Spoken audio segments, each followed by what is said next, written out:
dangerously, I'm ready to fall.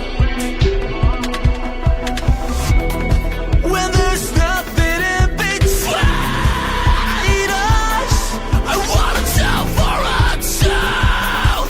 I wanna die for a die. The sky will burn so bright for only you and I. I'll become your shadow. Your misery was mine. Tell me what it's like to be on the other side. I'll become shapeless. Now taste your own divine. We'll take it back once mine. And I for and I.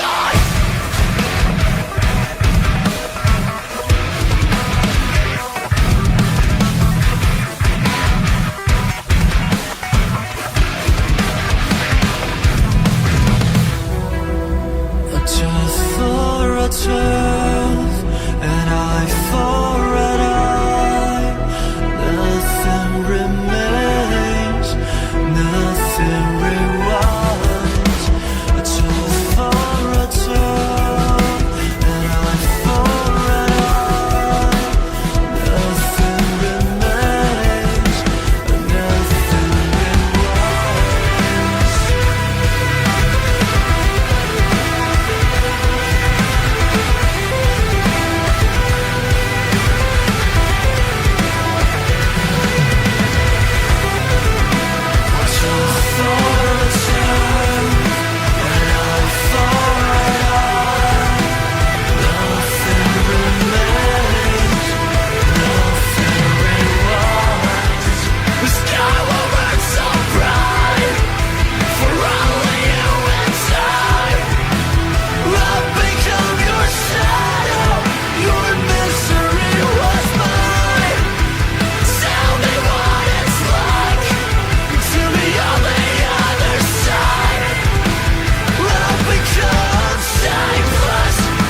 Taste your own divine.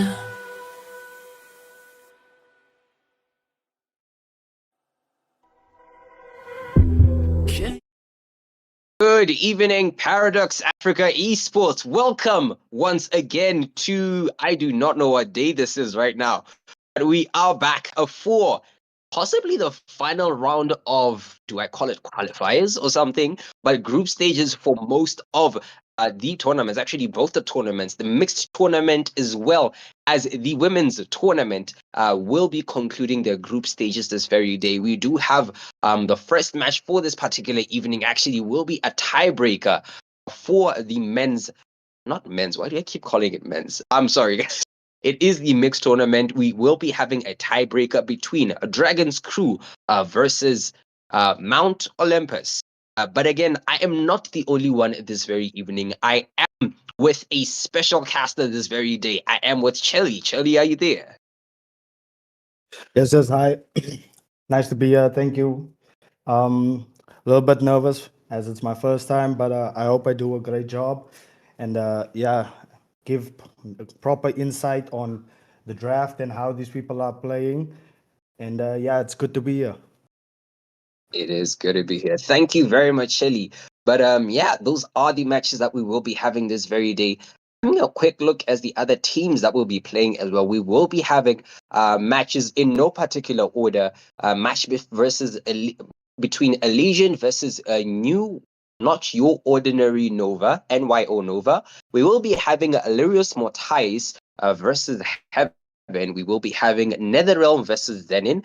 We will also be having a Void versus Oryx Mystic Maidens, as well as another match between Zenin and Oryx Mystic Maidens. Did I mention everything? I think I did. But yeah, those will be the matches for the ladies tournament. But again, we do have to begin with the mixed tournament conclusion. And I do believe Nigel, Kai, are you there? Hello, what's up? Hey? So like you guys probably started the stream and I'm not in lobby. Oh, Interesting. Interesting. are you in lobby? Yeah, I'm in lobby. Can you stream for Megamind? But I don't know how to stream here on my phone. That's the thing. Oh, I can Peak stream. MLBB Africa, folks. Peak MLBB. MPL Africa. Peak. Hold on. It's sending me. Okay. Mm, Nigel, are you here? Let me stream. Nigel's Oh, probably he's gonna not here. stream. He's But gonna stream to you. okay, all right. Having a look quickly at the draft from the live stream. I'm watching the live stream. So I'm a couple of Chelly's seconds streaming. behind. Go to Chelly's stream. Go to Oh, Chelly's there we go. Thank you very much, Shelly, for that.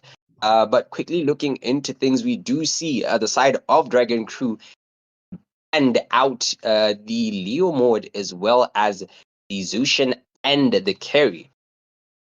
The moment the side of Molly has currently banned out the Marcel as well as the Soyu. Why is my stream? Yeah, and one thing is, Leomord and Suyo are currently two of the strongest junglers recently. And seeing as they're banned, I'm honestly wondering what are they going to be playing here as the jungler. We have Baxia that's currently also good. Oh, and the Harley also gets banned as well. Oh Interesting. yes, oh yes.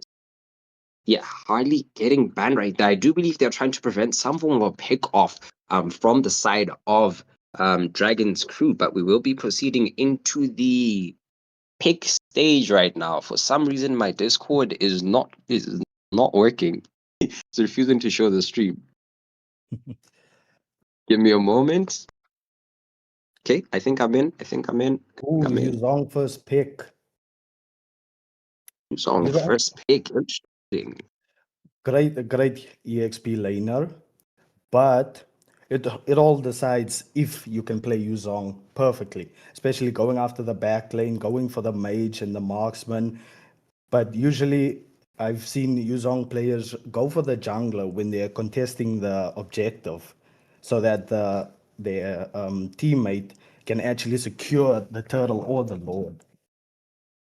That is very true right there. Yuzong has very strong AoE with that Black Dragon form just going in, doing tons of damage on the top line. So the side of Mali will definitely be looking for something with a bit more mobility, something that can definitely get away from that, something to disengage and possibly kite.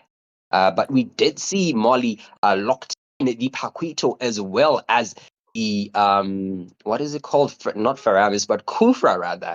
Yeah. Very interesting pick coming out from the side of Mali. Do you The have any thoughts about that? the Paquito I can understand 100% as especially now, especially in like professional like PH and Indonesia, they pick up Paquito and he's honestly like a really difficult EXP laner to go up against, especially if the Paquito is fed. So as long as they play this Paquito perfectly, it's gonna be such a good pick. Indeed, indeed. I do very much agree with that sentiment, but we will see the two final picks for the side of Dragon Crew being locked in right there. It was the Minotaur. Minotaur surprisingly did have Execute, so Yeah, and Claude eventually has seeing Aegis, which I've never seen before, but that still is the two very strong very, picks right there. very, We have very the interesting picks coming out. especially the Yuzong and the Claude. Oh, Yuzong goes yes. for the backline. Claude just comes in, blazing duet, and it's over. Ooh, Very picking true, up a very true. That blazing duet is going to be doing quite a ton of damage on the side of Molly. Question is, how are they going to respond to that Claude? I do believe they are preventing obviously a bit of dive in using the Kufra, but them locking in the Clint right there is Mhm. some of an interesting pick. I personally wouldn't pick a Clint. against a Yuzong if it were up to me. Yeah, Clint doesn't have the best of mobility for me. yeah, I would say a perfect pick against the Yuzong and especially like the Minnow would be Moskov, in my personal opinion, as Moskov is just a very versatile marksman. As like late game, you have so many dashes, the attack speed, the penetration, especially paired up with the Kufra. Moskov would have been great here. Very true, very true, very true. But from the side of Dragon Crew, we did see the second ban section began. It was the Selena. For anyone that's questioning why Selena is being banned, we do know that yes, like the player, yes, from the side of Mali has an insane Selena that he once used in a previous match. Therefore, that is the reason why Dragon Crew went ahead and banned that. The side of Mali did come out banning out the Zetian right there. And so that was I mean Etienne is pretty much a fair mage, but they also did ban out the Joy as well. Joy obviously trying to protect the backline from any type of magic damage that might go into it. But Memphis SJ coming in with the last ban for the side of Dragon Crew. Oh yeah, I'm really curious about what they're gonna ban here. There isn't really much to ban. Oh, they banned the YSS. Interesting, interesting. But in my personal Interesting. opinion, um, YSS, I don't think they like they would have picked the YSS into that comp, especially with the Yuzong and the Claude, because I feel like the YSS isn't really a good pick as the Yuzong can just easily dive them, push them away from the neutral objectives. And also with the Minotaur that can just walk up. And I see they pick up a Baxia for the Minotaur and the Yuzong. That's a great pick right there. Indeed, a very, very great pick right there. Baxia does have that. Oh my goodness, I forgot Baxia's alt, but he does have anti-heal, which definitely will somewhat deter the side of Dragon Crew from engaging, or should I say healing from as much. So yeah, it is going to be an interesting pick for the jungler there. What? We do see the Barats being locked in.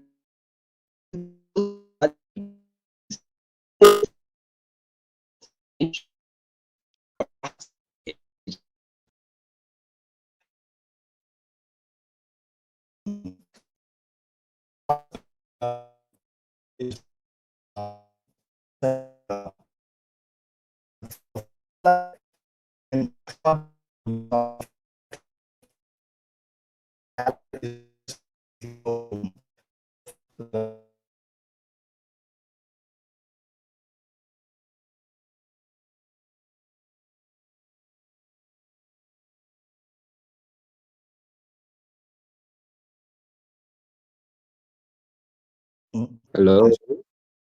Hello. Okay, all right. I don't know if I was disconnecting or you were disconnecting. No, I think it Disconnected. was a Discord problem. It was a Discord problem. All right. We will be seeing the last pick coming out right there. It is a yes, currently hovering over the Kimmy, and he does lock in the Kimmy. Very interesting pick going on right there. Yeah, Kimmy into this comp, I would not do. Because like I said, you have the Yuzong, you have the Claude, and especially the Valor. Valor will try his hardest to make sure you do not push up on them, as he can just use his second skill, push you back, and if he hits you with his first skill, you're stunned. Barats comes in or Yuzong comes in, and you get taken out. But Indeed, indeed, does indeed. lock in the Purify just for those stuns. Yes, oh yes. We did see the Purify being picked up right there. But this will be a best of one, folks. It is not a best of three match. It is just a tiebreaker match. It is the first blood. Basically, the first one to get the to the base wins everything. So all the marbles are in here. We will be going into this first and very last match. between the side of Dragon Crew and Molly for this evening. I'm very excited to see how this match plays. Both teams comp. It's a 50-50 right here. It's a 50-50. It all depends how the players play this. As I said, I feel like the Yuzong, that pick into this comp, it's gonna work wonders, especially with the Claude. But like I said, it all depends on how these two play. So I'm interested to see how this match goes, and I'm really excited. Oh yes, we are going to be seeing a bit of a skirmish just taking place in the mid lane right there. I do believe the Bucks here has secured the Lethal Wonder. For the Barats will continue farming right there on both the mid, or rather both the bot and the top lane. We don't see too much aggression coming out as of yet. So both sides seem to be doing very, very well. The junglers will continue, but mid lane, tons of damage coming out from this Kimmy, and she Kufra doesn't has even have that many items. Yeah, honestly, when it comes to the mid trio, whoever has the best mid trio early game, especially, it's so hard to go up against that. Especially as you saw, the Valor just constantly hitting the Kufra, and the Kufra just has to recall in that instance.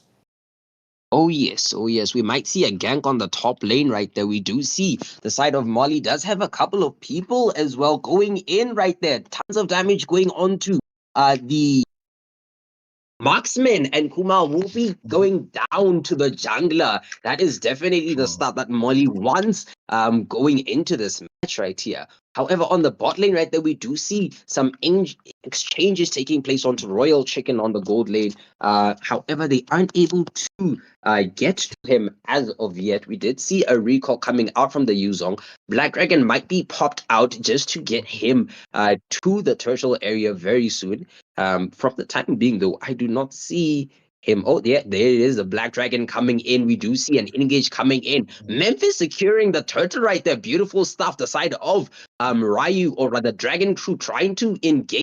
And they get a kill onto Royal Chicken. That is a kill. However, Shinji responds with a kill of his own right there, able to help his teammates do a bit more damage. Obviously, the numbers are playing an advantage. However, Valia able to cook someone alive, surprisingly getting another kill. I do believe that is a 2-for-2 in that exchange, where Dragon Crew definitely won because of the turtle.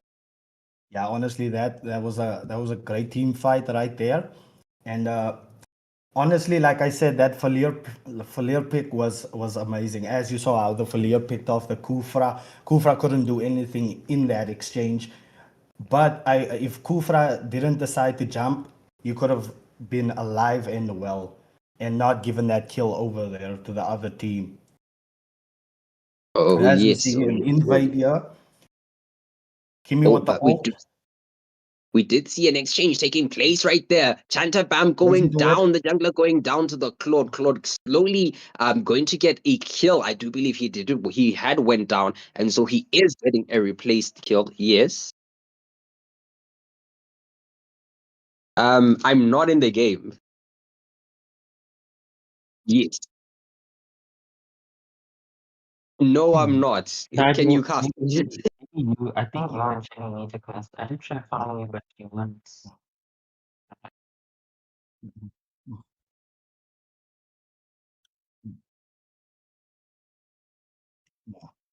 Yeah. Yes, cast, please. Okay. Oh, and we just see the Valier poking out. Yuzong trying to get a little bit of pick off from him, just to get him low before Turtle starts. As the Piquito just clears his lane, but it looks like they're gonna engage here on the Minotaur. Minotaur is gonna go down.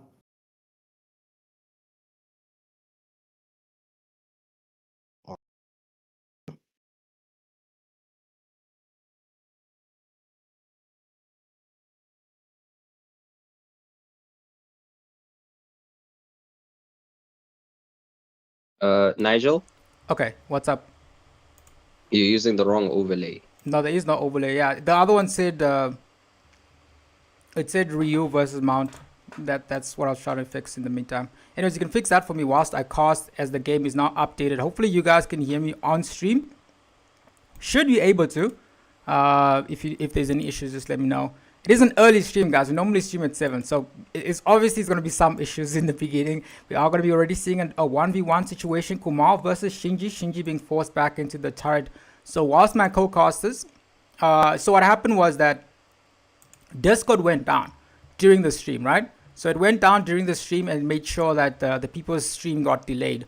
So now the audio was delayed, but it's going to be fine right now. So I see Shannon goes straight into the Minoan Fury. He's able to secure a kill. As long as you guys can hear the sound, no game sounds, cast is delayed. Okay, that means a lot of stuff is going wrong today. But let me do some troubleshooting. In the meantime, you can follow the barats on the map. Let me try to fix that up for you guys. Yeah, let me do some tick troubleshooting. Let me see. That means even Shelly's not working today. Give me 1 second. Nigel, I think the stream is behind. Is the stream behind? Yeah, Let me just mute We're all of not. us then.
All right, that's one thing solved. Now we're moving on to the next. Can you guys speak? I can speak, but Okay. like I'm saying, I'm behind. Okay, you guys are So I behind. can Anyways, analyze. that means the chat is gonna have me for a bit. Now we got the sound back on, and now we're gonna try to see Aibo. if it is gonna be working. We're seeing the Black Dragon already committed by this team. They're trying to go into the backline. It's killing spree coming in for Mount Olympus. They secure the Lord though, and they're still going in as the Valor tries to push them back. Here comes the damage again onto the park. It's now Kumal and Chantabam who are gonna try to take this down. Is the silence creepy? Is the sound off? That is very creepy. Oh, I think I know what the other situation is. Anyways, in the meantime, I'm seeing Paquito go in. They're trying to go in here. You guys are we have to hear the sound of our voices as what's guiding you in this match until we can fix it. Because I think I know what the issue might be. But the issue can't be fixed. Now it's pink. Listen, pink is good. That's what the ladies tournament has. It's pink. Anyways, we are still moving in here as Chantabam moves right back into the situation. Minoan Fury has been committed, and now they're still trying to go in here. I think the solution to this is fixing the in-game sound, but the in-game sound can't be fixed during game. Am I correct, gents? Yeah. Yeah. So if it's off, it has to go to the settings, and that's how you fix it.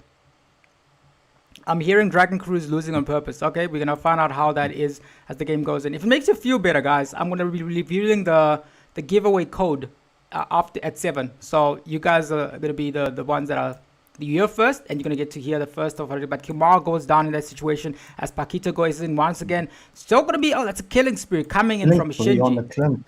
The Clint got a very good kill on that, man, and they're still gonna be trying to engage in this as Baku Wudan goes in. You're gonna skip this game. Dragon Crew is losing on purpose. Okay, listen, I'm not sure if they're losing on purpose.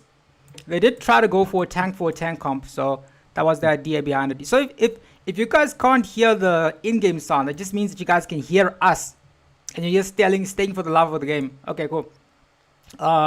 Here comes Barat. Memphis pulled back once again. I just think the draft off the side of Mount Olympus is very difficult to get involved, because I usually see Dragon Crew on something like a Joy or a YSS or a CU damage items. That's exactly how they usually like to approach this. But now that's not the case. The case is that they are dealing with this comp that's a very, very different. What are you getting in the giveaway? There's a diamond giveaway for reaching 1,000 subscribers.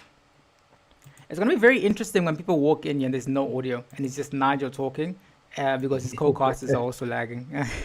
Discord disconnected everything, man. I don't know what happened on Discord, but you saw there was like what do you call this? Like some glitch thing when you guys couldn't hear anyone.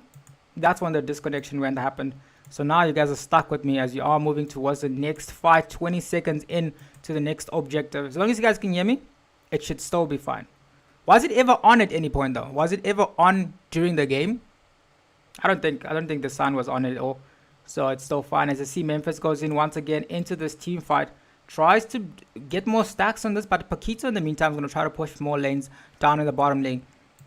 They're saying Royal Chicken is getting the Ballon d'Or. We're going to find out, because this is the game for the last spot in their group that you guys are going to be hearing in silence. So we speaking Kukwe's language. Oh, they go into IK. Black Dragon has been committed, tries to get out of there. Royal Chicken commits the flicker once again to get out of that engage. But Kufra wants to launch something here. You want to make a siege happen right there. But ooh, they catch them in the mid lane turret as Memphis is in trouble. Shilin goes in once again, tries to go in. Oh, the damage coming. Oh, the Toner's Walker misses, and that's a flicker from the minnow. Baku Wudan taking damage, but they might just be able to get a shutdown kill onto Paquito. That's a killing spree coming in for the side of the team, and they're still trying to go into IK. IK gets taken out. That's a mega kill. Oh, that's a shutdown kill onto that, but that's a mega kill once again. 4 members off the side of Ryu have been taken out, and this is go straight for the Valor. It might just be able to end this game. That's a mega. Oh, that's actually a trade if there ever was one, but they're not going to be able to end the game. Actually, 20 seconds. The Barat is going to be there. It's time for them to make a decision. Are they going to go for the buffs, or are they going to go for the Lord? But it doesn't seem like they're going to be able to do that. So they're going for the Lord.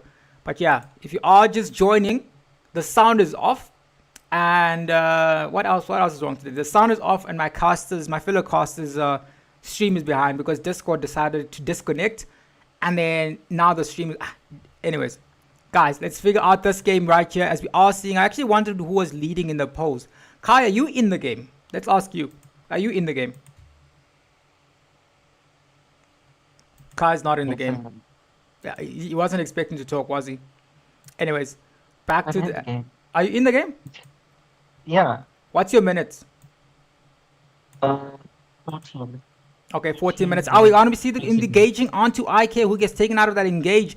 Now it is time for the Lord Dance to start happening as both teams are still prepared to go in. Barat still has the Detona's welcome to try to go into that engage as Kimmy tries to go in here, takes some farm away, but that's going to be a turret destroyed for the Claude. Mindow and Fury comes in. Barat pulls them back. It must just be an engage that we're looking for as Chantabam is still trying to go straight for this as Kufra loads in. He got 2 people in his arms. He's trying to take someone down. He might just be able to secures the kill. But yeah, oh, Detona's welcome, but into a Purify. They're able to escape that, and they lose 2 members. And now it's time for the Lord once again. Chantabam is waiting for someone to make a mistake here. It's not happening yet. And now they're turning their attention back to the Lord. So Molly in a much better position to end this game. If you looked at this engage, now it looks like Barat is still being zoned away from this Lord Flicker, already committed by Chantabam. Gets out of that engage. In Zaldo, Zaldo's not even praying, bro.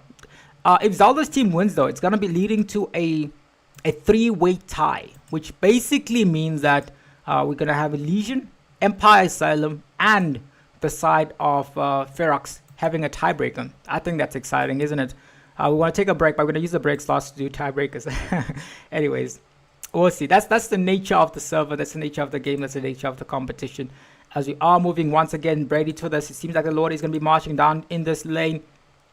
First mate, don't worry. Yes, you are right about that. And now they're going to be moving into this. Molly's logging in. They want to try to go in here. They pull back Bakuwudan's friend Shannon, who gets taken out of that engage. And now the Lord is very low, though. Not going to be able to secure the ending angle that they were looking for. Let's find out how they do it as the pressure is still mounting from the side of Mount Olympus.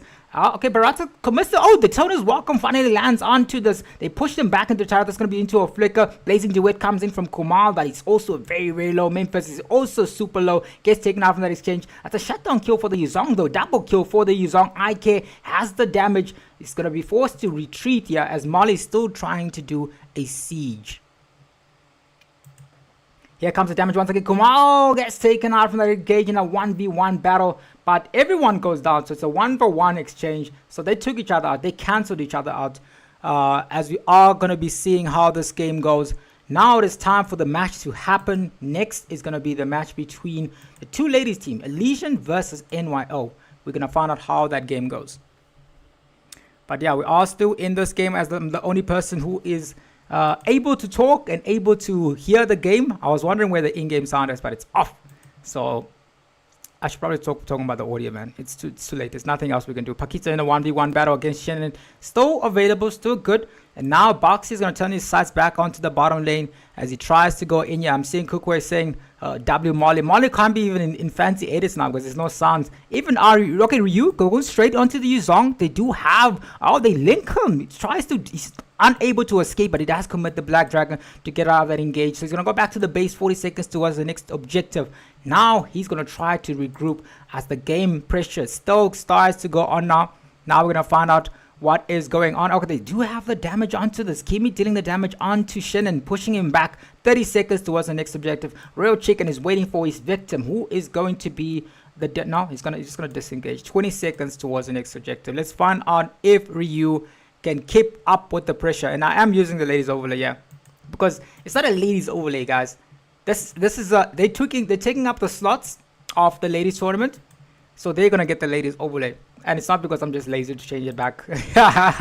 Anyways, guys, we are going to still be seeing the action. Minoan and Fury comes in once again. They're trying to go into Shannon here. Shannon already committed before the objective, but Clint comes in from the damage from the back there. Still more. Oh, the Daytona's welcome is going to be used onto two members. Going to be able to stun them. That must be the engage that the side of Kumar's team was looking for. As so many members of the side of Molly are very low, disconnected, disjointed, and they lose two members in that engage. And they might just be able to lose. Okay, IK dealing in a 2v1 situation, still out healing. Oh, he gets shut down by the Kimi. But it's two members for one. And now they're focusing their attention back to the Lord. They don't even have a retribution. Might just look like the side of Ryu. They might have turned this game around. They might just be able to win this game. Here comes Kimi once again. They're going to make it. This is a dirty fight. Oh, it's not going to be able to get into that. Fantastic block coming in from the Minnow. Keeping the box here away from the but the turrets, though. If you look at the turret, it is 3-7. So it is still a chance for the side of Ryu to make a comeback. Let's find out if they can. But the kill lead is definitely on the side of Molly. They have a lot of kills, but they're not winning the game. That is what they were looking for. They're trying to make a siege on the mid lane, try to take that down. Hasn't been working out yet as Royal Chicken is still going to be here. Tries to destabilize the farm a bit right now. Let's find out if the side... I'm seeing a question about the comeback. It might just happen. It's an 18-minute Lord. So if there was ever a chance for you to try and end the game, this is the Lord that you do it with. As Yes tries to have more damage. If you look at the itemization right now in the late game, yeah, it looks like Trinity's finished from Kumal. He's already built up a few more items. Brute Force is not there for the Barrage, but it has picked up the War Axes because I think his idea is that they're missing a bit more damage on the map. So that's what they're going to do. But the designated person to go deal with the Lord is going to be Chantabam, who goes towards the top lane. Now it is time for them to try and deal more damage right now. The Minoan Fury is ready. So let's find out if you're going to be able to use. No, it's not going to be used yet. They're trying to destabilize the lanes. They're trying to put the pressure onto the map. As you can see, the Yuzong designated towards the bot. They're able to secure more than just one turret here. The Lord hasn't even gone down. And now they're already engaging Minoan, going in with the Minoan Fury. The turtle is pushed up into the air. Not going to die yet. But ooh, Kimi got a few of them. But he's not going to be able to go in as Barat is trying to push them back. Loads the Daytona's welcome. Gets a few members. Stuns them. They might just be able to end this game as they're trying to go in. Molly might just have thrown this game as they lose one more member. The tank is gone from that exchange. Royal Chicken trying to take out someone. They go straight for the Barats trying to go in, but that's the Blazing Duet coming in from Kumar. The Lord is still at nearly half the heart. Oh, they go back into the backline, try to reduce the damage. They're still trying to go in. That's a double kill coming in from Rio Chicken. That's a triple kill coming in from Rio Chicken. He's still trying, actually, yeah, I mean, if you count the immortality, but he's still trying to do the damage from the back as Baxia is recurring. Oh, that's a triple kill coming in. It might just be a maniac. Oh, it's not going to be a maniac, but it's going to be another kill. They get 4 members down. Now it looks like the side of Kumal's Gaming's team is the one that is needing to make a comeback. The Lord is up. Decision whether to go for the Lord or whether to go for the end. They don't have the damage for it. Paquito is trying. Royal Chicken is trying. It's not enough damage though, but it is going to be possible for the 4 Baku Wudan to make a defense here. I see Cook is not making a bias hidden. She is supporting the Botswana, the only Botswanan team left in this tournament. Madagascar still has a few Madagascan teams left in there. We've got Deuce Master Dante, we've got Infinity, we've got Gascom eSports, so quite a few teams. But I believe they want to make as much teams in there as possible. Baraxia, he doesn't want to end up in a clip here, so he's trying to wait because the Lord is just going to smack him and he's going to go down. But the marksman is available. Kimmy is going to be there, try to deal the damage. They might just be able to secure this. They should be able to secure this uncontested. And now it's time for another siege, 21-minute game.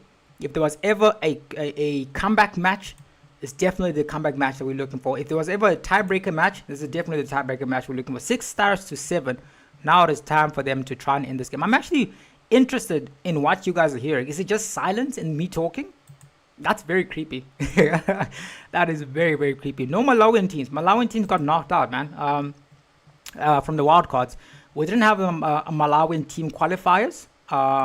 We were supposed to, but we didn't have enough teams. We had one team that played quite a bit, but they got knocked out too. So that's the unfortunate scene. But we are going to be having a lot more teams in the next round for the Malawian teams to be there. But yeah, that's the idea. There were Malawian teams. I believe it was Cole. They played in the wildcards. What's his name? Clement. I forgot what his actual name in the game is. Classified. There we go. Classified was in the Malawian team as Baxia tries to go in once again. Bali's going to try to end this game with this Lord as Chantabam is set aside to try to go into this engage. Now Kufra is loading in. The mid-lane turret isn't secured though. The waves are not synced. So it does give the opportunity for the side of Ryu to clear the lanes quite a bit here to try to take this down. Now it is time for them to try and go in as Baxia is coming in with his anti-heal, pushing in the lanes right now. The Lord is actually being taken care of by the side of Dragon Crew because they are able to take this down. But in the meantime, Molly also secures a turret in the bottom lane. Now it is time for the engage to start happening as both teams are throwing in here. Kimmy with the damage pulls them back. Kufra with a fantastic flicker, but the Valero pushes them back once again. The Black Dragon is arriving, goes back into the backline. Shannon is going to be the next victim, and the side of Ryu have made the defense. 40 seconds towards the next Lord now. This game can go either way, but it is 9 turrets to 6. So now it is time for the base defense to happen from the side of Ryu. One hero that is doing a good job is Bakuwu Damo on this Valor. He's just throwing them back and they're unable to get into those areas. I think Shelly mentioned it earlier in the game. But yeah, that's what's been happening. Exactly how they predicted it is exactly how it's going on right now. As we are going to be moving into the nitty-gritty stages where this Lord possibly might defend, might end the game. As Paquita goes in once again. Yeah, they're talking about forcing. Yeah, they tried to force it. Wasn't possible, and they weren't able to end this. As I see, Shannon tries to go in onto Chandabam the jungler. If the jungler falls down here, it's going to be a big problem as they're already committing the Mino and Fury, but it's going to be onto no one. Kimmy is trying to come to the rescue. Valier is there. Now it's a 3v2 situation because all the members of Mali are scattered around the map. Chantabam trying to survive. Yeah, and Mali, yes, is trying to push back them, but they do secure a kill onto Kumal. Baxia makes it out alive. Now it is a 2v1 situation in the base area, as Yuzong is the only one that can that cares enough to try and defend this, and they locked onto the turret. Paquito dealing the damage, basic attacks onto the turret. There might just be enough minions. They're going to try to end this game, and they have done it. The side of Mount Olympus are going to be advancing as the next team, securing the final spots. That was a dramatic ending to the game. But yeah, I believe that Mega Man is here and he is delayed, so he's not able to get this. The only word that he has is that no, I am. Only ended the game. Technically, I am. Technically, I am. Yeah, so that is how the first game goes. Don't worry, guys. You will have sound in the next game. You will have a lot of sound. So we are going to be jumping into the next match with sound. If you guys are going to try to figure out, let me just show you guys. I normally don't do this, but I'm going to show you why the sound was off. So this is why the sound was off, guys. This is why the sound was off. Let me show you. This is why the sound was off. So that's why you couldn't hear anything. That's why you couldn't hear anything, chats. But anyways, we are going to be having sound for this one. Let me just test it. Yeah, I can hear the sound. I can hear the sound. But yeah, I'm going to make sure my compadres are in the lobby. We're going to be jumping into the next game. But the first word, the first letter, if you guys want to spread the letter around and then let other people know it, and then you guys miss out on it, that's on you. But the idea is that there's going to be a word. This word will allow you to get 10 entrances into this, into the draw at the end of the evening. We're going to do a different one where if you guess the word, you can get the actual giveaway by the grand finals. This is the first time. So you guys are going to get the chance to figure out how it works. So there's a word. If you're the first person to complete the full word, right, is going to be able to get an entry into the draw, right? So the first letter I'm going to be giving you guys is the letter P. So keep that letter, and then between each game, I will be giving you a letter. The first person to finish the word will be getting the 10 entrances into the final draw. 10 entrances is a lot, considering there's usually about 40. So you're going to have a 10 in 40 chance, or 10 in 30, depending on how many people enter. So that is the word. The letter is a P. So you guys will get a chance to figure out the word. The mods don't know the word either way, so I made sure no one knows. Only I know the word. I could be making it up, so you guys wouldn't know either way. But we are going to be jumping into this next game. We're going to take a brief break. As you can see, Mount Elysian. Elysian is already here waiting for the team, waiting for the gameplay. So if you guys are excited for that match, I'm also excited. We're going to take a brief break. You guys are going to see the ad as the next team is going to be on. So if Elysian wins this, we're going to have a 3-way tie in that group. We're going to have a tiebreaker. So I'll see you all in a bit. Time, give me a few seconds. First letter has been released. You guys can write it down and remember. I'm not going to be repeating the letter. So that means that people that were out here have the first letter. I'll see you guys. Cheers.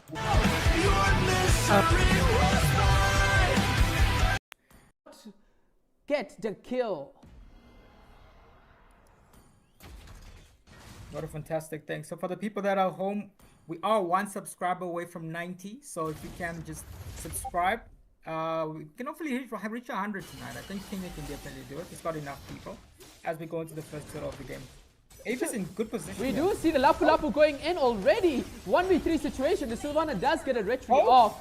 We do see the backline getting invaded by the Grog. The Grog very low, but a kill does get picked up on him. However, we do see bot lane, the Freya picking up the kill. 1v1 on the Granger. Look at this. It's pure mayhem over here. Zekian picking up a kill on the Leo mode. Overall, that was a 2-for-2 exchange.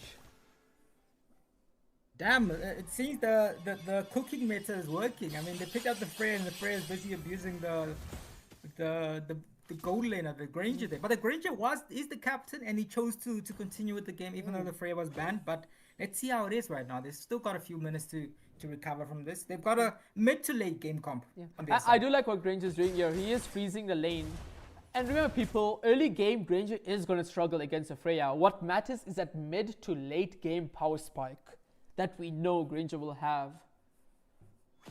Certainly. I'm very surprised that Brute Game is still level 3 here. So and there it is. I know goes for the Sky Piercer. The Freya coming in, but she should be careful. The Marcel first. How you use this now. But double freeze though. Double freeze. But that is a double freeze, but that was a bit of a mess up there. Look at this Chunga's damage, dude. The Grog does get on the Chunga. Chunga's trying to escape, but she cannot. We do see Marcel falling down here. It's a full-on ensemble of fights here. The Lapu Lapu, huge ult commit there. Flickering into the Sylvana. It's a full mayhem. The Yuzong coming down here as well. It's 4v1 for the Yuzong. Can Yuzong survive? Doesn't seem like it. It is gonna be. That is a huge fight for the side of Dozen Dimes. The game has turned on its head immediately. Definitely, and both XP laners choosing to go right up there to the team fight and help their team there. So, interesting decision though from the side of Dozen Dimes. Double Sky Piercer from the Changa and the Granger in the early game right here. Yeah. But wow, dude, look at that. Both the EXP laners rotating that early on. I did not expect that. That is incredibly impressive from both these teams. Oh, what an ultimate by Marcel. 4 people frozen. They do get... Look at this. Again, that's what We I'm do saying. see... I think that's exactly how the hero is working for the side of Dozen Dimes. Because that is a 3-for-0 exchange. 4-for-0 if I have to say for myself. Huge fight again. And I would say that ultimate worked out perfectly from Brute Gamer. It does, but you might want to layer it up, you know, just to make sure that the skills do land up eventually right after you're done with that action. But geez, what a fantastic play from the side of Dozen Dimes. Oof, that was a great fight. Just able to secure Turtle there very easily. The Chang is there with the damage. Look at the level difference right now. Ainoob did die in the beginning, but now he's level 7 compared to level 5 for Freya. Grok unfortunately used his ult there, so he got no one. Sad. Very sad. Oh, We Freya. do see Freya them attack. going on the Lapu Lapu. Can they get a kill on this Freya? Yes, they can. That is a great Ainoob after that early death, absolutely dominating his lane.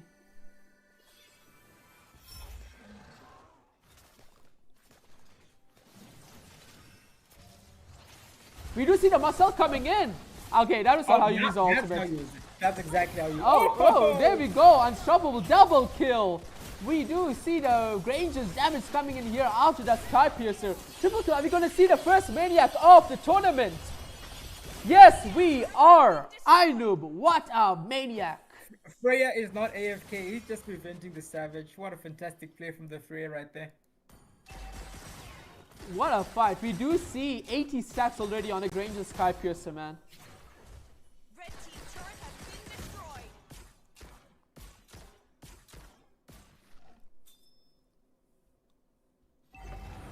destroyed. Changa, lots of damage from the...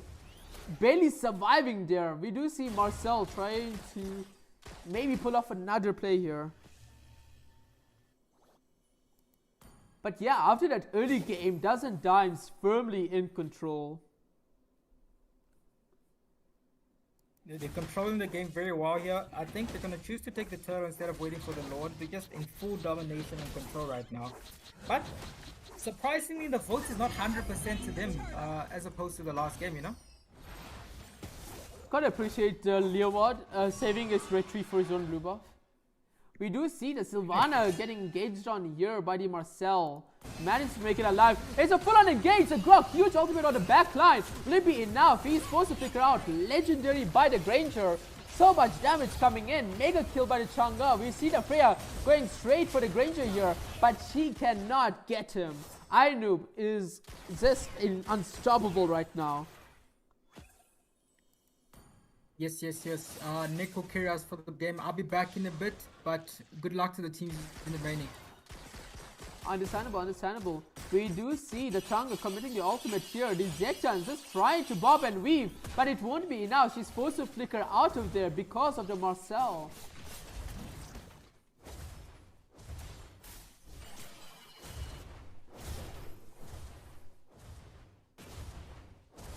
Look at oof. We're seeing shades of the first game here. We do see the Marcel ulting the Grok here. Oh, wow! The Grok getting decimated there after the ultimate wore off. We do see the Lapu Lapu. Not Lapu Lapu. The Leo going full on ult mode top lane side. We do see the shield for top lane getting eviscerated.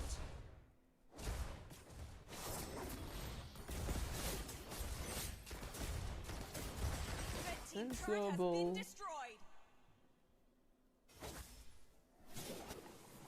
Ladies and gentlemen, we have reached 91 subscribers, just 9 more to the big 100. Thank you so much for liking and subscribing to the stream. We are seeing, oh, just a suffocating performance by Dozen Dimes here. Wait, oh wow, 3-man ult by Marcel there. We are seeing the Chang'e ultimate just in time. What is this? What a perfect ultimate. A perfect engage by Marcel and Chang'e. That is another triple kill. Is that a maniac? No, it is not, but it might be if they keep going for this. Yuzong is going in.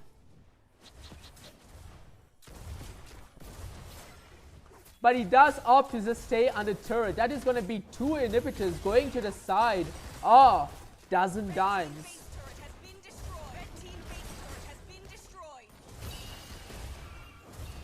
What a performance by this Marcel so far.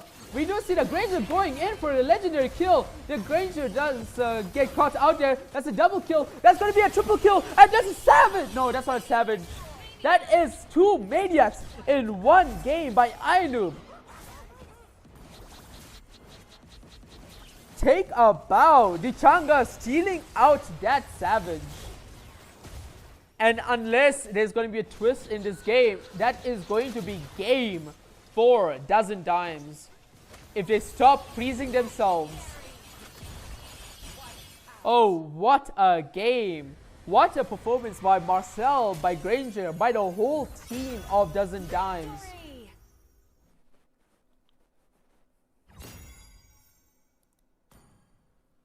Absolute domineering performance there.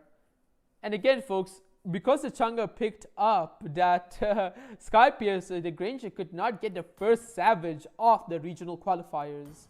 So everyone can go blame Nairobi. Nairobi the person, not Nairobi the city. But wow, fantastic game. Like, if you ask me which team done better between Dozen Dimes and Tribe from last game, I'm gonna have a very difficult time choosing that. Ooh. But again, folks, this is a round-robin tournament, so we will see the side of Dozen Dimes go against Tribe eventually in the tournament. But that is in the future. For now, we are going to be waiting for Tribe versus Crimson Knights. And until that game is set up, we will see you soon, so do not go anywhere. Can you hear the sound in the silence? Relentlessly striking through the walls. What's it gonna take to erase my sins? When I've done nothing wrong, I've done nothing wrong at all. I've said it all before, but don't be surprised when you say may come alive. When there's nothing in between us, I wanna tell for myself, I wanna die for a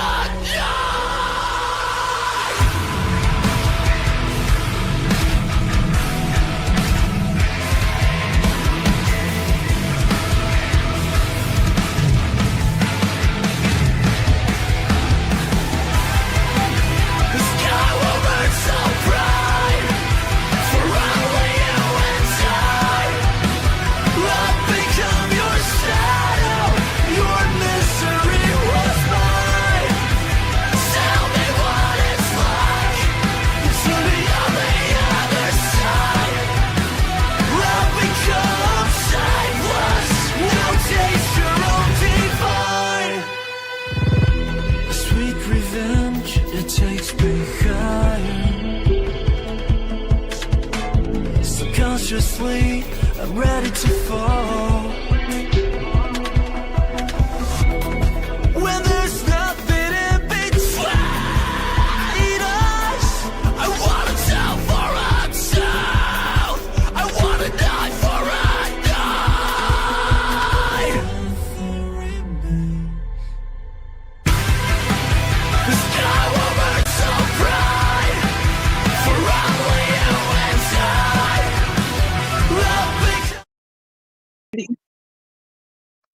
Good evening once again, Paradox Esports Africa. We are back, and this time we are not lagging.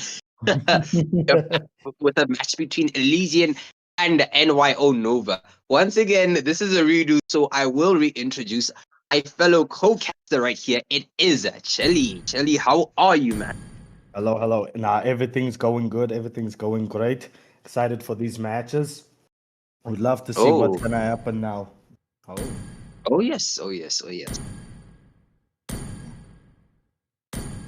Okay. The tournament, the match will start very shortly. I think the admin is just making sure, Nigel is just making sure that the sound is pitch perfect for everyone to be able to see and listen clearly. But it is Elysian versus NYO Nova.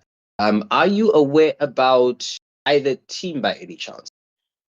Actually, no, I'm not. But I am familiar with Blackley and Zelda. I've actually Your coached team them is banning. when they were playing another tournament. Really? So I'm hoping, yeah. My So kiss. I'm hoping Your to see team Will is immortality that they or perform death. because they Zelda especially good jungler, team good, is a great banning. jungler. I have no complaints with her as jungle. I Your see. team But is going banning. into the draft right there, we do see the side of Elysian has already banned out the Faza as well as the Belleric. Thing And I bans right here. I feel they might be targeted, but they have Your also banned team out is the banning. Borg as well. I see they banned the Guinevere. Zelda is known for her Guinevere, a very good Guinevere. So that is most definitely a target ban Your right team there. is picking. I see. We did just see the Ocean as well as the Alice being banned as well by the side of NYO. So I do believe that those might also be target bans. But yeah, we will be getting straight into the draft. But while the draft is taking place, just looking at the standings of the group stage, the side of Elysian currently has 9 points. They are in third place, as NYO Nova is currently in fourth place. However, drawn with Heaven of 3 points. So they each have both Heaven and NYO Nova have 3 points right there. So they are definitely going to need any and every point that they can get from this match right here. But the side of Elysian has begun the draft right there, picking up the Zushin. And it looks like they're looking to counter the Zushin with the Valier pick right there. Especially since Zushin is such a good mage. Zushin excels especially with pressuring the enemy team, especially Mhm. after she ults. And from the ult, stacks just pile up and she lifts everybody up and it's over right there, especially if the team follows up on that. So a very annoying mage. Picking up the Valier and Beatrix, we see they pick the Harley, which is also a nice pick, especially picking off the Beatrix. It's going to be easy for that Harley to pick off the Beatrix right there, as well as the Valier. Very true, very true. It is interesting though. I do see the Beatrix is on Inspire. Instead of maybe a mobility spell like Flicker, but we I would will see how recommend I would recommend Flicker and not I Inspire. would definitely recommend Flicker, especially when the Hilda has been picked up. That early game aggression is going to be very dangerous for the Beatrix, more especially in the laning phase where the Valia isn't there to sort of as a deterrent for the Hilda. But we do see NYO track Na picking up the CC. Interesting. Your team is Oh, a Hanabi ban. Hanabi ban. That's interesting. Hanabi is probably, in my opinion, the worst marksman in the game. I mean, I would rather play Popple and Koopa than play Hanabi, but they see the Hanabi as a threat, so I see they banned the Hanabi. Fun fact: we here in Paradox Africa see Hanabi as our do I say second mascot? Is that the right word? She is the queen of Southern Africa from our eyes, definitely because of the dark system plays that can come out at times. Oh, But the dark system. yeah. I've had my fair share of Hanabis on my team, but Oh if the yes. Hanabi is on the other team, for some reason, my team marksman is is banning. has to be the worst player alive, and then we always lose the game to a Hanabi. Oh my gosh, it is surprising just how the tables can turn. But we do see that Carmella has been banned. Just looking back at the side of Elysian, they have Sniper banned out ready. Carmella. The Give me a Curse of Blood target. won't be Your team is available for banning. either team, as well as a Leslie ban coming out from NYO. Thing Leslie ban. Leslie ban, I can understand it, especially with the range she has. especially if she gets Malefic Gun. And honestly, if a Leslie is pretty fed, two shot. You're gonna get two shotted no matter what. Very true. Very true. Very true. I don't see My mission is as to of now protect how a lives. Leslie Is would work picking. on the side of Elysian, but we are yet to see the rest of the composition to sort of understand what exactly they're going for.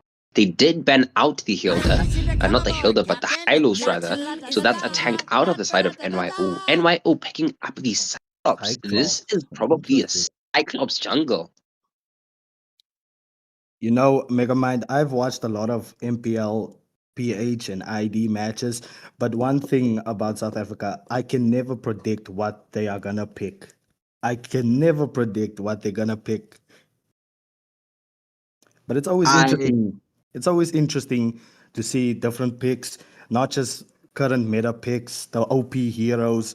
It's fun to see other heroes getting that shine, you know?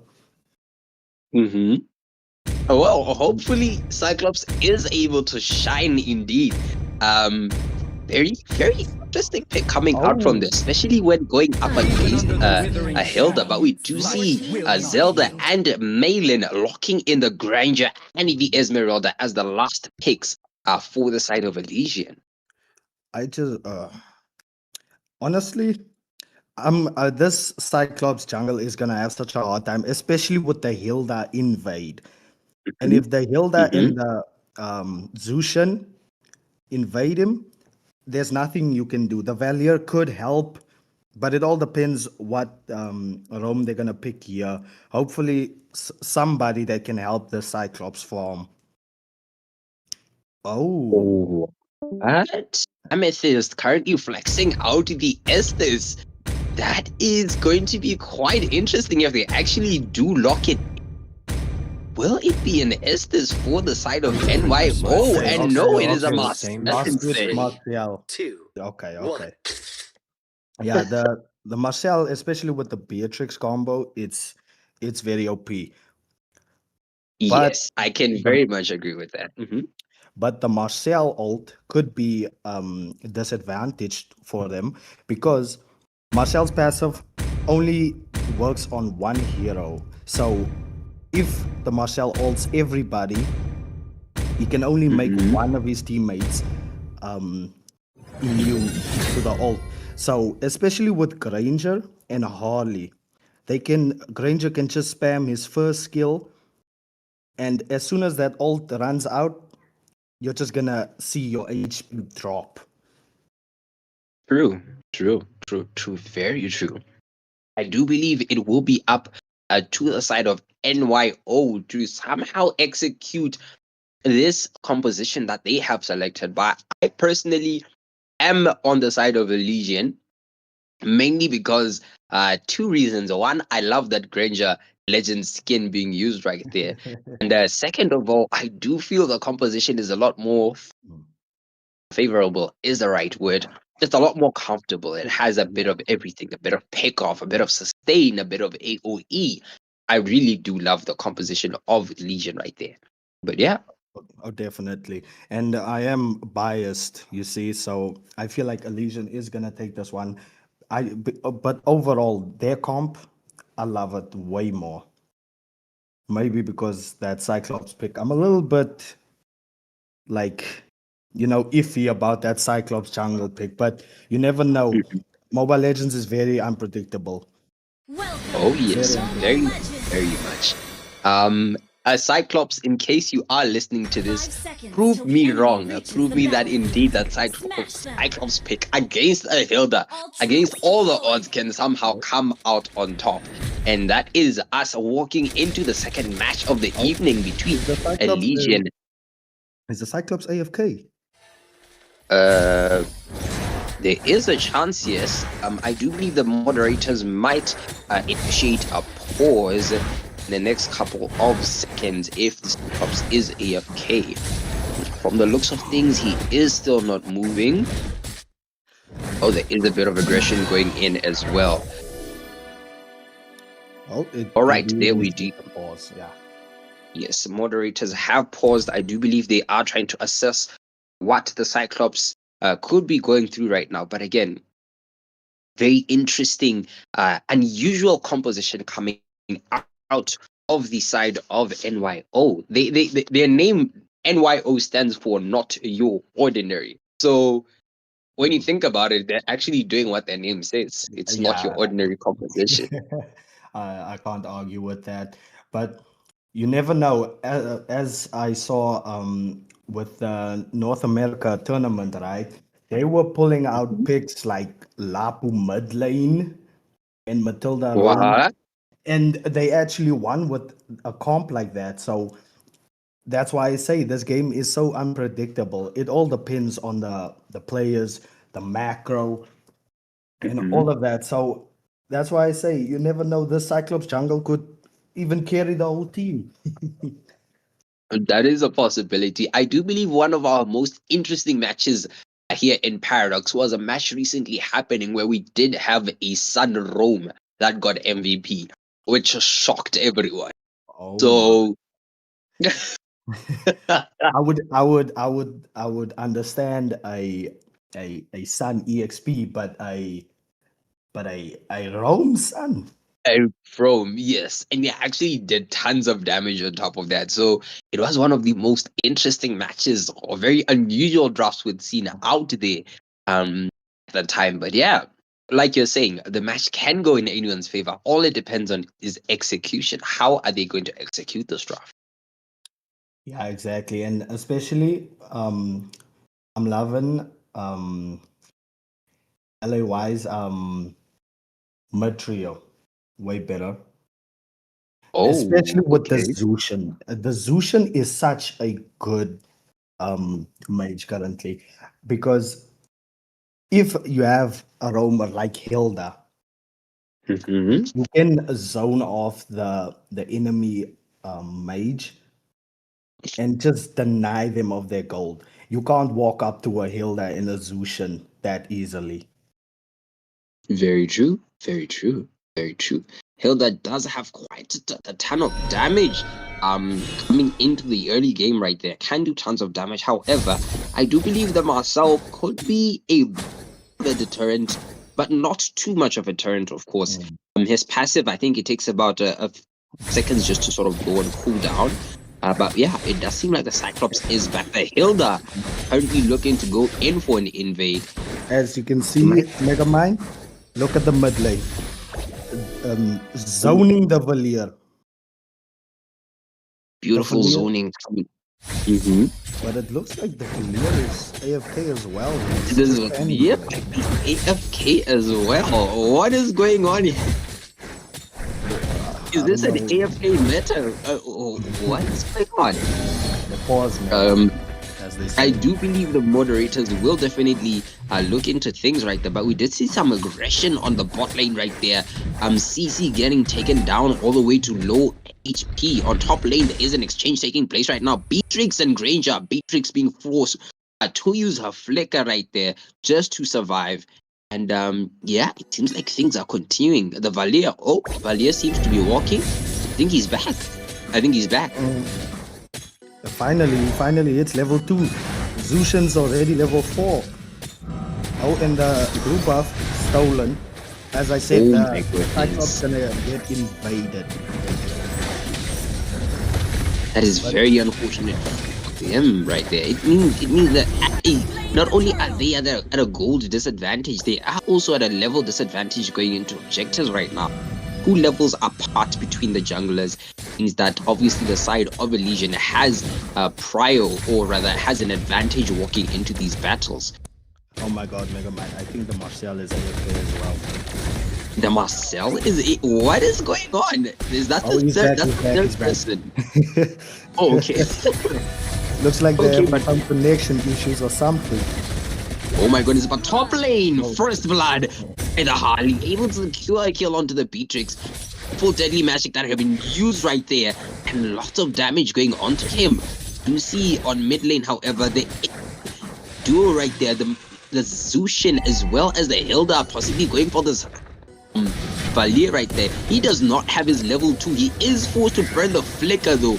He does a onto the Hilda, able to force her to back away and burn a flicker as well. So it was a flicker for a flicker. Okay, so let's see bot lane. CC getting poked out by this Esmeralda. Honestly, CC into this Esmeralda, I feel bad for the CC. Oh, from top lane. Granger finally winning the exchange. Again, in the previous exchange that they had, the Beatrix did not have her flicker. So now he is able to win that right there. But we do see two people coming in with the tank right there. Bit of push onto the Marcel. However, Granger being taken very low. My goodness, he is barely able to survive thanks to the flicker. And the match will continue right there. Him being forced to recall back to base. And you see bot lane. Deadly Magic coming in. But the CC, will she survive?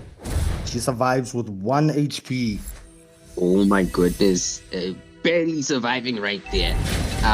But yeah, it does seem like the Esmeralda will be cutting the wave. However, surprisingly, NYO seems to be taking prio of the turtle right now. On top lane, however, Granger going with an aggressive mode onto Beatrix. It does seem like the Cyclops has left the turtle to go and try help his teammates. However, he will be punished by the Zushin for leaving the turtle and not having anyone to back him up right there.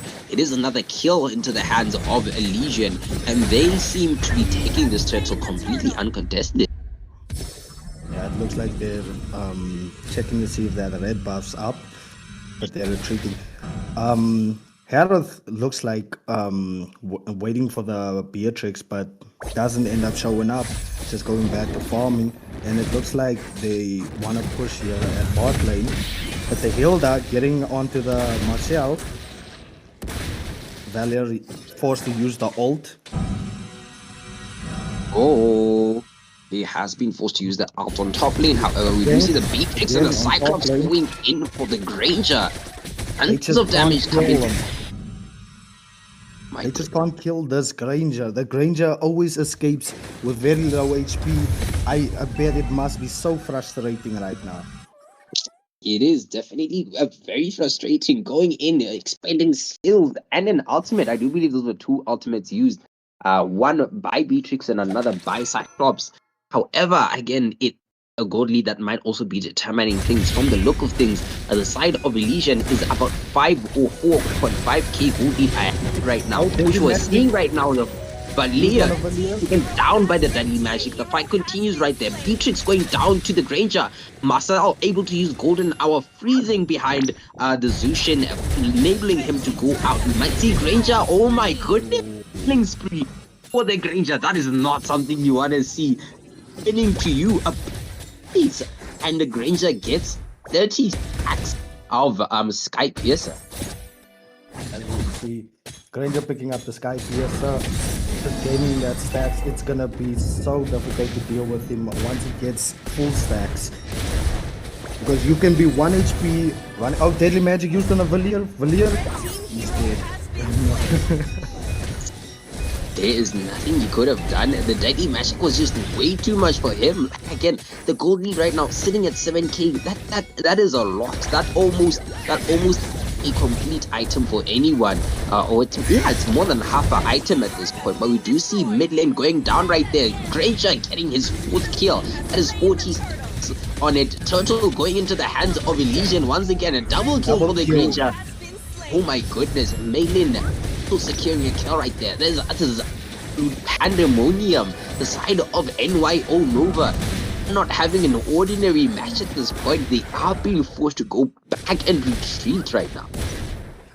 Megamind, it's almost 8 minutes in, and the gold lead it's way too big. It's way too much. Big. Now the question is, will they bounce back from this, or will they just take the stomp, get stomped, and just move on? I don't know. Only the side of NYO can answer that. Having just a quick look right now, we do see that the Beatrix only has Blade of Despair, but the Granger having, do I count it as 2.5 items? Let me say 2.5 items. It is the Hunter Strike as well as Malefic Roar right there. as well as the Sky Pierce. He is going for a fourth item, and he possibly might be able to secure a kill right here, even as they gank the bot lane. A killing spree for the but he is able to secure another kill. His kill and his 60th. Granger is going to be doing tons of damage. The Granger, honestly, the Granger having almost 2 times the amount of the other team's marksman. It's honestly way too much. God, like on the Granger, they're just trying to defend this tower. And the Granger is wild. For anyone wondering, we do see Golden Hour has been committed right there onto the Zushin. She is able to, however, disengage from that. But bring right there, CC not having enough damage. Not damage, but sustain. Going down, Gracie getting a double kill right there as well. Onto the marksman. It is not looking good for the side of NYO.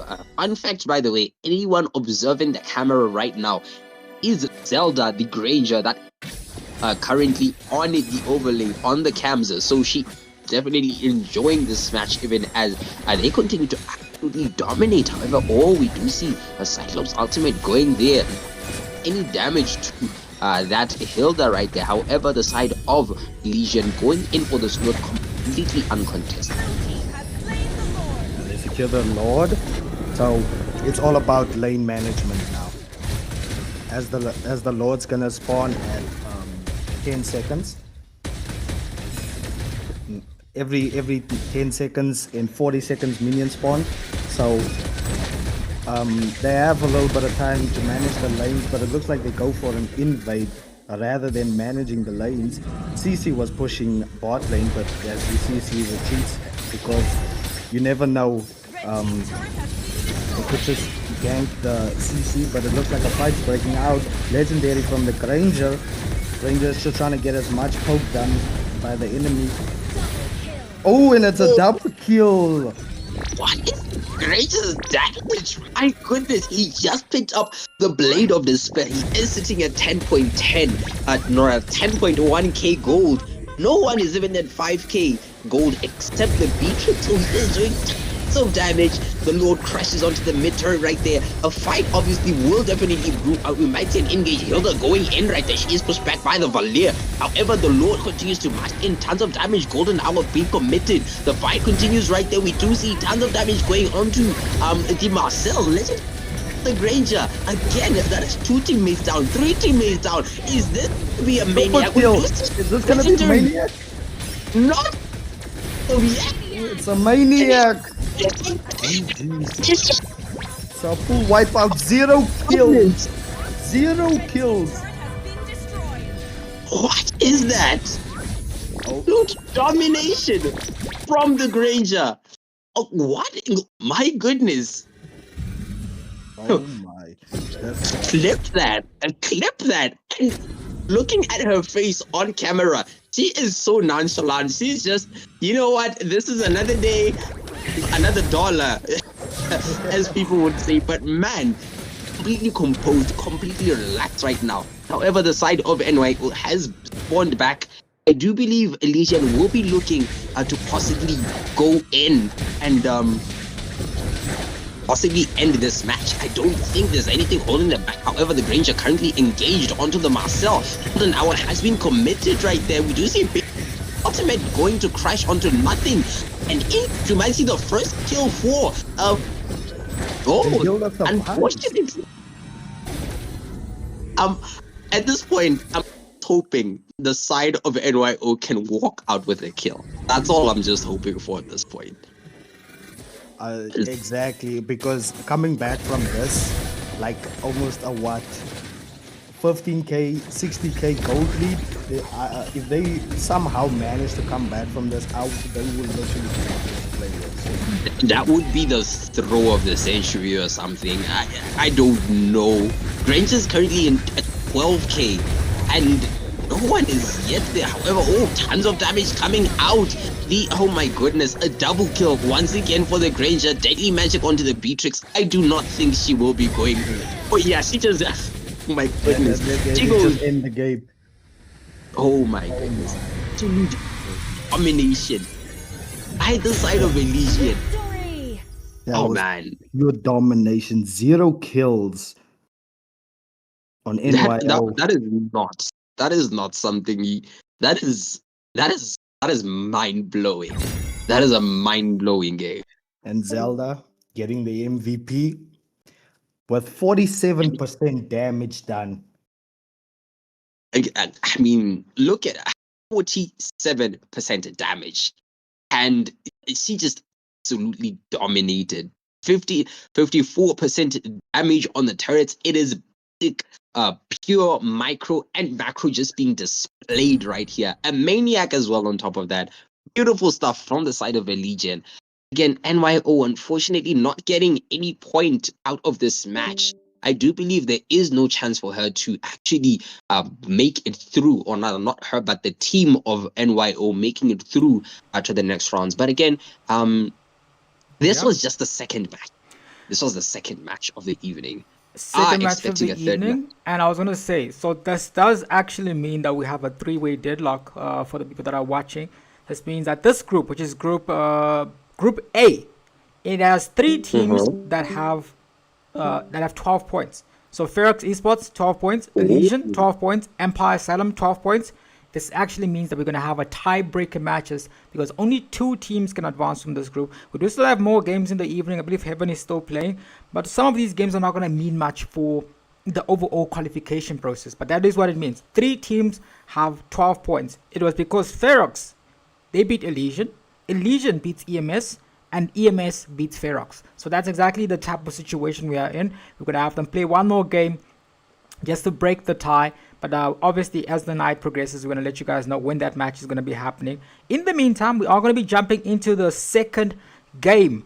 And I believe the people that were here in the beginning of the stream, the second letter is going to be an E. That is the second letter. So the first one to get the full word will be getting 10 entrances into the draw tonight. But yeah, second letter is an E. I'm not going to mention what the first letter is, just to reward the people that were here. So people that are just joined, they don't even know what's going on. So maybe you can catch up with the rest of the remaining letters and go from that. But yeah, we are going to be going into the second game. Any words from you, Mega Man, before we go into the next one? Next match is going to be Heaven versus Lírios Mortais. What are your thoughts on that as we go into that match? I'm yet to actually see Lírios Mortais play. Really? So every time you're on, they just surrender or some TQ thing happens?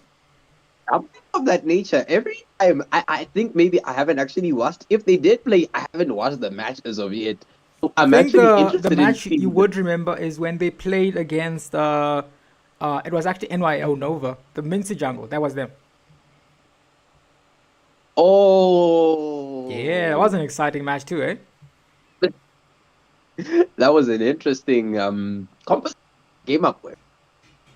Definitely. So Lírios Mortais versus Heaven from Madagascar. Let's find out how this Angolan team versus Madagascar team clash goes in a best of 1 in the next match. So from our side, we're going to take a brief break. You know what's funny? I was told by someone who recommended I change the old games. I did not. But you guys get to see Kenyan games that you haven't seen before. So in the meantime, we'll see you all in a bit. For now, you're going to be seeing the screen and then we'll be back in a minute. To a no-show here. On the Phobius dies yet again, but this time to the Forcer.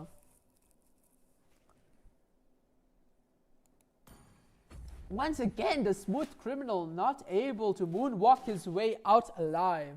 I apologize for that statement. I'm going to report myself for that. We are seeing Meme King. I will say Meme King is doing quite well right now. He is 1-1-3. He's doing way better than I expected for someone who's laning against Clint. Oh no, the cards are getting shut down by the Forcer there. We are getting to the point where the Forcer is starting to hit hard.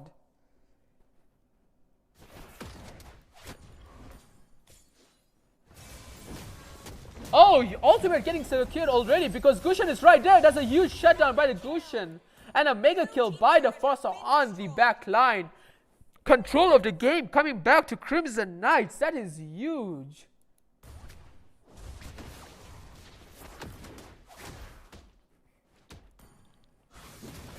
And it seems like Kaja's getting caught out again. Clint trying to help, and he does manage to save the life of Kaja there.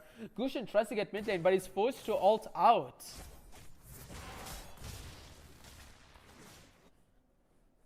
It seems like the side of Crimson Knights is just trying their best to secure this bot lane objective for the Moscow. Oh, ultimate by Foster secured.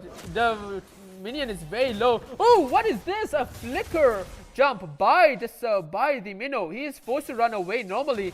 Can he survive? No, he cannot. Huge damage being dealt to him. He goes back in, but he dies almost immediately. We do see the Gushin trying to get this objective here. He does have his retribution. That is going to be turtle picked up by the Gushin. Oh, Sora, huge damage getting dealt to him. Lunox did all. That's huge CC, killing spree by the Gushin, but not enough. We can see the Haya getting huge damage on the Gushin, and that is a shutdown for the Haya. And we can see from the builds that both the Haya and the Lunox have Sky Piercer builds. 3 people with Sky Piercer on the team now. That is bold. We did also see the Moscow pick up the bot lane, whereas Phobius picks up the top. What an even game this is so far, 12-12.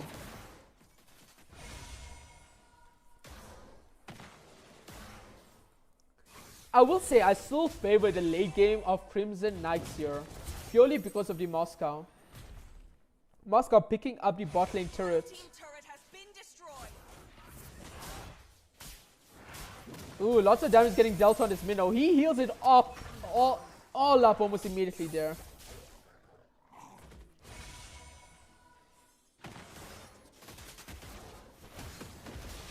Oh, Sora flickers in. That's a huge ult by him. That's first ulting the background. And Minnow survives, flickers back to safety.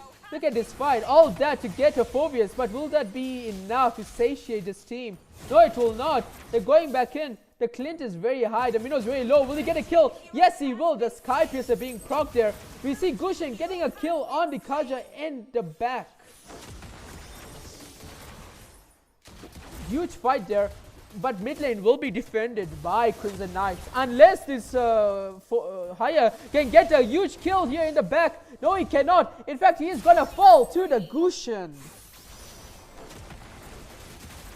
But this Gushin, ew, he barely survives there. What a huge fight for Crimson Knights there. Managing to get the Haya right before load. Will they take advantage of this situation though?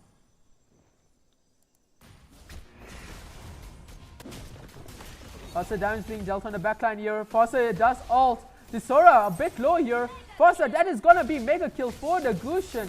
We see them going back in. Huge damage getting dealt by the oh, look at this. The Gushin goes back in.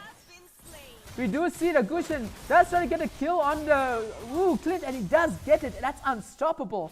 Haya ults into nothing there. That is another unstoppable for the Forza. And this should be the freest load to ever be for the side of Crimson Knights. We are getting to the stage of the game where the late game, mid game to late game power spike is hitting hard for Crimson Knights.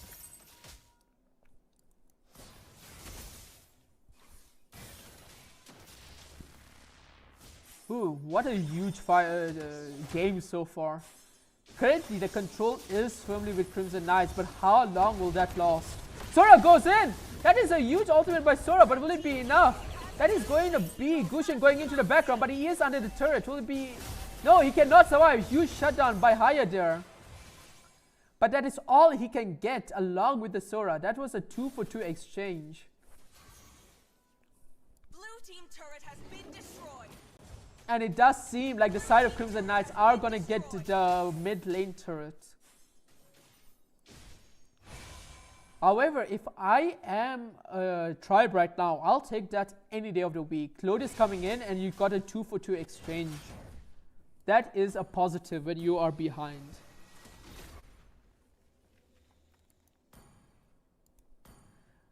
And it's also a wasted load. The side of Crimson Knights not being able to do much with this load here.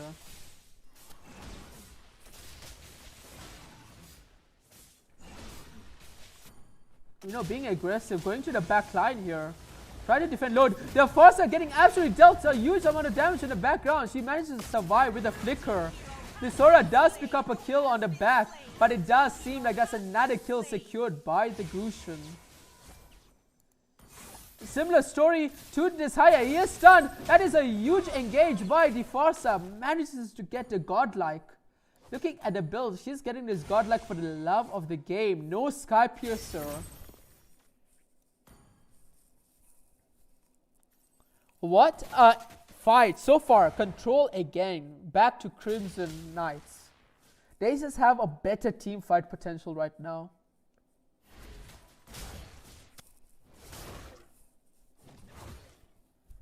Oof.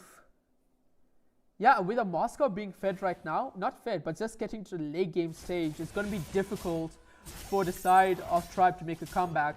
But they do have the Lunox, and Lunox is terrifying late game, folks. Looking at the builds, there's 3 Sky Piercer stat not working out well for Tribe. There's 0 stacks on Sky Piercer for Lunox at the moment.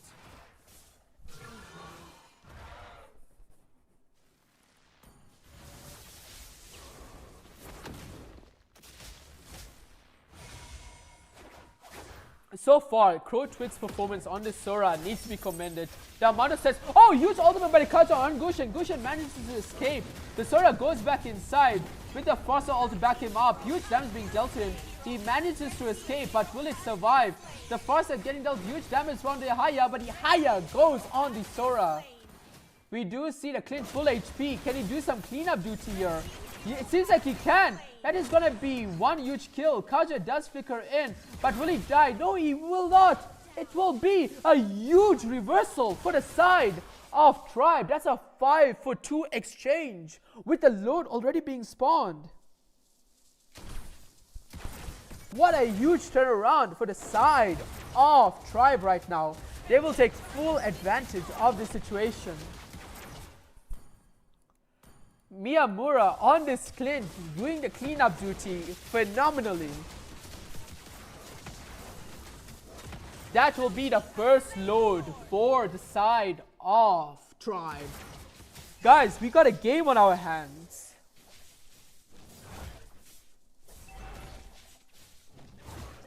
Because of that huge team fight, we see that Tribe in fact have the gold lead right now by almost 2k. Scrutinized has his kidney on Tribe winning this game, and currently his kidney might be surviving.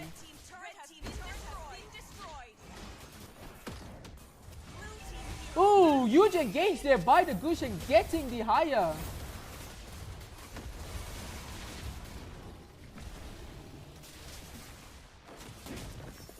They do survive the load fight without losing an inhibitor. That is huge for the side of Crimson Knights. They want to get back control of this game now. And considering it's a 4v5, it's a perfect opportunity too.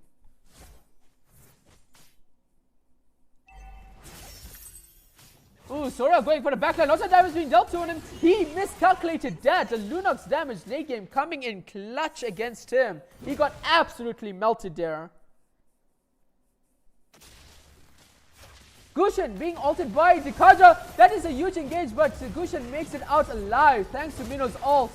Oh, barely. Look at this damage by the Clint. Can he get a kill on the Minnow? No, but Lunox will. The Sky Piercer on the Lunox finally coming in clutch with 30 stacks. Look at this Gushin. Huge engage, but he's not going to go back in. He's going to play it a bit safer than that. Oh, my apologies. It is Crimson Knights.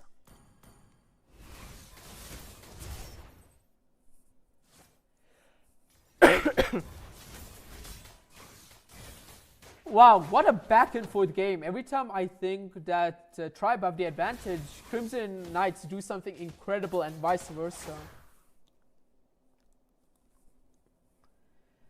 Guys, I feel like we all can agree that a game of this quality deserves a like and subscription. We are only 5 subscribers away from hitting 100. So please give us a sub. Oh no, it seems like No, he will survive. The Kaja is not gonna ult Sora. Oh no, no mind. He does ult the Sora. Sora, huge damage. That's a mega kill for the Clint. The Moscow does ult. Will he come back here? He does, but he just escapes immediately. Ooh, finally we are seeing the Sora not able to tank the Lunox and Clint there. Looking at his build, it's just, ooh, he's going basically semi-tank and still can't do anything here.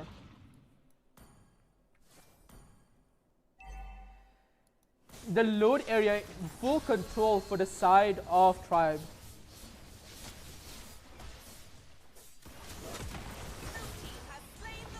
That is another huge load for a Tribe right now. They're going to be hoping to get a few inhibitors with this.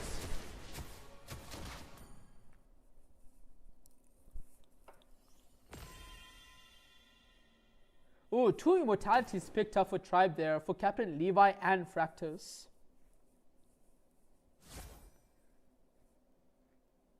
And that's a great Dragon Spear, if I remember correctly, picked up by Miyamura.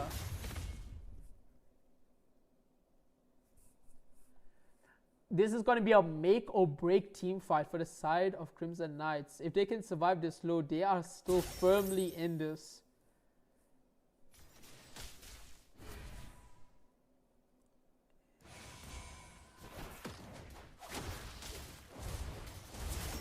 So coming in very slowly. Slow push coming in top lane side. Can they get top lane here? Oh, they cannot, but they can indeed get bot lane. Thanks to Load. Load already coming into the base. Kaja also Gushin. Gushin does survive. Huge damage being dealt on by the Farsa here. That is going to be the immortality proc from the Kaja.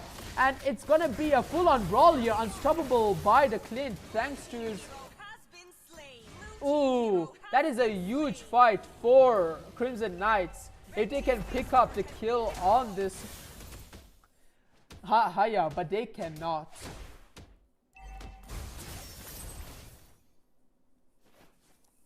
Both the side lane inhibitors are lost by the side of Crimson Knights, but that is fine. The mid lane is standing and they are alive. They're going to be thankful for that. They are still in this game, but the advantage, thanks to the inhibitors going down, is firmly back in Tribe's control. After that mid game, that is not what I expected. Tribe, very controlled performance, coming back into power here.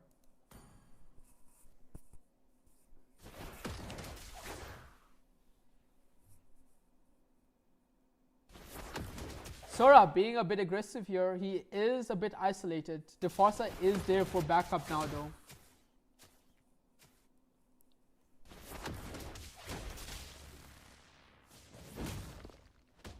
Ooh.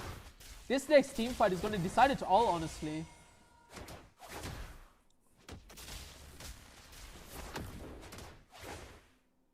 Look at them, they're just sizing each other up. The first team to make a mistake here will pay for it with the game, I imagine. Load spawning in only 17 short seconds.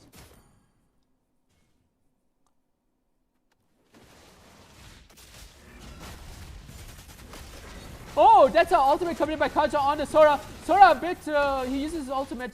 Immortality is procced. We see Gushin going for the backline, but it's not enough. Huge damage. The Lunox goes to the backline, gets the Sora. This is a huge fight coming in.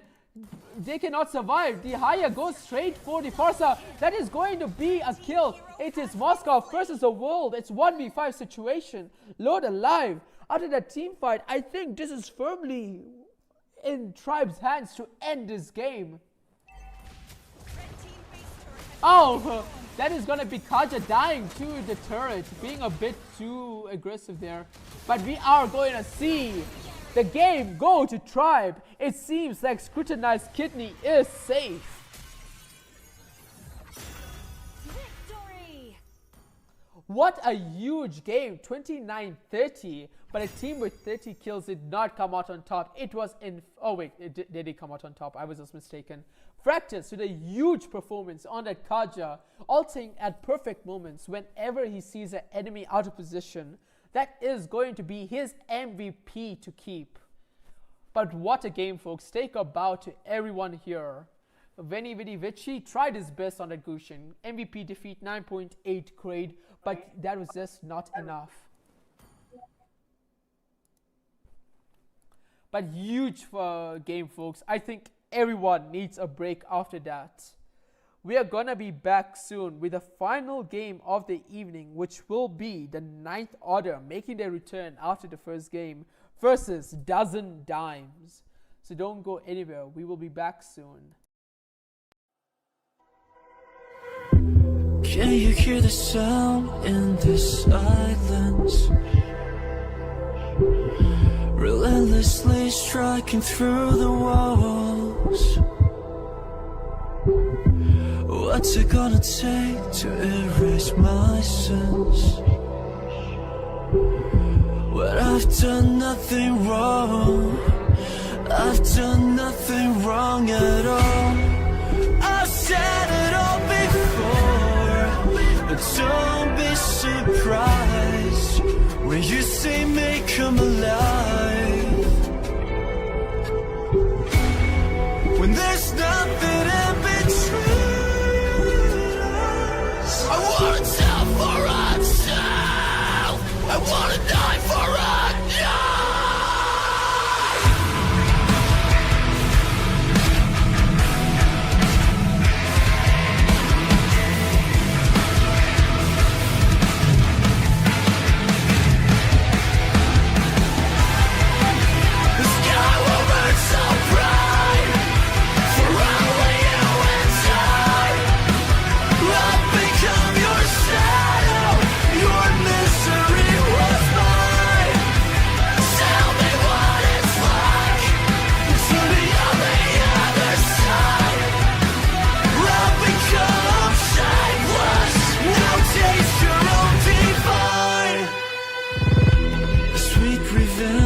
It takes me higher.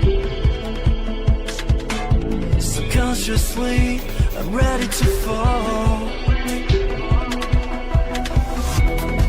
When there's nothing in between us, I wanna tell for myself, I wanna die for a die.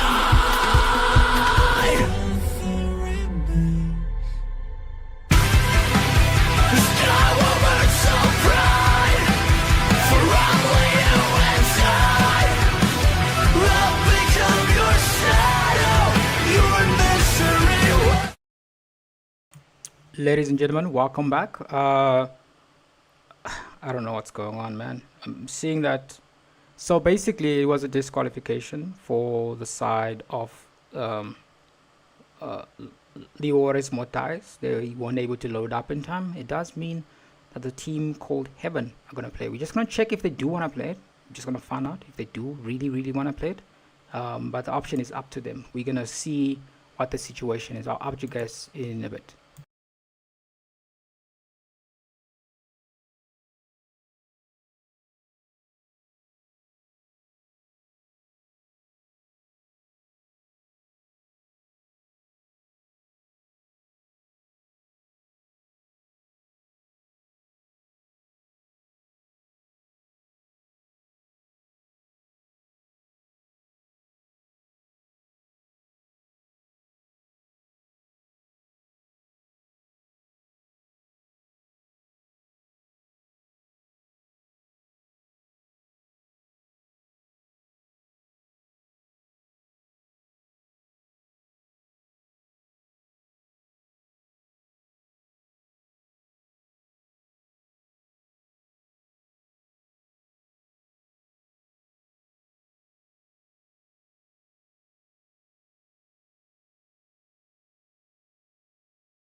Welcome to the greatest magic And show we of all are time. back. As you can see, first band section, we have Hilda band, Crowned by Holly heaven's band, mandate, which team, I my can legacy understand. shall endure. Holly currently in the meta, and Hilda one of the most annoying tanks to deal with. As you can see, Zenin and the Belleric also gets picked off. Belleric mostly known for being very annoying with the sustain, with the taunts, and just a hard to kill hero. Also with the Zetian. Zetian is a good mage. I just don't feel like she's the best. Butterflies born But by thy overall, wish. still a Your good team mage. is picking. Glue By gets lanterns banned as light. well. Glue, honestly, another annoying hero if played right. With True a love Zushin ban. is like blood. And oh my, they just banning and picking so fast. I can't even explain. But they pick up the Carmilla. Carmilla is good, especially in team fights. But if they're all split up, I feel like Carmilla is not really a good pick. You know, I have seen that Carmilla is a pretty popular pick in the ladies tournament. A lot of people are playing not Benedetta. Oh my days, I'm so obsessed with Benedetta. A lot Need of some stitches? people in I the can ladies help. tournament either play Carmilla or ban her. But I have to say, picking her first, it really just depends on your team. If the when the Carmilla is able to get a set, it all depends on whether the team can follow up to do damage. You know. Sanjo. Yeah, as we see, picking up the Melissa and Gwen. Melissa, not really the best marksman these days, but she does do a lot of damage if she can get the Trinity build. And the Guinevere pick up Guinevere, overall good jungler, great pick off potential right there. And I see a Hanabi pick. Interesting. I'm not a fan of Hanabi personally because one of the worst marksmen, so squishy and like honestly is the worst. But Aurora, I was not expecting an Aurora pick.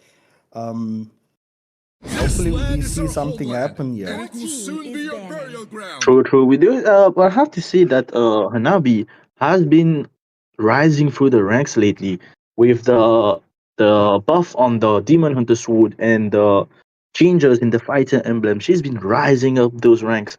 We did see that the side of Heaven, Blackita picking up the Lapu, which is a really solid pick for the EXP lane, versatile, stuns, CC immune, and a lot of damage. They do ban out Alpha. Interesting ban, something I wouldn't say will ever be worthy of a ban.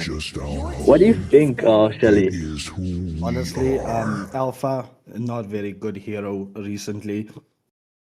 Back then, he was probably like the most used hero, I swear. But now, he's just fallen off the ranks. People don't pick him, and he's just overall not good. If you just mess with his farm, I'm sorry, Alpha can't do anything in that situation. But we do see Atlas getting banned. Atlas has been popular these days. Even in PH and Indonesia, they pick up the Atlas.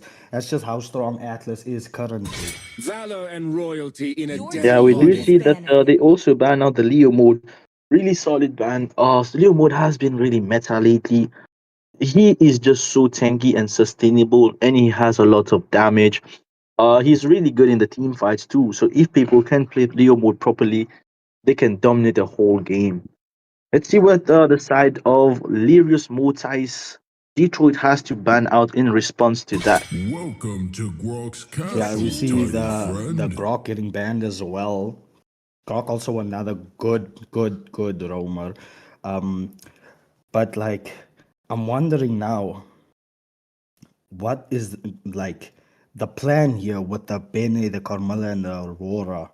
I'm genuinely curious because these are three of like the most, I don't want to say garbage, but most of the not really popular when it comes to pro play, you see. True, You true. see? But we see the Kadira getting picked up. Kadira, very good, especially against the Aurora. Hanabi might be a little bit difficult to deal with, as we know, with shield she gets CC immunity. But if Kadira can get on top of her, she's gonna get one-shotted easily. We do see that the side of Lírios Mortais picks up the Sylvana, which is an interesting pick. I wouldn't say it's worth it. Sylvana, she is just not that good overall. She does have a lot of sustain. She has great pick off. How do I say this? Possibilities to pick off. Yeah, potential. She has great pick off potential. She can easily pick off that Melissa or even the Guinevere if caught inside her ult. We did see that Detroit picked up the CC, which is very good against Lapu Lapu actually. She can move around the Lapu and not let him do his CC or even damage her. We see Kitty hovering over the Kufra now for the side of Heaven. Let's see what she will pick next. Honestly, I don't feel like Kufra is the proper pick here because they don't really have dash heroes, you see. So a Kufra I would not recommend. But a Kaja would be great. Oh, they pick up a down. So I have to see Badang. So annoying. Badang. Yeah, Badang is so annoying. Like even before the nerf that he got on his range, Badang was a menace on Rome with the proper build. Like I think the build back then was Thunderbolt and the Brute Force with Oracle. Yo, that was annoying. Honestly, this Badang, if played properly, they are gonna have a hard time dealing with this Badang, especially with how tanky he is and he can rotate around the map with so fast, especially with support emblem, with wilderness blessing. It's just played properly, this Badang can be all over the map and you would just be constantly annoyed by how Badang is everywhere for every situation. Definitely. So going inside in the game, it will be Nigel joining Chelly. So I'll leave you guys to it. Thank you, Tuki.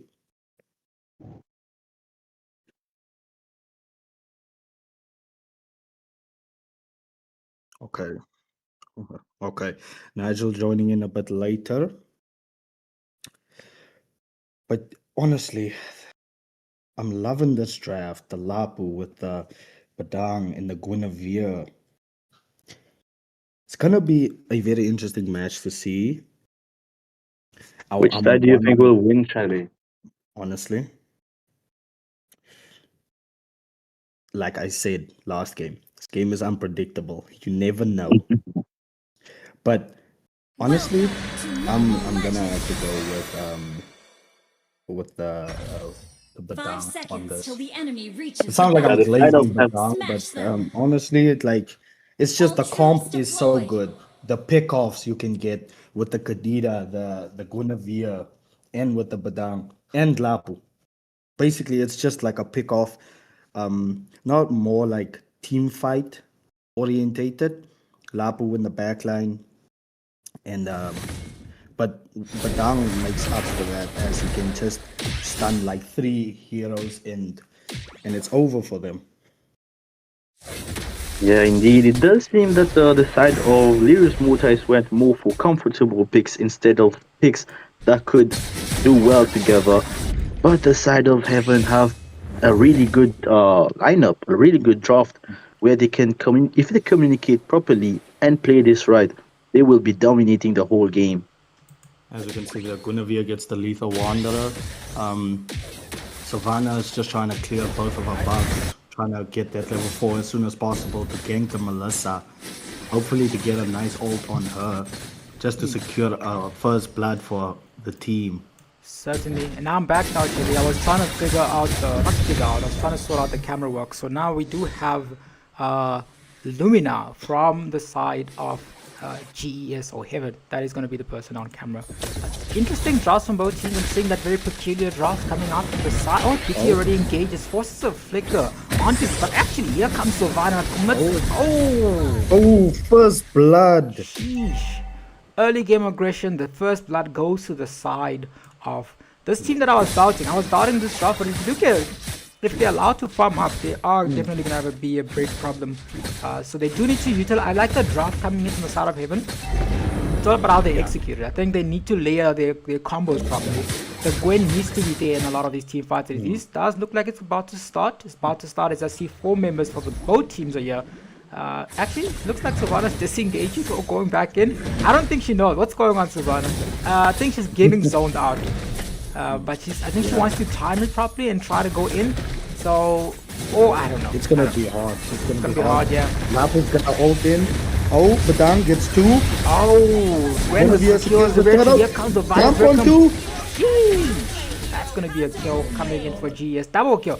Fun fact, the side of GES actually lost to this Gwen, like a Gwen in general. So I think they do recognize the importance of picking it up, and they've certainly taken it. I think it's one of the most popular picks, at least in this tournament, when it's not even getting banned out either way. So people would rather pick it up, and then when they do pick it up, it usually goes well. But let's find out. 3 kills to 2. It is still kill-wise. The leading goes towards the side of the Lírios and South. Yeah, honestly, and as you can see, the Melissa is only coming back now. With the Hanabi, Nigel, what is your opinion on this Hanabi? Because I don't like this Hanabi. No, I don't like Hanabi too, but the idea is that in our server, people don't gank Hanabi enough to the point where she can get that late game itemization that she needs, because she's not going to be useful in the early game. People just don't take the hero seriously to the point where she does get farmed, and that's usually where the gray area is. But I'm going to be seeing her engage coming in. Katisa goes in. Oh, Melissa trying to deal the damage from the burst. Here comes the curse blood from the Camilla, and he's going to be able to take out a kill. They're still going in. Blood secures another kill, as now Heaven might just be in trouble in this situation, because Melissa's trying to defend this once again. They're trying to defend, but I do see Gwen is trying to prepare for something here. Can she get... The Frozen Gwen in our accidentally showed itself. Yeah, she was trying to make a gank in the top, but it didn't work out. But yeah, back to the Nabi. People don't take her seriously enough to gank her, and then she becomes a bit too much. But in other games, like if it's a high tier rank game or an MP, they just know that you just take it out. Don't give any chance for the Hanabi to farm, because her key thing is she needs the items. That's exactly what she needs. People are not like the thing with Hanabi for me is when she's on my team it's horrible, but when she's on the enemy team, geez, man, I think people be playing like Cow Teasy there. I feel like while I was watching MPL PH, I saw one of the things. I think it was Twisted Minds that picked up a Hanabi actually, and I think they were going up against PLPH, and the Hanabi was like standing there for a solid 5 to 7 seconds, free hitting, but nobody was dying, nobody was getting low, and honestly, it's just a bad pick. Definitely, but let's find out if they're going for a 1v1 battle. They still secure the retribution onto that blue buff. So Pandora is now going to be able to have more farm in that situation. Now it seems like GES are focusing their attention. BGES are focusing their attention back onto the mid lane. Opening up the mid lane, arguably one of the more important turrets in the game. But now they're turning their attention back to that Hanabi, who we've been saying isn't getting ganked. But now it looks like it might just be trouble for her. She's still saying that. I think she knows that there are people around her. But she's like, you know what, I can clear this before it gets heated. But the same thing is being said, but they are staying a bit too long in the bush though. Badang has made the call to try and engage. Kadang comes into the wall, they do go in with the Kadisa and they secure the kill onto the side of the Torres Mortais. But here comes the securing from the Aurora. Aurora secures another kill. So turret-wise, it is the side of BGES are winning, but in terms of kills, it's the side of the Torres Mortais. Yeah, and one thing I always say, Nigel, it looks good by how many kills you have, but nothing can excuse the goal difference. If you have a lot of kills, it doesn't particularly mean that you're winning. Oh, and you see an engage here. Oh, and then Melissa gets picked off. This is one thing about Sylvana. She's so good at isolating just one person and going for that kill. And in that instance, you can't do anything. Purify doesn't even get you out of her ult. The only thing you can do is purify the first skill stun and try to avoid a second skill. Ooh, double petrify. Ooh. That was a double pick for killing spree coming in, but oh, here comes the Violet Recom. That's a double kill coming in. That's a triple kill coming in from the side of Heaven on this last day. Listen, I don't think they can qualify even if they do win, but they want to make sure that they do leave the tournament with a statement and they secure the that should be the third objective of the game. Third turret goes to the side of GES. Yeah, honestly, that was such an amazing fight right there. Just the communication, the teamwork in that fight. Oh, they did catch someone else. It's a shutdown kill. So Vana is doing like pretty well, man. I think she's managing to catch a lot of these people who overextend. That shutdown is going to be a lot of gold for the team, not just for herself. She's still far behind in terms of jungle though. She's not level 11 like Zhao is on that, but definitely a good start for the side of Heaven as they are turning their attention back to the XP lane this time. Detroit might just be in trouble here. There are 3 people who want to make a siege on her here, but she's choosing to stay in the turret to make sure that she doesn't die and give them more gold.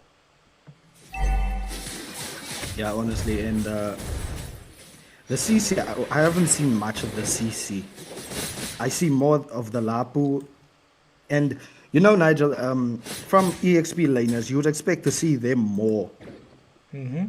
But I haven't seen the EXP laners that much in the team fights. Yeah, definitely. And I didn't tell Tuki this, but you can only be one mod, so you can't be YouTube and WhatsApp. So you gotta decide which one you want to be.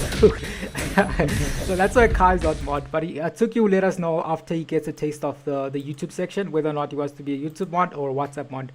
Just so I prefer WhatsApp. I prefer WhatsApp. You YouTube prefer WhatsApp? is just Oh damn, okay.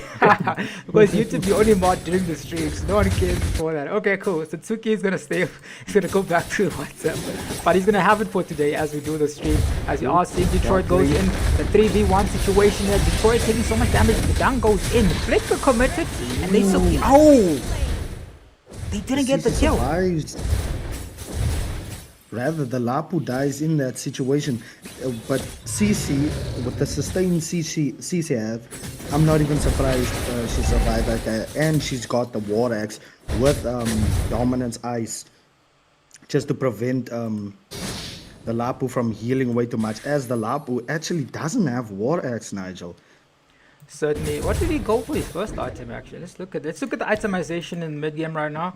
Lapu picked up Fury Hammer, Dom Ice. Looks like she's going for Oracle or for Brute. Yeah.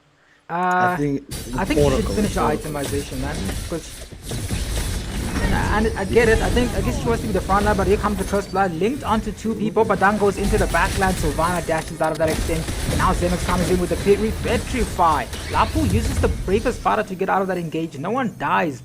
But I think, yeah, the itemization might be a problem. I think the idea was to build something. Oracle is built up. I think they're going to go for Fury Hammer or War Axe. But I would prefer War Axe. I think they do need a bit more damage. But Hunter can do the same thing. It wasn't finished, so there isn't going to be any. I think that's why they're dying to the CC, because CC has the sustain and the damage needed to survive those fights. Exactly, and the thing is, Nigel, when it comes to Lapu, he needs War Axe just for that sustain. Have you ever fought a Lapu and he is not dying? The sustain is just too good. That's from the War Axe plus with Oracle, but Fury Hammer is more for EXP laners as Yuzong, you see, because Yuzong only comes in, he gets the backline, kills the marksman or the mage, and has to get out. But Lapu is a hero where you have to constantly be fighting, you have to sustain so much damage and just disrupt the backline so that your team can just come in and just wreak havoc. Definitely, and also the idea is that you can still deal damage and you can also just heal up at the same time. But so it looks like the gank is going to be Hanabi versus 2 CC players here. Slight hesitation from the side of Heaven and they're unable to secure the kill. But in the meantime, I'm seeing Army Zeno is going to be here trying to zone up for their team. Both junglers, it's more even now when you look at it's only 3 levels. 2 actually when you look at it, but there's going to be another gang onto Hanabi. Still has NCC commits with Aegis just for the extra layer of anti-CC on that side. But now it is going to be a fight in the next minute. This time it's going to be for the Lord. Whoever gets picked up here is going to be 1 member short, as Blood Moon is already going towards the base because she's run out of mana. I wonder if it's going to be a Trinity build, Hanabi, or Crits. Let me look. Yeah, it looks like it's gonna The be Trinity Trinity. build. Yeah. Okay, interesting. Interesting itemization too, because I'm seeing that the prioritization from the Camilla is also just antique instead of maybe radiant armor. But you never know. We're not playing, guys. I feel like I played a game today. I realized it's easy to just watch and judge and like, I would not have done this. Yeah. It's always easier It's to easier, judge right? someone, but if you're in the same situation, there's constant pressure. You see, like sometimes you can't think straight. But as we're sitting here and judging, basically, we're under no pressure, no stress, anything like that. Definitely, as we see another fight here, they might just lose two, and the flicker committed. Lapo commits the bravest fighter once again. Oh, into a flicker. In the same time, Detroit is taking some damage, but in the meantime, the side of this team are using this opportunity to go in the top lane and take a turret down. That was their plan. They don't care about the kill. Now they have 5 turrets to 3.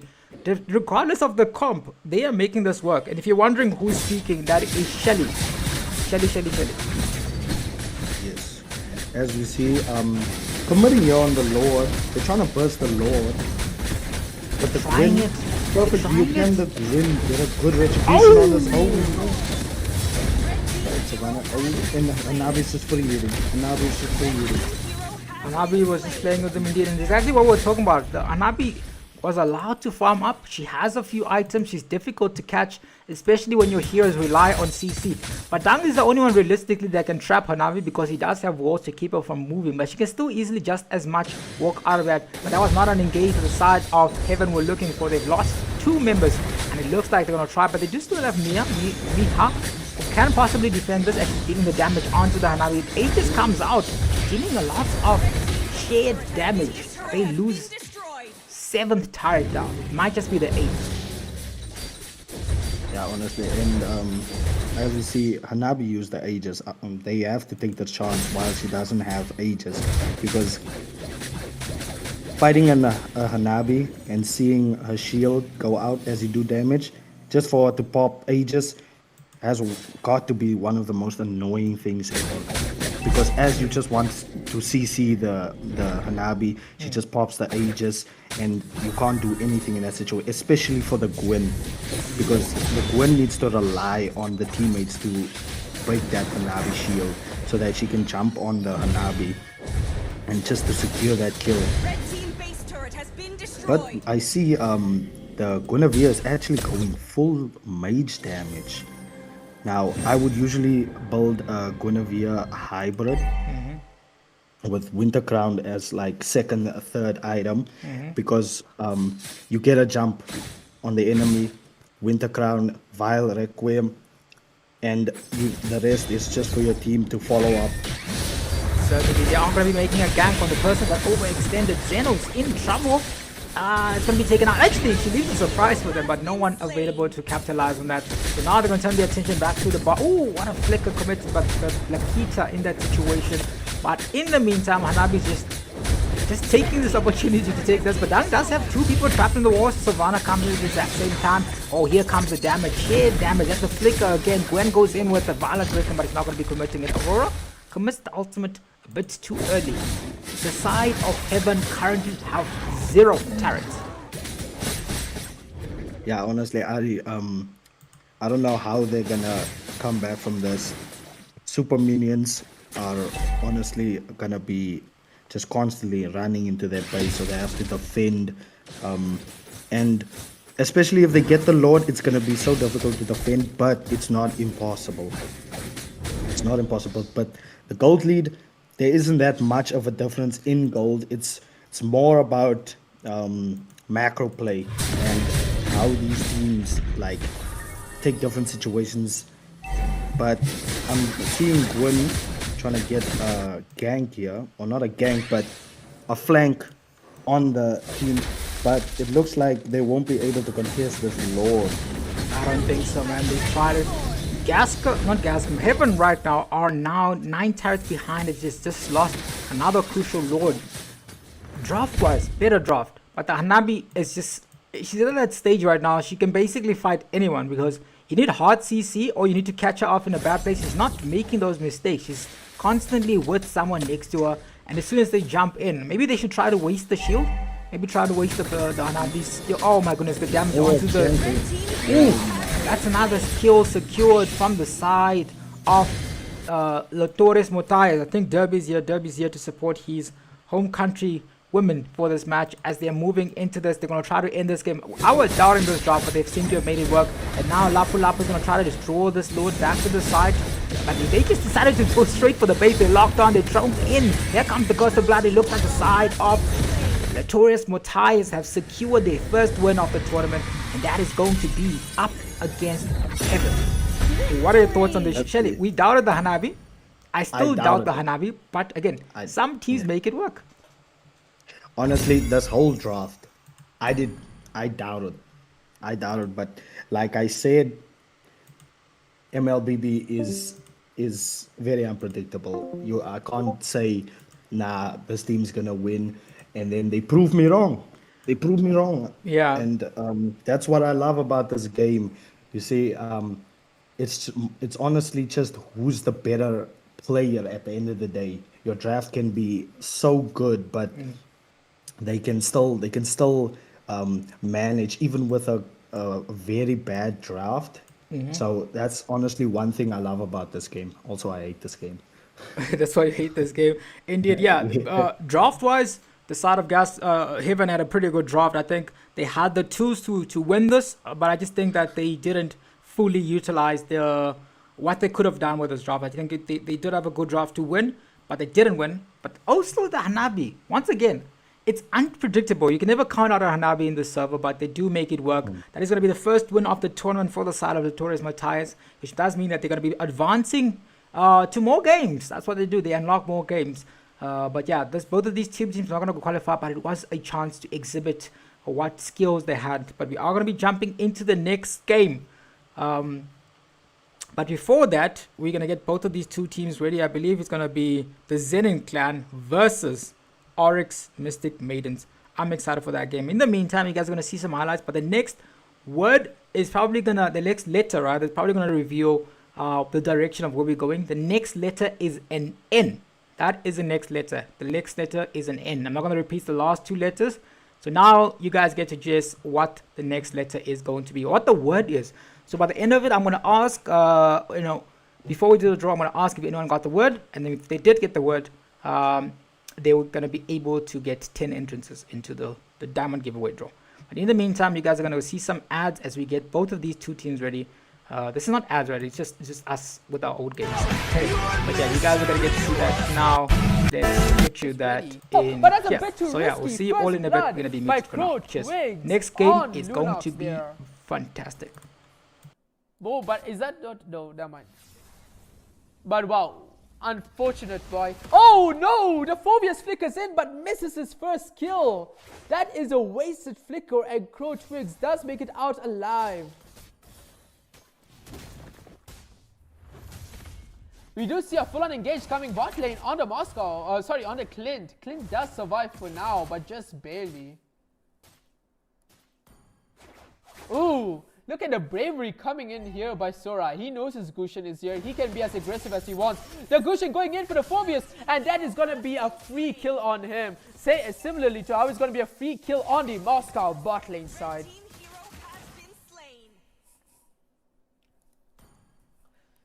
It seems like both teams having quite a control performance right now. The kill advantage does lie with the side of Crimson Knights purely because of how well the top lane went. We see Gushin coming in already on the... Oh no, the higher ult secured on the Gushin. Will it be enough? The higher very low right now, but he cannot survive with the Kaja there finishing him off.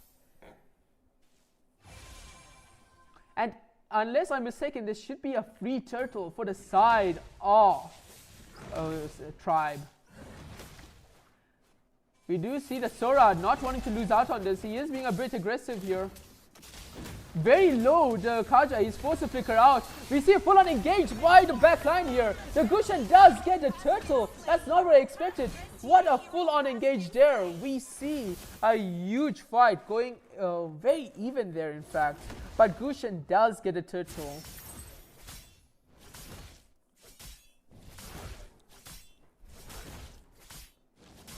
Very good engage by the side of Crimson Knights there. I thought that Turtle was a lost cause, but with both the Forcer ultimate and the Sora engage, they managed to get us. We see the Forcer committing, the Kaja trying to cut off the Moscow here. We see a lot of damage on this Phobius. That flicker committed by the Sora. Will it be enough? Yes, it will. That will be another kill on the Phobius. Smooth Criminal not having a very smooth time right now. Looking at his damage, we see the Minnow committing the ultimate there. Huge damage coming into the back line. Gushin goes in, tries to kill. Will the Lunox die here as well? Doesn't seem like it. It seems like that's going to be a one-for-one exchange, unless this Hayabusa has anything to say about it. And he does! The killing spree on the Rome Kaja. That is going to be a big advantage kill for Tribe.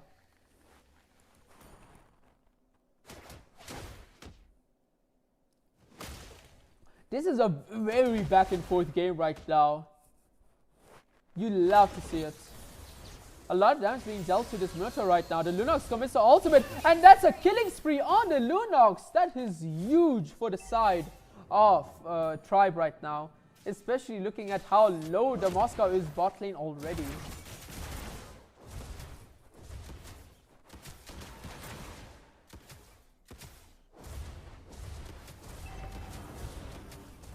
Look at this, man. The Clint is just farming the gold on that turret right now.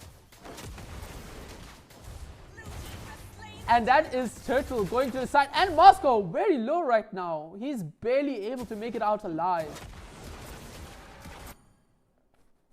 We now see Tribe's signature aggressiveness on the enemy jungle. That's a huge ult by Kaja on the Fossa. Fossa makes it out alive somehow.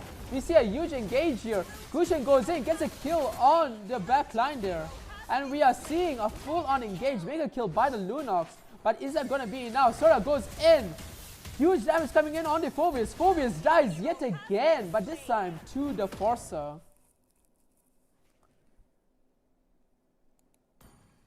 Once again, the Smooth Criminal not able to moonwalk his way out alive. I apologize for that statement. I'm going to report myself for that.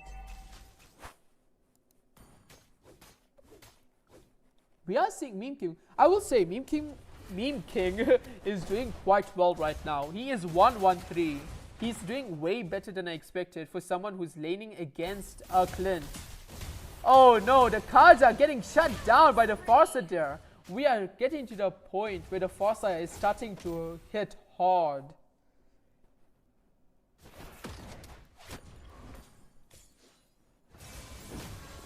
Oh, ultimate getting secured already because Gushin is right there. That's a huge shutdown by the Gushin. And a mega kill by the Forcer on the back line. Control of the game coming back to Crimson Knights. That is huge.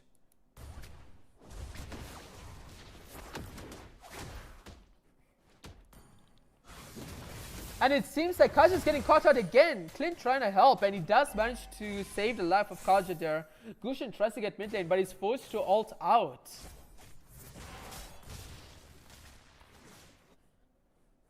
It seems like the side of Crimson Knights is just trying their best to secure this bot lane objective for the Moscow. Oh, ultimate by Foster secured. The minion is very low. Oh, what is this? A flicker jump by the Minnow. He is forced to run away normally. Can he survive? No, he cannot. Huge damage being dealt to him. He goes back in, but he dies almost immediately. We do see the Gushin trying to get this objective here. He does have his retribution. That is going to be Turtle picked up by the Gushin.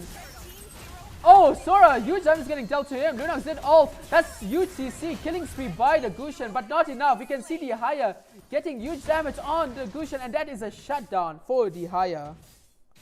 And we can see from the builds that both the Haya and the Lunox have Sky Piercer builds. 3 people with Sky Piercer on the team now. That is bold.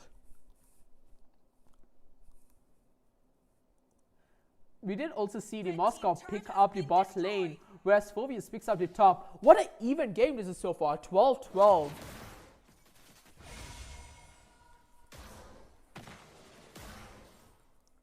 I will say I still favor the late game of Crimson Knights here, purely because of the Moscow. Moscow picking up the bot lane turret.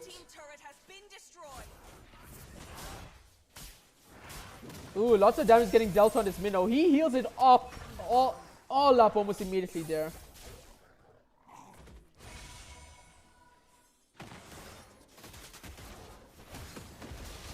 Oh, Sora flickers in. That's a huge ult by him. That's Foster ulting the background. And Minnow survives, flickers back to safety.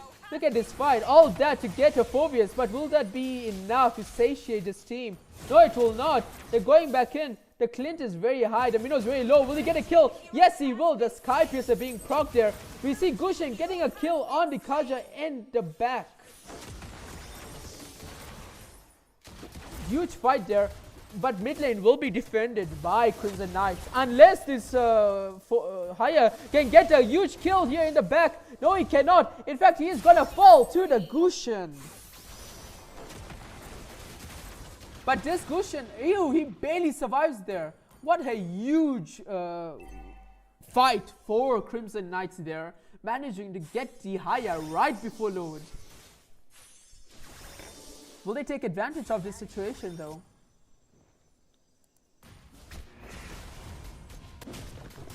Lots of damage being dealt on the backline here. Fossa does ult.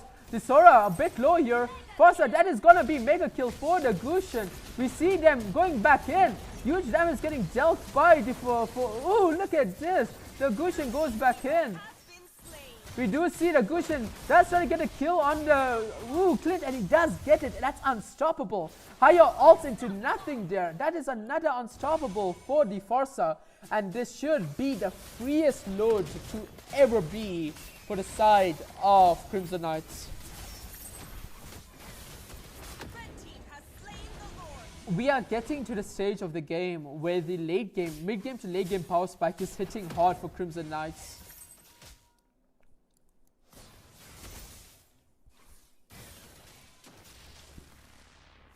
Ooh, what a huge game so far. Currently, the control is firmly with Crimson Knights, but how long will that last? Sora goes in! That is a huge ultimate by Sora, but will it be enough? That is going to be Gushin going into the background, but he is under the turret. Will it be... No, he cannot survive. Huge shutdown by Haya there.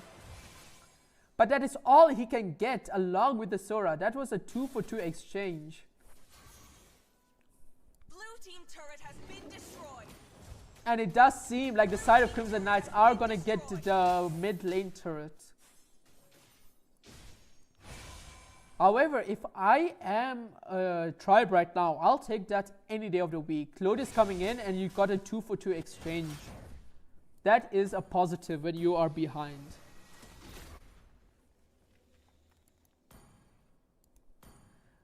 And it's also a wasted load. The side of Crimson Knights not being able to do much with this load here.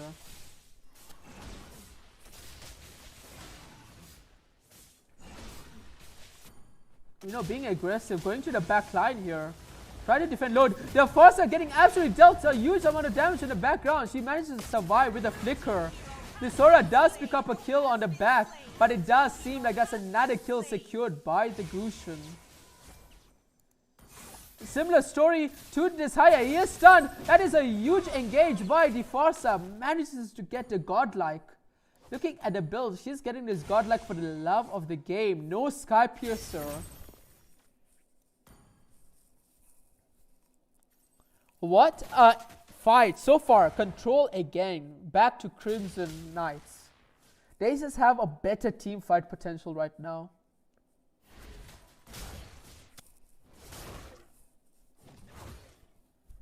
Oof. Yeah, with a Moscow being fed right now, not fed, but just getting to the late game stage, it's going to be difficult for the side of Tribe to make a comeback. But they do have the Lunox, and Lunox is terrifying late game, folks.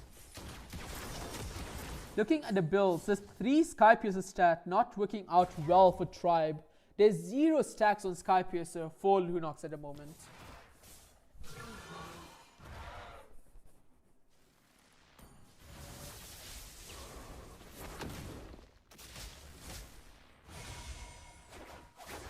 So far, Crow Twig's performance on this Sora needs to be commended. The amount of sets. Oh, huge ultimate by the Kaja on Gushin. Gushin manages to escape. The Sora goes back inside with the Foster ult to back him up. Huge damage being dealt to him. He manages to escape, but will it survive? The Foster getting dealt huge damage from the Haya, but the Haya goes on the Sora. We do see the Clint full HP. Can he do some cleanup duty here? It seems like he can. That is gonna be one huge kill. Kaja does flicker in, but will he die? No, he will not. It will be a huge reversal for the side of Tribe. That's a 5-for-2 exchange with the load already being spawned. What a huge turnaround for the side of Tribe right now. They will take full advantage of the situation. Miyamura on this Clint doing the cleanup duty phenomenally. That will be the first load for the side of Tribe. Guys, we got a game on our hands.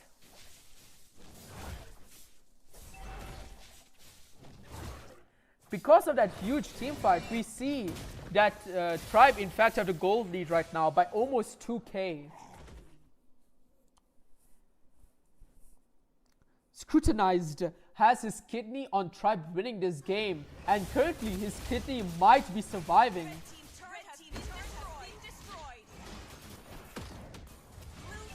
Ooh, huge engage there by the Gushin getting the higher.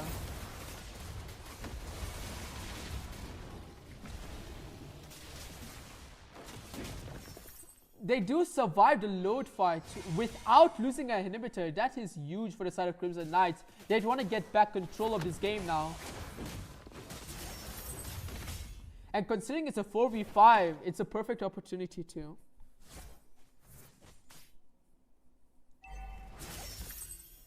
Ooh, Sora going for the backline. Lots of damage being dealt to him. He miscalculated that. The Lunox damage late game coming in clutch against him. He got absolutely melted there. Gushin being ulted by the Kaja. That is a huge engage, but Gushin makes it out alive thanks to Mino's ult. Oh, Bailey, look at this damage by the Clint. Can he get a kill on the Minnow? No, but Lunox will. The Sky Piercer on the Lunox finally coming in clutch with 30 stacks.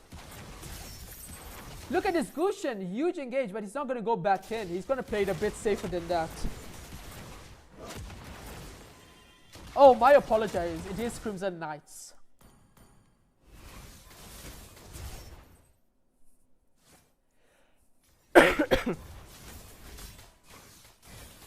Wow, what a back and forth game. Every time I think that Tribe have the advantage, Crimson Knights do something incredible and vice versa. Guys, I feel like we all can agree that a game of this quality deserves a like and subscription. We are only 5 subscribers away from hitting 100. So please give us a sub. Oh no, it seems like no, he will survive. The Kaja is not gonna ult Sora. Oh no, no, but he does ult the Sora. Sora, huge damage. That's a mega kill for the Clint. The Moscow does ult. Will he come back here? He does, but he just escapes immediately. Ooh, finally we are seeing the Sora not able to tank the Lunox and Clint there.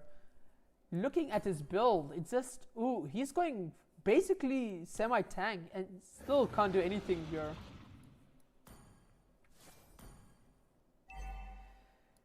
The load area in full control for the side of Tribe.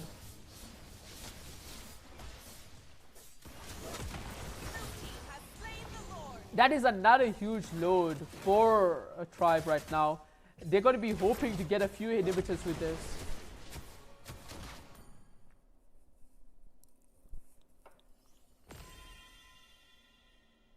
Ooh, 2 immortalities picked up for Tribe there, for Captain Levi and Fractus.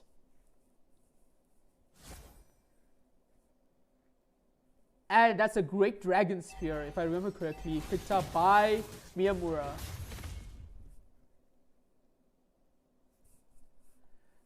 This is going to be a make or break team fight for the side of Crimson Knights. If they can survive this load, they are still firmly in this.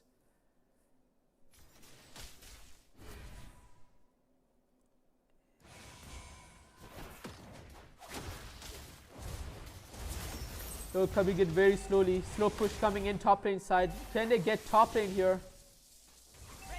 Oh, they cannot, but they can indeed get bot lane. Thanks, Load. Load already coming into the base. Kaja also Gushin. Gushin does survive. Huge damage being dealt on by the Forcer here. That is going to be the immortality proc from the Kaja. And it's going to be a full-on brawl here. Unstoppable by the Clint. Thanks to his... Ooh, that is a huge fight for Crimson Knights. If they can pick up the kill on this Haya, but they cannot.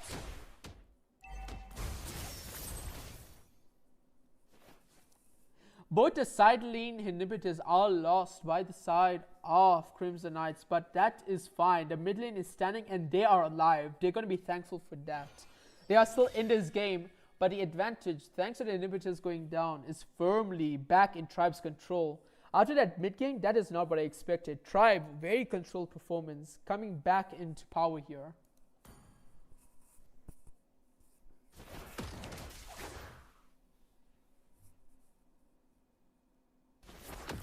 Sora being a bit aggressive here. He is a bit isolated. The Forza is there for backup now though.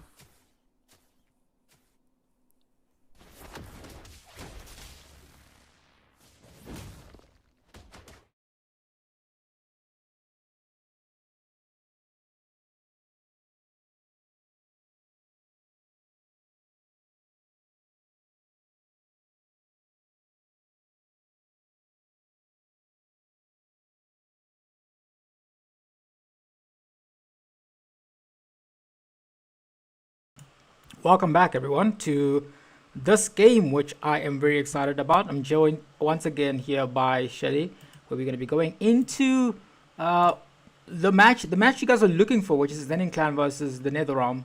That was won by the team. That was won by the Zenin Clan. So now I'm just making sure that everyone has the right pick. I believe the Zenin Clan should have first pick in this situation. So we are going to be jumping into the match.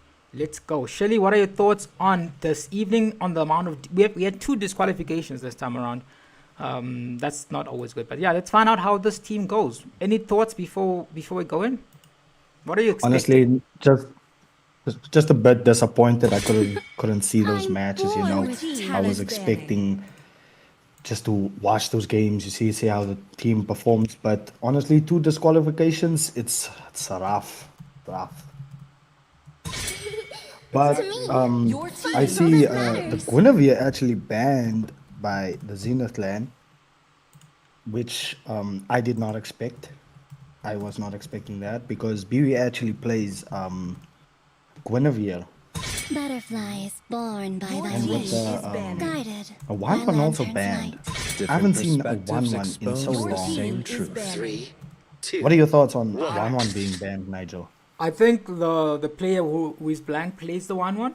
So maybe that's the idea behind the ban.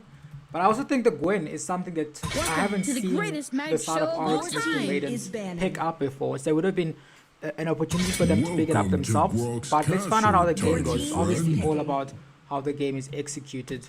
The Zenin clan haven't... I mean, they did win now. They finally got a win. They won this last game through DQ, but I'm assuming they also want a win into this matches. And I'm seeing Reese is back. We haven't seen you in months. Welcome back. And now you missed out on this tournament. You could have joined Reese. It's a ladies Crowned tournament. by But the heaven's first pick mandate, coming out my is legacy a hero that I do shall like, endure. and that is the Zetian. Zetian with flame shot though. Oh yeah, fair. I don't know how I feel about that flame shot. Usually going flicker with Zetian because Zetian is a hero where she doesn't have much mobility. Sancho, Same with reading through Eve time's and Aurora. threads, Them. I hope Like, to find a strand that's you have to truly mine. constantly be at the best position to assist your team because getting picked off is very easy, especially if you do not have your passive. And Nigel, I see another Hanabi pick. Yeah, I Hanabi mean, with listen, the it just Angela. worked. It just worked the last game. If they don't gank the Hanabi, she is gonna snowball.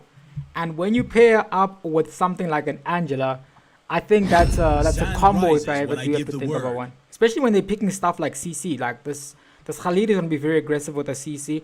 Trouble might go for something maybe sets. I mean, Trouble usually goes, I believe, XP. Yeah, she likes to go XP. So I want to see what they respond to right now. Considering that, oh my goodness, Chivalry is that's dead, going to be a clip. Your team is Interesting. Interesting. But Clint is very good against the Hanabi. as But timeless as a glacier's heart. it's so difficult because Hanabi players, what they usually do is they just clear the lane. They just full on clear the lane. They don't zone. They just full on clear the lane. So you don't have much the time to poke out the Hanabi to secure a kill. But that's why you need to rely on your team to gank you. You poke the Hanabi out a bit, and after that you just secure the kill with the rest of your teammates. That's exactly what you're gonna be doing. But Aurora, very interesting pick once again. I think it does okay, especially when they do have a lot more CC already involved in this conversation, maybe. But it seems that they might be going for the Alpha Fred, Alpha Baxia, or Alpha, not Alpha, not. What's this hero called? Angela. Yo, it's like I blocked it out of my mind, but yeah. They can't go with it anymore because it has been taken out. But they also respond with the Gushin. Yeah, no, Alpha is something that Aya plus Kai has been playing quite a lot. Yeah. And the thing is, I see the Khalid actually having Revitalize instead of Flicker. So you won't be able to hit those Flicker ults that catch the enemy by surprise. Certainly. So we're gonna find out who executes the drop. I am still predicting a tanky jungler from the side of Oryx Mystic Maidens. If this picks review anything, I think it's possible that we might see a tanky. Dragonborn is Zilong. Interesting. Okay. Nigel, these games, Unpredictable, right? Unpredictable. Like I did not expect a Zilong. I haven't seen a Zilong in so long.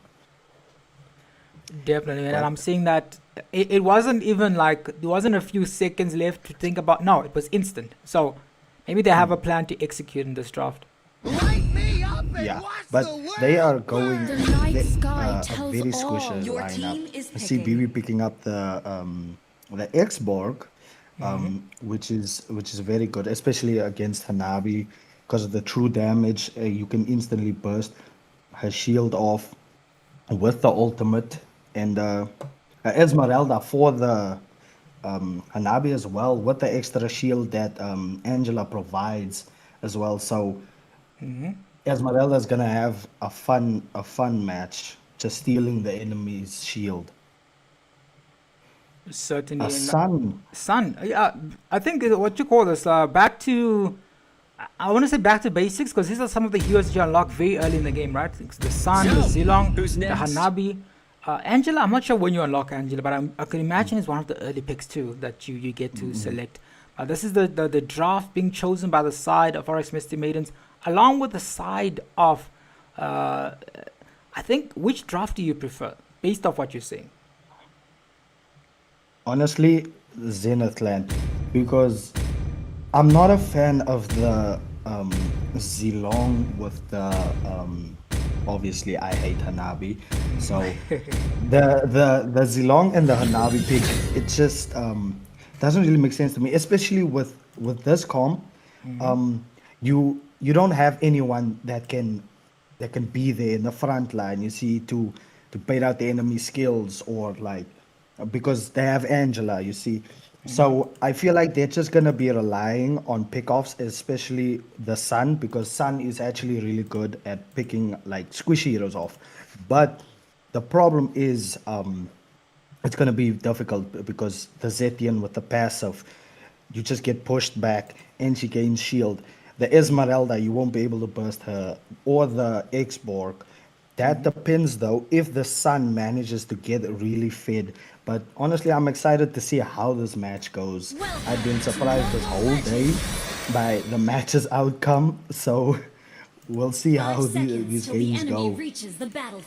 Definitely, they took out the Gwen, and now it's going to be Hanabi. Hanabi, from the last game, they won. So it is something that they're looking to maybe build on the momentum that the Hanabi does have in the tournament so far.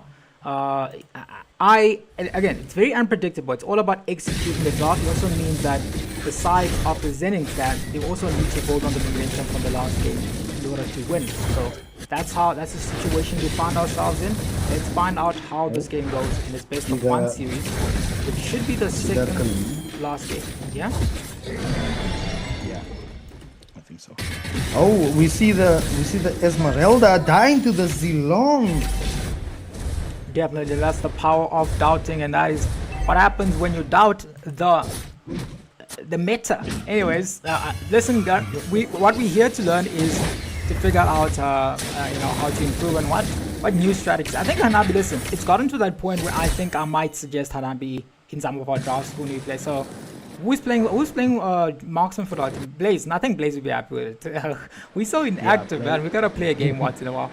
We played today. We played the Zenin clan. So I think they do have the potential to win this. But we're gonna see how they do up against this draft. But I think the theme of this tournament is that the crazier you pick, or the more out of the box you think, the more you're gonna do well. Because we hardly get to see the Sun and the Hanabi combo either way. It's something that you also don't get to see.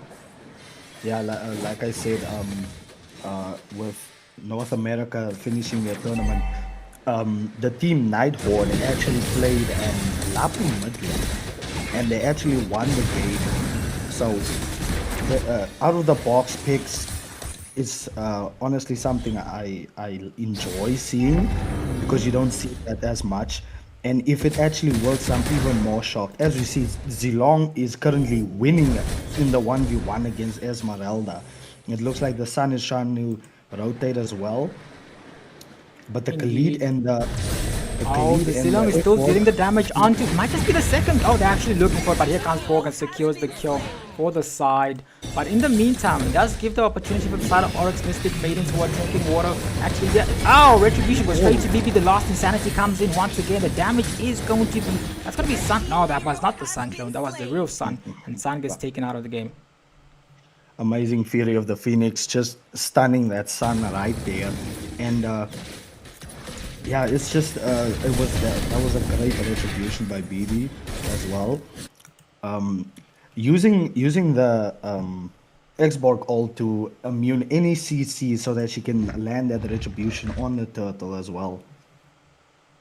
Definitely. When I see Zilong using the ult, Zilong going in on the Esmeralda going on in. It looks like Angela is going to ult, but it's a choice, Zilong man, is because just Angela surviving. also has a shield, right? So I'm like, I think she's also thinking about it. Guys, I'm facing an Esme here. Should I still ult you because you're gonna give her a shield? So I still think they're deciding what to do. I think the early game, Esme is not gonna be as tanky, but in the late game, she starts throwing up a lot of those items. I'm already seeing an invade coming in from BB here. She's going straight for the red buff, so that's gonna be under farming coming in from the Sun. That's a good invade. Seeing the team or the enemy team is not on that side, so instantly invaded, and X-Borg actually takes jungle really fast because of that true damage he does. Looking for a gank. Fear of the Phoenix goes out. Will Angela survive? Angela cannot survive. That is two. That's 2 stacks for BB. She actually got Sky Piercer first item. Definitely a high risk, high reward when it comes to the Sky Piercer, and it seems that they might just be able to hold up on that reward because they take a turret down 4 minutes into the game. I think that's the type of gameplay they were looking for. As San is going to try to catch up now. She's 2 levels behind. Let's see if she can do it. As the next objective is already spawning. Sun goes in once again. Arsenal comes in. Yeah, the damage is available. But just Naz just heals from that Khalid. Yeah, and it looked like they want to contest this turtle, but I don't know. They are so underformed. They don't have. Look at that, Nigel. They don't have a front line, so they can't walk up as easily. Certainly, and they're gonna try. The Angela ult is on, but BB doesn't have. She's not too worried on that because of the itemization and just the fact that if Borg doesn't have any direct counters, he's gonna have a good time. I would have said that maybe the counter could have been the Sun if she built up a lot more items. But right now, I think he's just steamrolling. They're gonna try to make sure that they win this game Sun might just be in trouble. Did he secure the red shoe on his buff? No, that is not going to No, be he the did case. not. Aya plus car's buff is gone. Yeah, but Nigel, people always make fun of your retry, but honestly, Who are these people? I've been staying away from them. Huh? All I hear praises on this channel. and not as far as I hear from Nick. Oh, Fury of the Phoenix comes out just in stun. Zilong goes down, and it looks like the Sun is gonna go down as well. Sun cannot escape. It's a double kill for Khalid. Certainly as a double kill, and it looks like they're going to turn their attention back onto more invasion here, as Khalid is there trying to be, again, giving a lot of vision for their team. In the meantime, Hanabi's going to try to wait for the late game, try to get more farmed. I believe that Nezuko usually plays XP based off what we saw in the last matches, but now she's back on this time. Is going to be on the marksman. So I think the key here, they're going to wait for the late game. That's the strategy. They have to wait for the late game. Yeah, late game they can look for something, but the thing is, Nigel, in the late game, the Esmeralda, the Export, and the Khalid are just gonna be too tanky for any of them to kill them. Oh, certainly has to be another fight. Oh, they check out Ayapa's car. Edgeborg wants to think about using the last insanity. It hasn't committed it, but look how low Asuna is. Now it's going to go for the third objective, which possibly is going to be uncontested once again. yeah, it looks like they're trying to get an invade here on the red side. Angela ults Hanabi, but they're just trying to secure the turtle. Possibly gonna get the turtle and then instantly invade on the red. As you can see, the Khalid is already walking up, giving vision, but it looks like BD's gonna clear the top lane first. But the Sun gets the red buff. But look at Clint. Clint is gonna steal the blue buff actually. Certainly. I was looking at this 1v1 battle. It looks like they're gonna be able to take another buff once again. I was looking at this 1v1 with Esme versus the Zilong. She's not able to get in there because of just how much sustain the Esme has right now. But they still haven't taken the mid lane turret, which is the most important. In the meantime, if you guys are thirsty and you'd like to drink some water, you can buy a bottle from Oryx. Search oryxesports.org on Google, and then you'll be able to buy a bottle. Also, if you go to their Instagram, they've got bottles, they've got keychains, and they gotta run away from the situation. If Aya car gets taken out from that engage before Angela can get something in. Here comes Hanabi, forces a flicker onto Dream. Actually, something might be happening with this Angela and Hanabi combo. That's the only thing I can see. That's the only way I can see them winning. If this Hanabi gets the Trinity, that's how I think she can be obviously useful in the game. Yeah. Lost Insanity a bit too early as the Hanabi once again gets a chance to go in. Khalid wants to give more vision on the team. The mid lane is still intact. Itsuki casting. No, this is Shelly. Itsuki is coming back in an hour. Yeah, and Zilong, I will never understand this pick, but as we saw from the early game, Zilong was actually winning against the 1v1 against Esmeralda, but it looks like Esmeralda is building either chastise pauldron or blade armor. I feel like she's getting that blade armor for the Hanabi as well as the Zilong, and it's just gonna be very difficult for them because the pure tankiness, they don't have a front line, they don't have anybody that can walk up, you see. So neutral objectives are gonna be very hard for them, but it's either the Sun or the Zilong that's gonna be split pushing, just to give them a chance of winning. To turn their attention back to the Lord. I think this is gonna go straight to the side of the Zenin clan. There, finally they go straight into Nezuko, making the damage. That's a killing spree coming in from BB. Now the attention is back to the mid lane once again, which is still standing. Oryx Mystic Maidens have kept this turret on, and they aren't able to go down. Who comes with damage onto BB once again? Does she have the... She has the immortality. Doesn't need it though. Flicker being connected for Asuna. Again, pressure is finally open. In the meantime, we have Zilong versus... not Zilong and Sun versus the Lord. I think they can take it down if no one addresses it. Yeah, that's the thing. Two split pushes.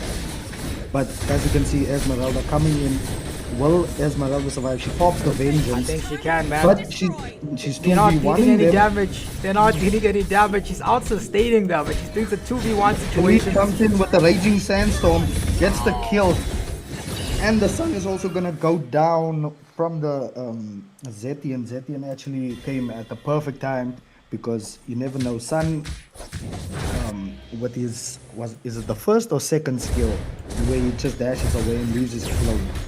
I think all of them. I don't know. I think I think Sun just has clones everywhere. I hardly get to play Sun, but we did see a Sun. Ritalin's Suns lost against the Sun Roam, and that was hilarious to me. But yeah, that's the power of the Sun here. And Sun is good, especially if, for instance, the enemy team is on the Lord, right?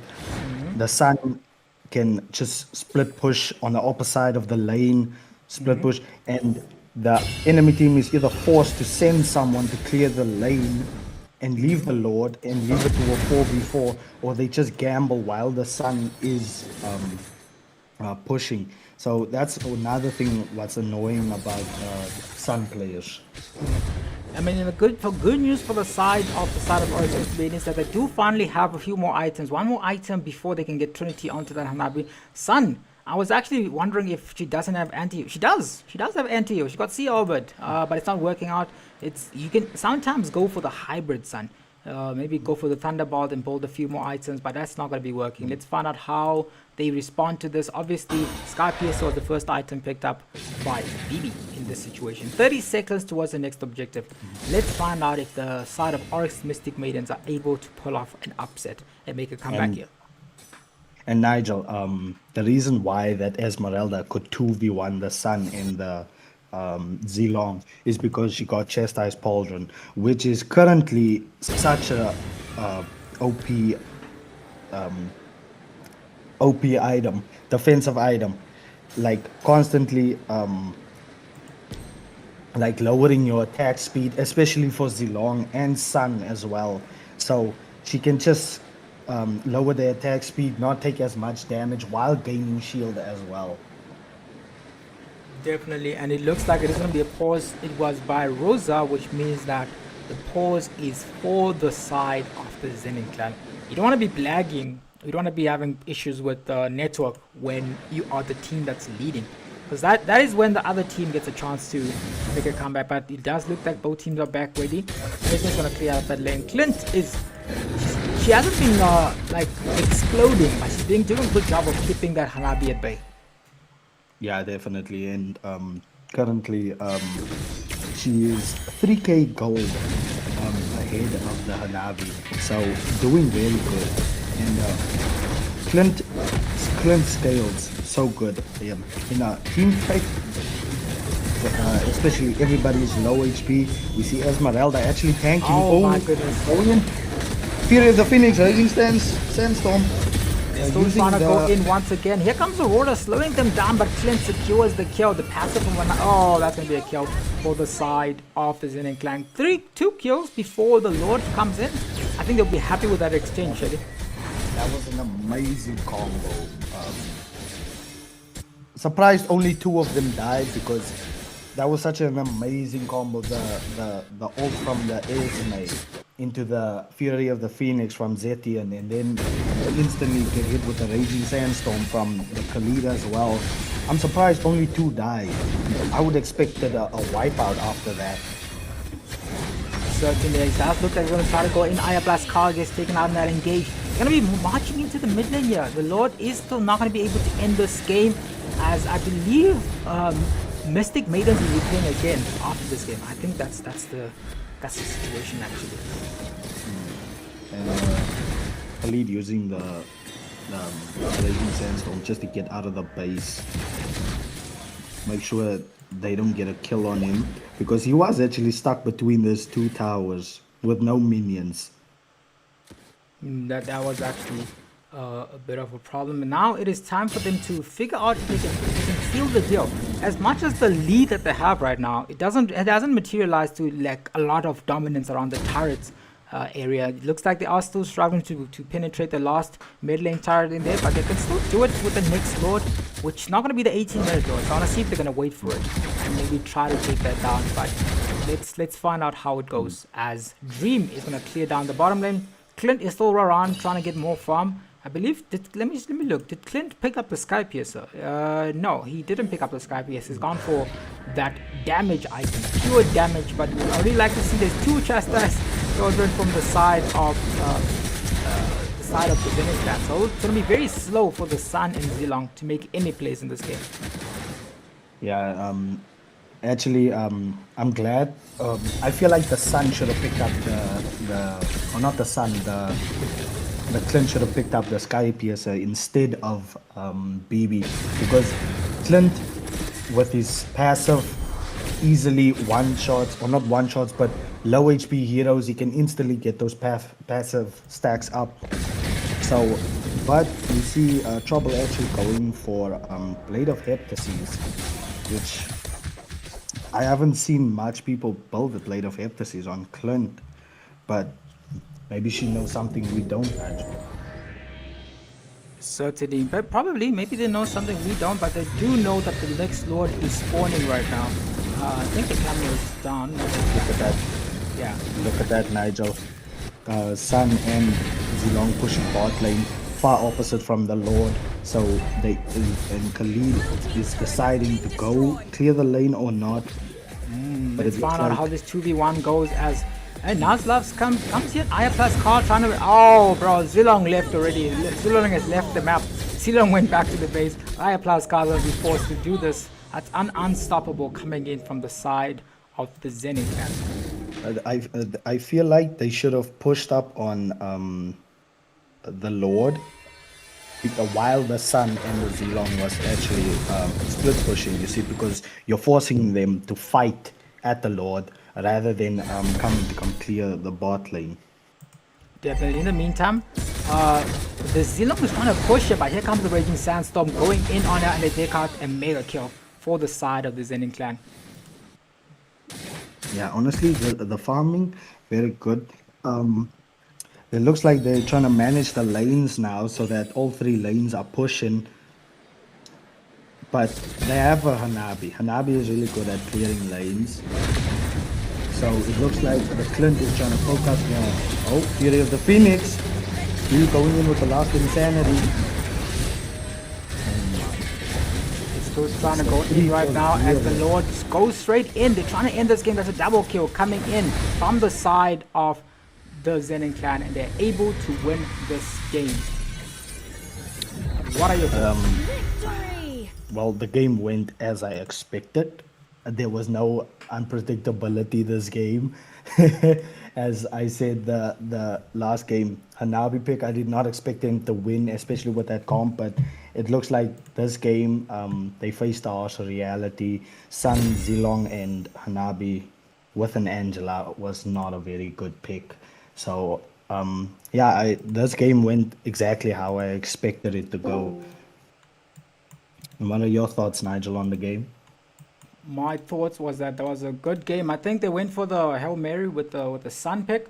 Yeah, I think it could have worked. I think it could have worked. There was opportunity for the game to go in their favor. It did not, sadly. So it was a long game, but the side of the Zenin clan managed to win this. We are going to get PB here. I'm just trying to see where she is so that she can come and give us. Actually, we can't really give some. We can't get her thoughts, because the next team that's going to be playing right now is going to be Void Chi eSports up against the side of Oryx Mystic Maidens. So Mystic Maidens are going to stay in the lobby, and they're going to get Void into the lobby. But wrong person. But yeah, what are your thoughts, Shelly? Yeah, honestly, like I said, game went exactly as I expected, but the game could have been so much different if I feel like they just didn't pick the Angela. They just pick a normal tank, like something like even a Minotaur would have worked, you see. A Minotaur or like an Atlas.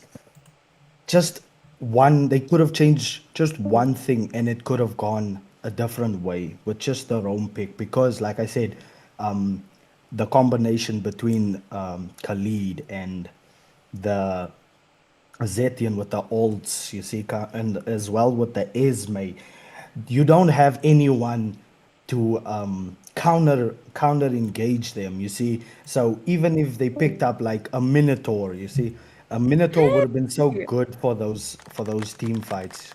I was But listening to Angela my didn't victory work. chat. Oh, you listened to your victory chat. Now we wanted your insights as we go to the next game. Well, you were taking too long, so we brought you here. Oh, What are your thoughts on the game? Because that was the last game of your tournament for you. Yippee! You happy? Okay, cool. All right. So you guys are going to be finishing the group off with 6 points. The side of Oryx Mystic Maidens is going to be playing their last game now. I brought you here so we can get your insights as you are going to be with us for the next game, I believe, right? Yes, I will be. Yeah, you guys can go celebrate later as we're moving on to the next game. I'm so happy. Did you think I did so well, guys? My team was so good. Yeah, okay. Oh, Should shit. we give you a I bit left of the time lobby. to console yourself as we are going to go off stream and wait for the next teams? I believe Mystic, is it Mystic Maidens? Should be Mystic Maidens once again. Playing against Oh, we're still on Oryx. stream.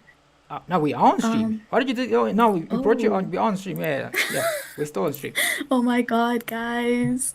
I can't believe we won. That was our first win. That was crazy. But yeah, no, the game was fun.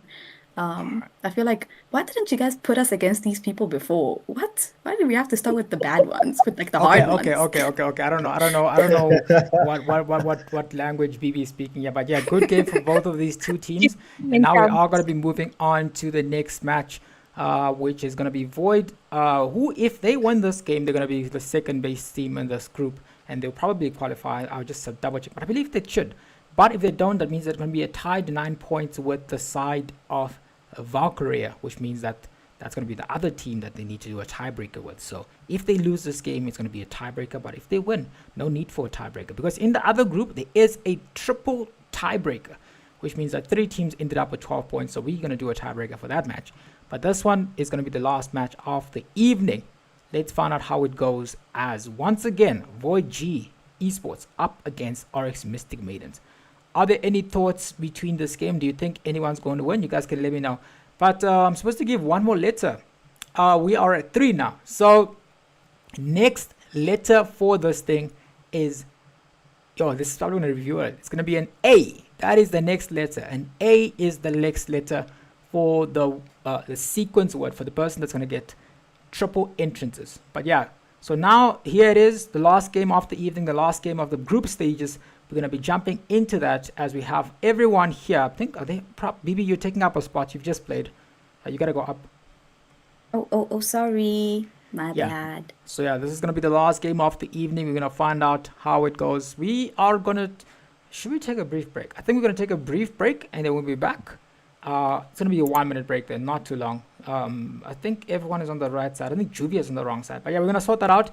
In the meantime, you guys can see the ready screen, and then we can go back to the matches. So we'll see you once again in a few minutes for the last game and the giveaway for the 1,000 subscribers giveaway. So see you in a bit. Team Nairobi.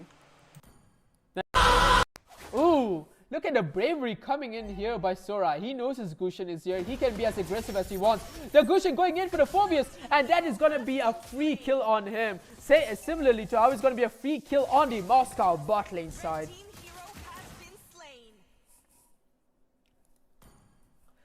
It seems like both teams having quite a control performance right now. The kill advantage does lie with the side of Crimson Knights purely because of how well the top lane went. We see Gushin coming in already on the... Oh no, the higher ult secured on the Gushin. Will it be enough? The higher very low right now, but he cannot survive with the Kaja there finishing him off. And unless I'm mistaken, this should be a free turtle for the side of Tribe. We do see the Sora not wanting to lose out on this. He is being a bit aggressive here. Very low, the Kaja is forced to flicker out. We see a full-on engage by the back line here. The Gushan does get the turtle. That's not what I expected. What a full-on engage there. We see a huge fight going very even there, in fact. But Gushan does get a turtle.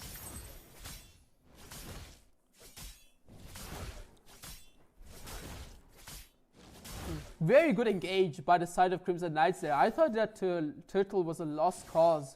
But with both the Forza ultimate and the Sora engage, they managed to get it.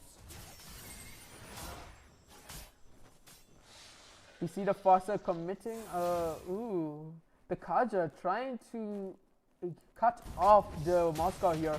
We see a lot of damage on this Phobius. That flicker committed by the Sora. Will it be enough? Yes, it will. That will be another kill on the Phobius. Smooth Criminal not having a very smooth time right now. Looking at his damage, we see the Minnow committing the ultimate there. Huge damage coming into the back line. Gushan goes in, gets a kill. Will the Lunox die here as well? Doesn't seem like it. It seems like that's going to be a one-for-one exchange, unless this Hayabusa has anything to say about it. And he does. The killing spree on the Rome Kaja. That is going to be a big advantage kill for Tribe.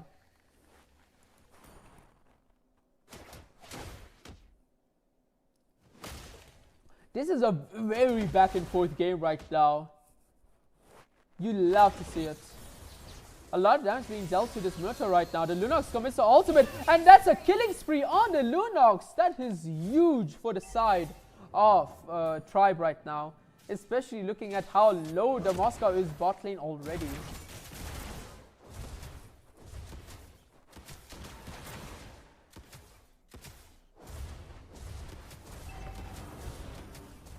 Look at this, man. The Clint is just farming the gold on that turret right now. And that is Turtle going to the side. And Moscow very low right now. He's barely able to make it out alive. We now see Tribe's signature aggressiveness on the enemy jungle. That's a huge ult by Kaja on the Fossa. Fossa makes it out alive somehow. We see a huge engage here. Gushan goes in, gets a kill on the back line there. And we are seeing a full-on engage, mega kill by the Lunox. But is that going to be enough? Sora goes in. Huge damage coming in on the Phobius. Phobius dies yet again, but this time to the Forza.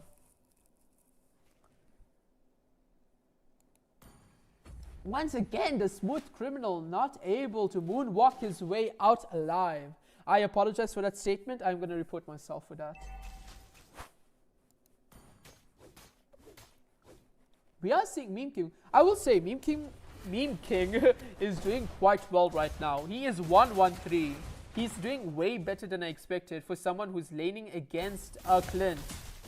Oh no, the cards are getting shut down by the Forza there. We are getting to the point where the Forza is starting to hit hard.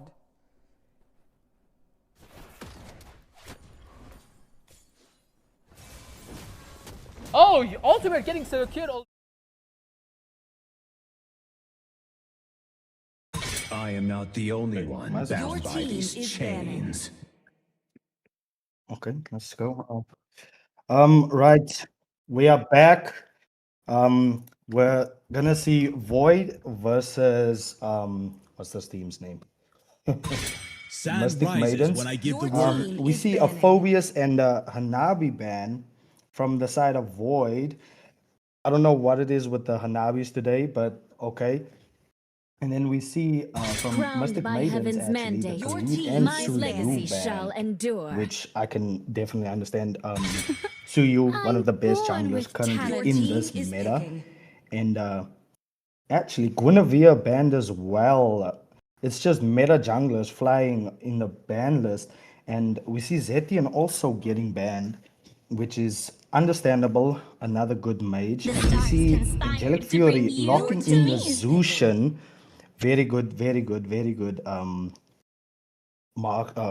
said marksman mage right here.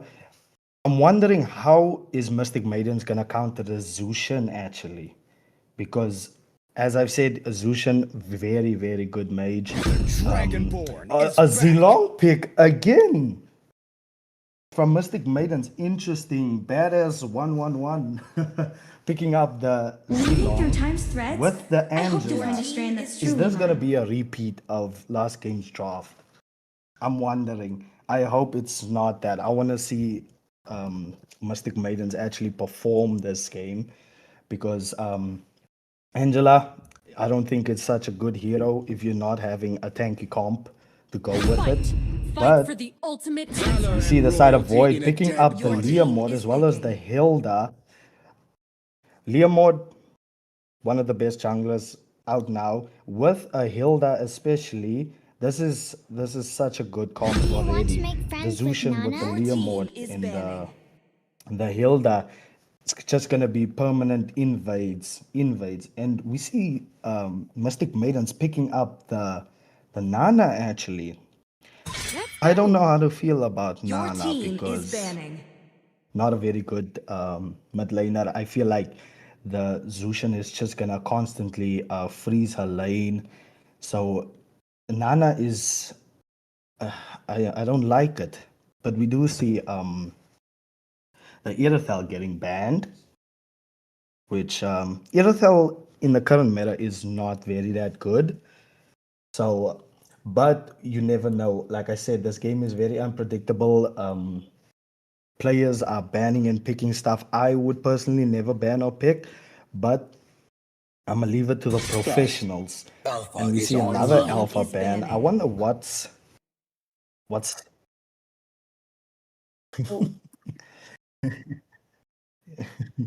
Um, okay, but we do see that the Nana pick, that's very interesting pick. Very interesting, actually. what do you think about the Silong pick again? Well, the same reaction I had when I was playing against them and they picked it. My jaw dropped. I mean, Zilong can be good, but I feel like if all of them are going to be squishy, then it's not going to be very good. Yeah, no, Especially not towards the Hilda. yeah, especially against the Hilda. And honestly, I don't see how a Zilong is gonna be working here. We see Sora getting banned. Sora currently also a very strong EXP laner, but I've seen after the nerf on Sora, he's not really the best now. I would understand if there was a Phobias ban or something like that. Phobias is actually the best EXP laner currently, in my opinion. Or what do you think, BB? Phobias is very good. I feel like a lot of heroes cannot really counter Sniper ready. Phobias passive. Give me a target. Your team especially is good meta picking. heroes right now. Most of them have dashes, and Phobias is just a huge problem. Exactly. Phobias with the sustain and the constant CC, especially his second skill, the Dark Wave. With Flicker, such a good combo. But I'm interested to see if Mystic Maidens actually pick up either a tanky EX or not tanky jungler. Because like I said in the previous game, if you don't have anybody that can walk up and disrupt the team fight or like just walk up in general, because if you're all squishy, who's gonna walk up in the team fight? Because the Hilda, for instance, can just go over there, disrupt the Melissa ult actually, and then the Leomord can just come in and easily pick off the Melissa. I mean, the side of Void definitely have heroes that can get to the side of Oryx Maidens very easily. I don't know how they're going to be able to defend themselves against the Leomord and the Hilda with this team comp. They're all way too squishy. Yeah, exactly. That's what I said. And like I said, especially the Zushin. The Zushin is gonna be so good. Of just like disrupting this Nana. This Nana is not gonna add farm. This Angela can't even help. I will revive Can't even help. Clint pick. Oh, Clint. Ooh. Interesting. Honestly, at this point, I feel like Void can just pick whatever they want because Literally. Mystic Maidens have such a unreasonable comp. Like, but like I said, I'm not gonna say anything because this game is very unpredictable. I've been proven wrong about the Hanabi. I mean, the Hanabi did lose last game, but anyways, I want to see what happens here. I wonder what they're gonna pick on Mystic Maidens here for the jungle. Actually, I hope it's not Sun again. I'm praying it's not the Sun. The Amon? It is better to be Amon, feared than okay. loved. I mean, I would have preferred if you the cannot Fredrin The pick, Fredrin, yeah. but I'm not gonna judge. I don't know if these people have a coach or anything like that, so I'm not gonna say anything. But preferably, I would have picked the Fredrin as like, A front laner. yeah, Fredrin can just walk up to them, CC, heavy CC, especially when it comes to the Clint. If the Clint doesn't have his dash, you just heavy CC him and then you bait out whatever spell he has, the flicker or the purify. So honestly, I'm excited to see how this game goes with this interesting comp from Mystic Maidens. Somebody in the chat said the dark system heroes. So I saw. so yeah, I'm just overall interested to see how this game goes. And Maybe that was the whole plan, you know? maybe because I'm not gonna lie, if they win with this comp, I am not gonna talk like bad about them ever again. And then I'm not gonna talk bad. I'm not gonna say anything. This is why I don't like predicting stuff, because if I predict stuff, it's usually wrong. But I have a strong feeling the Nana. Look at the Nana. The Nana. Oh my So gosh. cute. And the Silong. Oh my gosh. But I'm see how this goes. This game starts. So yeah, I'm excited to see how this game goes overall. Hopefully the Almond is not gonna struggle that much, because they do have a Hilda with a Zushin. So the invades that are gonna come for this, if they don't have any backup to help him with the invades, it's just gonna be free buffs for the Leomord or the Zushin or the Hilda. So actually, I see. Look at that. The Nana's getting zoned out heavily already, and there's nothing she could possibly do against the situation. And look at that, already going for an invade with Leomord, and Hilda is just trying to block him back, but sorry. But yeah, the Amon going now for his blue. We do see the Leomord picking up the Lethal Wanderer. On the top side, I see the Melissa actually getting to half HP.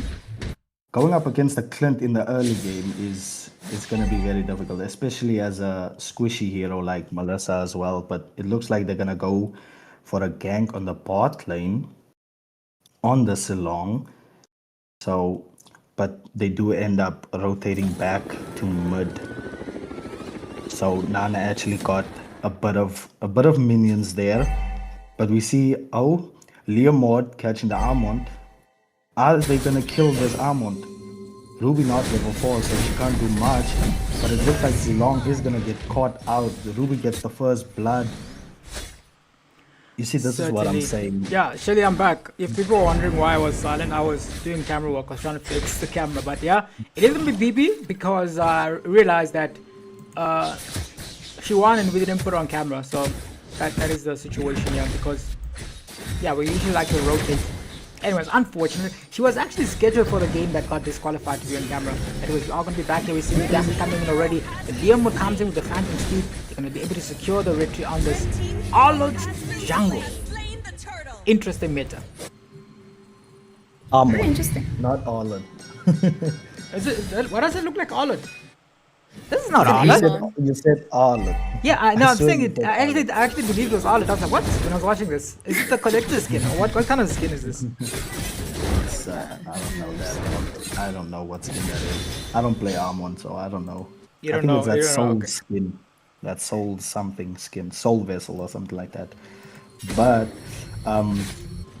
we do see the Ruby and the Zilong actually fighting here on bot lane. But the sustain is too big for Ruby. Actually gets a killing spree here for who was that?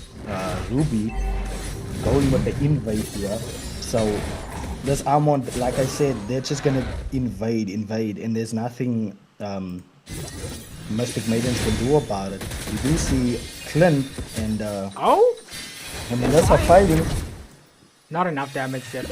But in the meantime, it's gonna be Zilong in trouble. Oh my goodness, he got yeeted back into the Nether realm, but he's gonna be able to survive. Did you see that hook? There was a flicker hook from Ecstasy.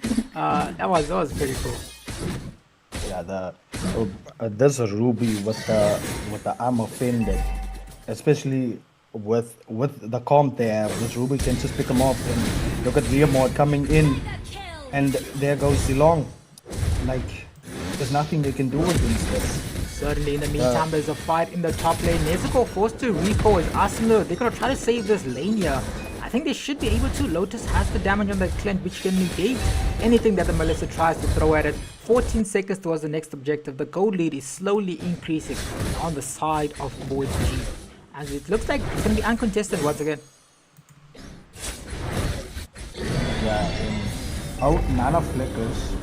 I don't know why she flickered. Oh, that's another pull. I'm offended at the bot lane. And the Ruby being unstoppable. Amon goes down again. And it's just a free turtle for Void G eSports. Yes, definitely. So, BB, on the caster's post, I realized that you are casting, so speak, so that people can watch what you get. Actually, 1v1 battle Nezuko secures the kill in a 1v1 against Lotus. Yeah, what are your thoughts, BB, on the game? As it looks like you're playing. People think you're playing, but you're actually just casting. So, what are your thoughts? So far, I mean, the side of Void G does have an advantage. I mean, the side of Mystic, not a Mystic, Oryx Maidens, sorry. Oryx Maidens, right? Yeah, Oryx. They're kind of falling behind. I feel like it also has to do with how squishy their heroes are. And I mean, the Angela can't really do much to stop the invades from Void, but we do see a team fight happening in the top lane. Certainly, as Nezuko goes in once again, Leomord gets the kill onto Hecate. That's a double kill coming in. But in the meantime, we're seeing a 1v1 battle with this Ecstasy versus Asuna. The damage coming in from the Ruby is simply too much right now. I don't know if they're going to be able to do it, but the gold lead isn't 10,000. It's only about 5, or now it's about 6. So I think they can still try. It's just Amon needs to get a lot more farm if she is looking to get those kills. Here comes Ecstasy once again, trying to save the lane, but Aya plus car goes in. The damage is going to be available. She does have an ultimate, not going to be able to do anything, as the Zilong is going to try. It's going to be it's like a vision from the last game. But this time it's a Ruby. It's not an Esme. That's the same thing that happened last game.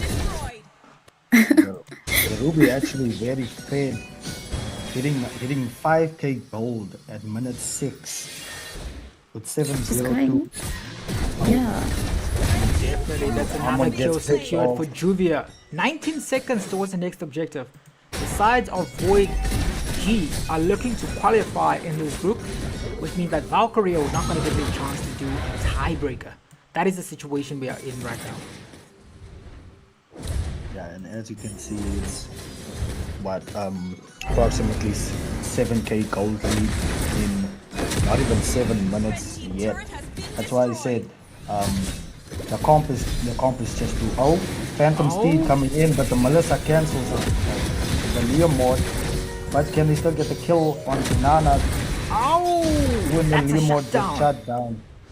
Shut down indeed. Aya plus car and Travel gets taken out by Lotus. 20 seconds before they can maybe go for a Lord. I mean, 40 seconds before they can go for a Lord. I want to see if they decide to go for a Lord or go for the objective, because the jungler is not on the map. So it is a good opportunity for them to reset. The Ruby hasn't died a single time though. That's someone that you don't want to be fed. Exactly. And honestly, at this point, their only hope is Melissa right here. They have to get the Melissa fed so that, especially if she hits her second skill, Eyes on You, what they inspire, she just does astronomical damage. But the thing is, she is also very squishy. So if she doesn't have her ult, which is called Go Away for some reason, but yeah, she's just gonna be an easy pick. So I'm hoping to see this game actually go on for longer because we're only at minute 8 currently. So just to answer Sid's question, the cameras will be on for the open top 8, so you are safe because you're not in top 8, so you'll be fine. I joke. But yeah, I mean, that is Wow, true. Nigel. No, he's telling me that he's not gonna be telling his camera. It's fine, chief. Anyways, fighter happening right now is Madagascar in trouble. That's a shutdown kill once again. He's shutting down the jungler. 0-5 at the moment. Zilong goes back to the base. They're gonna try to... The goal lead, man, it's simply too much. 10,000 now. I don't know how they can make a comeback happen. Yeah, honestly, I don't see it. I don't see a comeback. But like I said, the Almond was just such a bad pick here because you saw the Hilda, you saw the Leo mod and the Zushin. So picking a very squishy comp, even Baxia would have been great in this comp because you have that the ult from the Baxia that can lower the healing, especially of Hilda and the Ruby. So Baxia would have been a really great hero for Mystic Maidens. Definitely, Oryx Mystic Maidens will try to make a defense here as I-Plus Cartel. The Tara goes in, but here comes the damage from the Melissa. They'll get a kill, possibly. It's going to be a kill onto Juvia, but the damage is simply too much. That's a double kill coming in for the Ruby. Might looking for a triple kill in this exchange. That is not going to be a triple kill. Shade X Cat secures the next kill. It looks like they're going to be able to end this game. It's going to be 1-0. You can celebrate, BB. Even though it's not you playing. Celebrate. This is your victory pose. This is what you wanted to do the last game. Go. This is my game. It's your My victory game. pose. So that's our victory pose, and now we're gonna be moving into the last stage of the evening. We're gonna be doing the giveaway draw. The side of Oryx Mystic Maidens lose a game again, but they did win, and you can still buy the Oryx Mystic Maidens merch on Instagram. If you go search for Oryx Mystic Maidens, that's where you can find.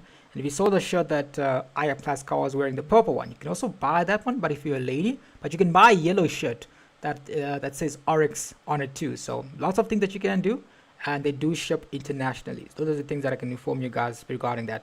So the word has been gotten, and the word is, so now we're going to give people one word, right? The answer has already been given in the chat. The answer's already been given in the chat, and then now all you guys have to do is to type it out. I already see Rimu actually typed it. He typed it in full caps too. I said it's 2 words. The answer was penalty zone. That is the key words that we had today. Penalty zone, and he said it in caps, so he is correct. So yeah, that is the key word for the giveaway. Now we're gonna vote if Rimu. But the thing is, right, guys, you look at the situation. An admin got the answer right again. So what we're gonna do is the same thing we do, but in the meantime, BB, what are your thoughts on the game as we prepare for the draw? What are your thoughts? I mean, to be honest, I think the side of Oryx, I don't understand their picks. I think the side of Oryx wanted to go for a late game type of damage heroes. I mean, I'm not too sure about the Zilong and the Nana, but the Melissa and the Amon. I mean, Amon is really, really powerful late game if the enemy doesn't have defense to the squishy heroes. But the team comp, I mean, the draft wasn't the best. They were just squishy, and we could see it from the Hilda pick that it wasn't going to end well. Certainly, indeed. So we are going to do what you guys have been waiting for. Shelly, what are your thoughts? That was your first day on the stream, and also walking into a lot of surprises. You know, I was a little bit nervous at first, but honestly, after watching the games, just got more comfortable. I saw some things I did not expect. Got proven wrong a few times, but honestly, this game, it went as I expected. You know, the team comp from Void was just too strong for Mystic Maidens to go up against.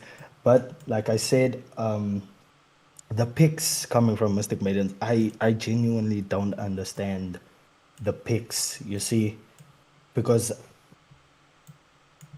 as you watch pro play, I don't know if they watch pro play, you see, but I watch pro play every now and then. So seeing like picks like this, it's just it's a little bit disappointing, you see, especially if you're in the tournament. You think, okay, for the tournament you're gonna study, you're gonna look at what team comp is good and all of that. But seeing picks like this is it's expected. You're gonna lose. Yeah. It's I think the America's idea, not gonna no, but I do agree with Shelly there. I think the idea is that you need to test it out, because usually what doesn't happen is that people don't get to play enough tournaments to try some of these heroes. You need to experience, but that's the whole point of the tournament. There is going to be a next phase for the ladies. So now what's going to happen is that we're going to get the top 2 teams in each group, but it's only 2 teams that are clearly qualified right now. That is going to be Seraphs, and that is going to be Void G eSports. So the 2 teams qualified with undisputed questions around whether or not they're still qualified. The other group has a 3-way tie, and that is where the tiebreaker is going to happen. I'm not sure why you guys are spamming the word penalty zone. I don't know why you guys are spamming the word penalty zone. So we are going to vote before we do get this. It's going to be 1,000 diamonds giveaway. So there'll be 2 votes, right? First of all, we're going to vote for one. The first thing is going to be whether or not mods can enter the draw. So you guys are going to see that vote up again. I think you guys voted yes last time. There's no need to spam, guys. We only take 1 entry. If I see your name, it's already fine. So there's no need to enter once again. Who is winning this? No, not winning. I'm just used to doing the. Can mods enter? Yes. 40 of you. Okay. Yo, someone banned that guy. Yes. Let's mods who have won multiple times cannot enter. Mods that have won multiple times. Listen, we're gonna let the chat handle it. Maybe what if the mods have?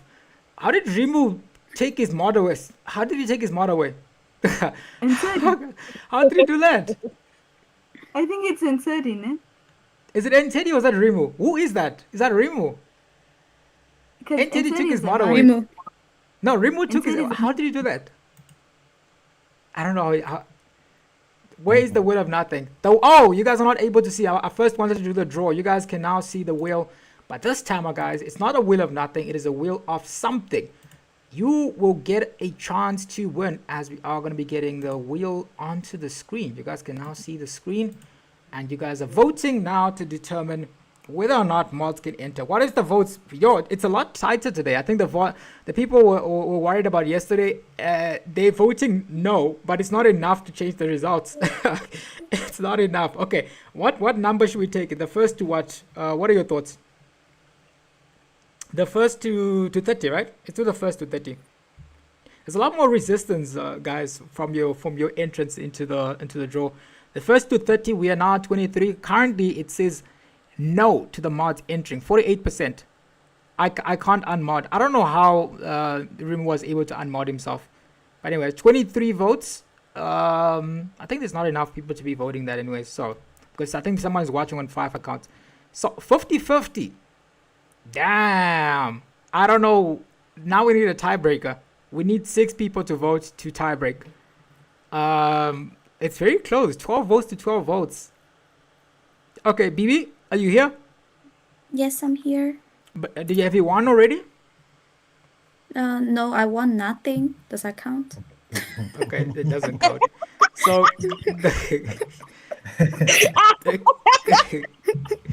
the votes are currently at 50-50. So I wanted the people to vote, and it seems that one more person voted. It seems it's a... Listen, guys, I feel like given the circumstances, I don't think it's never been this close with regards to the mods entering. So the mods won't be eligible to enter. What? It also does put us in a situation, though. The person who got the correct word was I Love Sleeping. I Love Sleeping got the correct word, which is penalty zones, or the penalty... So the she correct gets to phrase. decide. Yeah, so not N-Teddy, Rimu and... it was Rimu and I Love Sleeping who got the right word. BB, I'm not sure why everyone is spamming it now. It's too late, guys. Anyway. So now let's we're gonna ignore the votes, but it's so I think at least 11 people voted for you.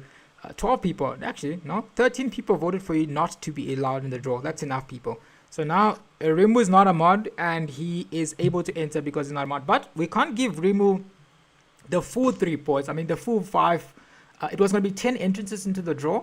So now that's instead going to go to, he's going to get 5 instead. I feel like that's fair, right? Because he stole the word. He stole the word and he was the first one to get it right. So now, as always, we're gonna moving. So we've determined that the voters, the mods can't enter the draw. So now it's the 1,000 diamond giveaway that is gonna be starting now. Once again, Oh, what's up? Is that who just joined? by mods, does this mean like specifically the YouTube mods? Because in 30 was saying that it's not admins and casters and all that. Oh, so we're including the admins. Is that what we're doing? No. Okay, so what's happening right now? Do you guys? I was counting admins as mods. Are you guys saying you're revoking your mods? We're not mods. You didn't give us mods on YouTube. Remember, you said no. Yeah, when we asked. 1,000 diamonds to one person.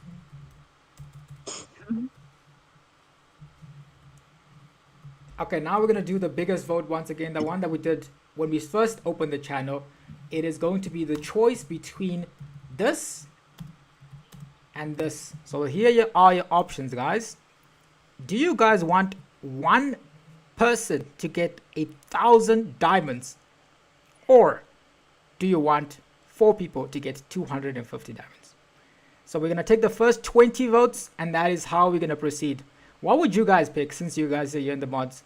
Rimu's gonna get 5 entrances, of course. Let me just put that in because he got the right words right, which is penalty zone. And you guys notice we are using a different wheel today, so you guys are not going to be saying that we rigged it. I'm using a different website because it was getting a bit suspicious now. Rimu 1, Rimu 2, no, this is Rimu 4, and then Rimu 5. What are your thoughts on the what should people go for? Who's here with me? Let me just check on Discord. Is it Tsuki? Tsuki's not here. That is No. Shelly, Kai, Shantae, and Leah. What do you guys think that the people should vote for? Paradox. I think People are voting for 250 though. Finally, people are not. Damn, voting. you guys you're not liking your odds? I feel like our earlier audience was very keen on taking the risk. Oh, no. Yeah. I voted for 1,000 diamonds to one person. You voted for 1,000 diamonds to one person. Yeah, okay, me too. Okay. There it is now. Yep. So people have voted for 4 people to get. So people are a bit more nice. Nick was so convinced that we're gonna get to this stage, and people are still gonna be voting for like one person to get it. Okay, so it is 250 diamonds to 4 people. That is how we're defining the 1,000 diamonds. I think there should be another giveaway. Shantae is gonna sort that. We're gonna sort that out. Don't worry. So there'll be more giveaways instead of just spamming everything today. So now the 40 people that are here. Shantae, do you want to give us a magic word that people are going to use to type? I know you don't like this process, but I think it's fun. What keyword should they type? just cause the ladies did well tonight, so let's go with Zenin. Okay, guys, to enter the draw, the keyword is Zenin. So we have 5 draws from Remy because he guessed the magic word. So this is if you guys are wondering, this is exactly what's going to happen in the grand finals. You guys are going to be able. I like how she's using, how the mods that are here in Discord with me are using the secret word already just to get early entrances. This is because the stream is delayed, so the people won't get the chance to enter. Anyways, it's the same thing. So now I'm going to take down everyone's name. We've got 5 removes, and now the first name is going to be BB. Second name is going to be Kai, which is got nothing to do with them being mods and being able to hear this earlier. Remove Rimu. Rimu won the poll. Does he want to be out? I'm going to see if it's one. Okay. Why is it 7? No, Shroomsy, it's Zenin. Okay, we got Poe, who wants to enter.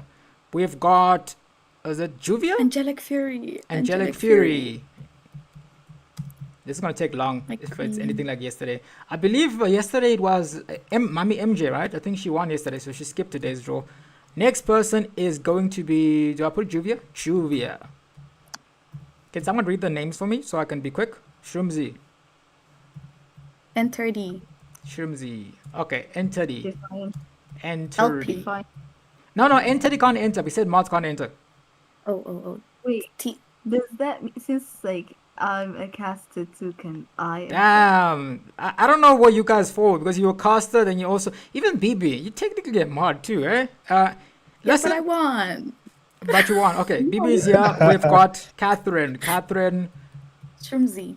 Shroomsy is already here. Enter D is no not way. entering. Defindant has never won, so he can enter. He's never won, so he can enter. He's a mod that doesn't win anything, even games. You lost. I'm joking. I'm joking. No. He understands. He understands it. There's a What about person called Bluffer? Norman Black. I don't know who that is, but we're gonna enter them. Did I miss anyone? We're about to do the Bluffer. draw Yeah, soon. Orifim. Orifim. Bluffer. Orifim. Oh, yeah. Is it Bluffer? Yeah, Bluffer. Okay. Next Bluffer person is Chiku. Andile. Andile is catfishing now with 2 accounts. Take him off. Take him off. LP. Take Bluffer off. Okay, guys, did we get everyone? Sila. Hey, Shantae, I see you. Okay, Shantae is in mod 2, so I don't know. Alright, guys, I think he says I was skipped. Sid was not skipped. Sid is now back. So, where's another person? I think I got everyone, right? Silla. Did you get Silla? Yes, I got Silla. LP? Nah, I didn't say my name. Who? Why did you does get- Kai get me? Why does Kai get to be there? Kai. Actually, that's a good question, Kai. Kai is Because he never never won. wins. Shantae, do you want to be here? I hasn't won. Never won. Yeah, Never I won. do. I want to get my girls. They stuff. So Okay, yeah. there's Shantae. Shantae's entered. And now I think that should be everyone in the list. If your name is not on here, let me know. Reese, did Reese say Zenin? Wait. You must What? add a Gemini. Gemini. She said you must add her. Where is she? Is her name not? She's right here. She's right here. Right there. Right there. She's here in the Discord? No, she's on my phone. No. Oh, she's on your phone. did Shade you- X Cat. did you- Oh, Shade X Cat used good times. I was like, that's why the name skipped me because he wrote it in brackets. So I was like, what do you mean, Shade X Cat? Okay, Shade X Cat is there. Good times. It's because you typed as good times. I could have voted for good times to get on the list. But yeah, that should be everyone involved in the poll. So You got someone. Did you get Catherine in? who? Catherine. There's someone Catherine. I called Catherine. think I did. Let me see. I think yeah, Catherine is here. Catherine is here. Okay. All right. Shuffle the list. Okay, so these are all the names, 23 entrances, and I'm about to do the draw. I'm not sure if so this one is going to be 250 diamonds towards 4 people because that is what you guys have voted for. I press shuffle, you see, and it's a different website. So here it is. We got 5 removes and other entrances in here. So now we are going to do the spin. The spin is going. Wait, The did first wait, what is it? You don't say Is wait Reese on during it? the draft. Huh? Is Reese on it? She did. Reese on No, but someone won now. Do we redo it? it. Let's Yeah. redo it. You know, Reese. It's But someone Reese. won. Now they're gonna fight me. No, My no, it's lord. fine. They They haven't saying seen it's it fine. yet. They haven't Okay, seen it yet. Sid, you had one, but these mods are saying we should do a redraw where someone's name wasn't on there. So you're gonna fight them. Let me see. Sid is gonna kill me, right? Imagine. Anyways, let's put Reese. We're gonna discuss whether or not we're gonna vote later whether or not Sid can get this chance to get spinned again. They're saying redo. Damn. Okay. Anyways, okay. Shuffle once again. 4 people are winning. 250 diamonds. 3, 2, 1, go. There it is. Here's the first person winning. Is going to be Shade X Cat. Let's go. Let's go. So good time is gonna have a good time with the 250 diamonds. That is the first winner of the 250 diamonds. So now I'm going. I don't know Zoro. It's too late now. That's wasn't that Sika? No, it's too late. So Shade X Cat is the first winner for the first diamonds. 250 diamonds goes to Shade X Cat. So I think someone needs to write the names down so that we don't get. We have four winners today. Okay. So we gotta remember. So Shade X Cat, first winner. She just won in the game and then she's won the first diamond. 250. Now, next person to be drawn. I'm going to remove this. And now we're going to go into the next draw. This is going to be the second winner of the diamonds. Reese has been inactive and she's a mod. Reese has been inactive and she's a mod. Reese won, but she's inactive and she's a mod. So should we put this in the maybe section once again? Maybe. Because Reese hasn't been here and she comes only for the giveaway. Do you guys think that's justified? But No, it's not. No. No. Should Reese win this? Should Reese win this? Huh? What do you guys think? Should Reese stay? Bruh, Reese? I'm not on the wheel. Huh? You're not on the wheel. No, I'm you not should on the play. wheel. So okay. We're gonna put Sid. Okay, this is how it is now, right? There's 2 people, Sid and Reese. We're gonna put them in the maybe. Okay, write those We can 2 down. choose. Okay. These are 2 like- maybes. I So we're gonna forgot about Or me. like make Yeah. them go against each other. we're gonna make them go against each other. So Reese and Sid, you guys are going against each other for one Yes. at the later stage. Nigel. So now we still got 3 people to give away to. Okay. I'm removing that. I'm not on the wheel. Who's not on the wheel? You are. Is it Sekai. C Too guy? late, Sikai. Yo. Okay, I guess. Okay, cool. Now we're gonna proceed. So we still have 3 people to go give away art. Okay, we back? You ready? Yeah. Now it is Yeah. the second person. The first person confirmed that it was Shade X Cat. Next person is going to be Paul. Another person I've never heard of. So Paul, you have won 250 diamonds. Paul 16 to 1. That is the person. So write it down. Paul 16 to 1. This wheel is like, it has less aura. I mean, different people are winning, so there's definitely a formula to this. But there's no sound, there's no like, and then, okay, anyways, Paul won. Kukue is a mod. You got skipped on purpose, but I don't know if you've won before. So that is the second person that has won 250 diamonds. Paul, I'm not sure if they're in the community. So if you're not in the community, join the WhatsApp group, look for any mod, and then you'll be able to get selected for your diamonds, 250 diamonds. Next person that is going to be on the list. Rimu, you're here 5 times and you haven't won a single time. I don't know what's going on, man. I don't know what to tell you. The third person, oh, I did say it, and Rimu 2 has won 200 and who the hell's Paul? I don't know who Paul is, man. Anyways, the third person to win this is going to be Rimu ML. So if since Rimu ML has won the 250 diamonds, the third person we're giving it away to, we're going to remove all instances of Rimu. If you guys are wondering why Rimu had 5 entrances, it's that they guessed the magic word. So the same formula is going to be there for the grand finals, but I'll make the board a bit more complicated. I think penalty zone was so cool. So Rimu is getting removed, all 5 entrances of Rimu. Let me see if I can remove all the Rimus. So this remove 4 is going to go, because what if he wins all of the remaining ones and then people are going to riot here? Remove 5 goes away. There's another remove 3 goes away. So now there's 3 diamonds. 250 diamonds giveaway. That should make it 1 more left, right? Wow. There's only 1 left. Okay, guys. Once again, we're going to shuffle it. And now we're going to find out who gets the last. What are we doing with Sid and Reese, guys? What are the thoughts here? We're going to vote after it. Back in. Huh? Coin. You can. Yeah. What you could do it was the last 250. Let the people vote who should get it. Oh, the person. Okay, yeah, here's the much better thing. The last person who wins this one is going to go in a draw with Sid, Reese, and then we can do the. Right? I think that makes sense, right? That's fair. Yeah. Let the people vote. Okay, we're going to let the people vote. Okay, cool. Next person to be voted in here is going to be the person that wins theoretically, possibly. It's going to be LP. Who is LP? LP1. Who's LP? Who's LP? LP is the last person to win the draw. But now, in the meantime, what we're going to do is we're going to vote whether or not LP gets the diamonds, or we do a 3-way spin between Sid, let me see. Decision. Someone So said let them please. 1v1 and whoever wins gets it. We can. I think the tournament lobby does have a 1v1 mode, but I'll put it as one of the votes. 3 people spin. 1v1. Do we have time for 1v1? I don't know. And then the last option is all goes to LP. So those are the votes, guys. Someone These are said the 80 votes. diamonds for each. Huh? 80 diamonds for each. Yeah. How does that work? I don't know how that's gonna work. It's gonna be. But they're gonna. Because I have to What kind of send vibe those with diamonds 80? to each individual person. So now these are the votes. Now we have 3 people here. We're gonna find out how people vote. So 1v1 for diamonds. 3 people can do a spin, or all of it goes to LP. 19 votes are in. 23 votes are in.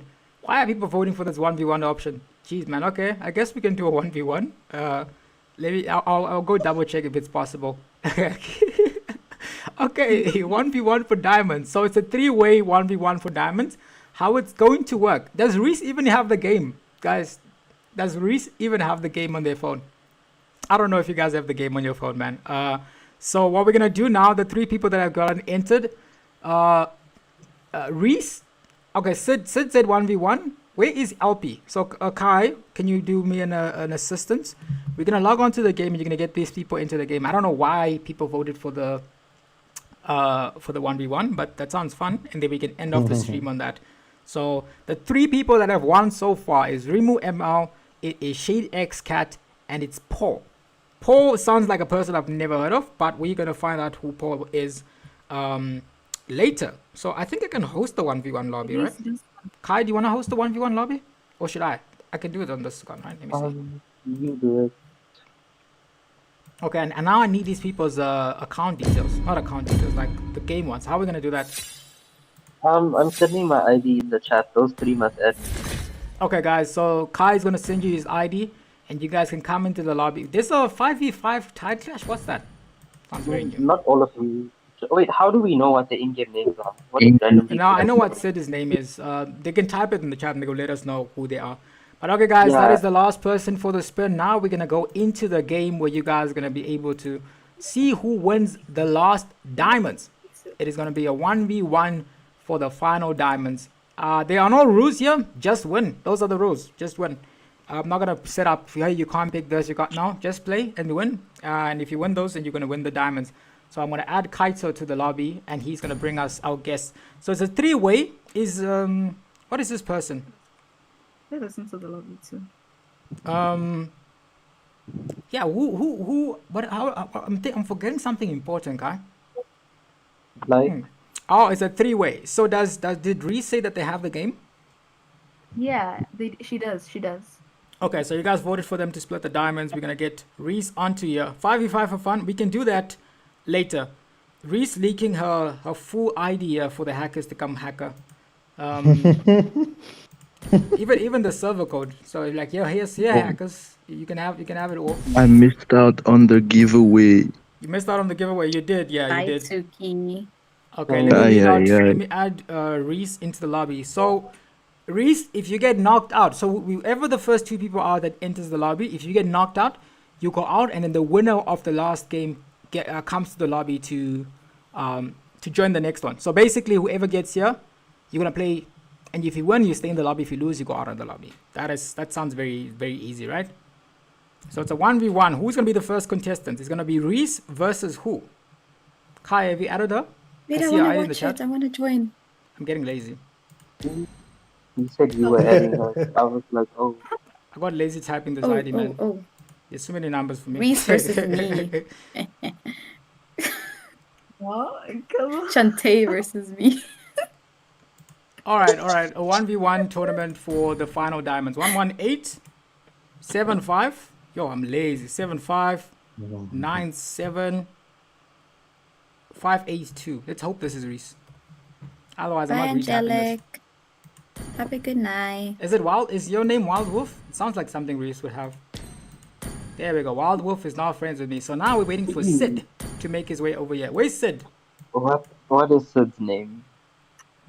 Good night, Sid's name Angelic is- Fury. Hopefully you have a good evening. 1v1, yeah. It's just 30 people watching 1v1 as the game ends off. This is the diamond giveaway. So we're going to have 4 winners.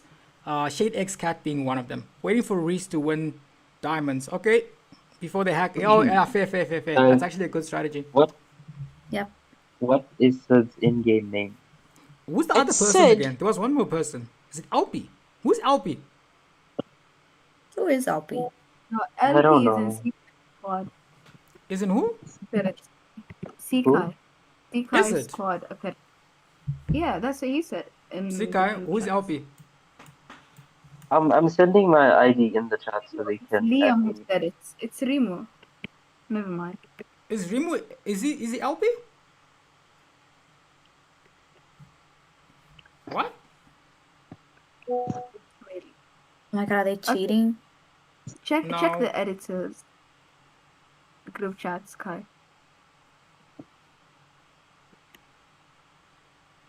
Oh, okay. Come online. Oh, okay. I know who Paul is, guys. Do you? Okay. Who's Paul?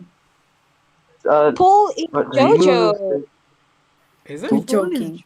Is Paul You're joking. Jojo? Jojo Jolens, Joe Jolens, or something like that. Jojo Lions is Oh. Paul? Yeah. You're She just joking. texted me. That's so funny. Yeah. Why is she calling herself Paul?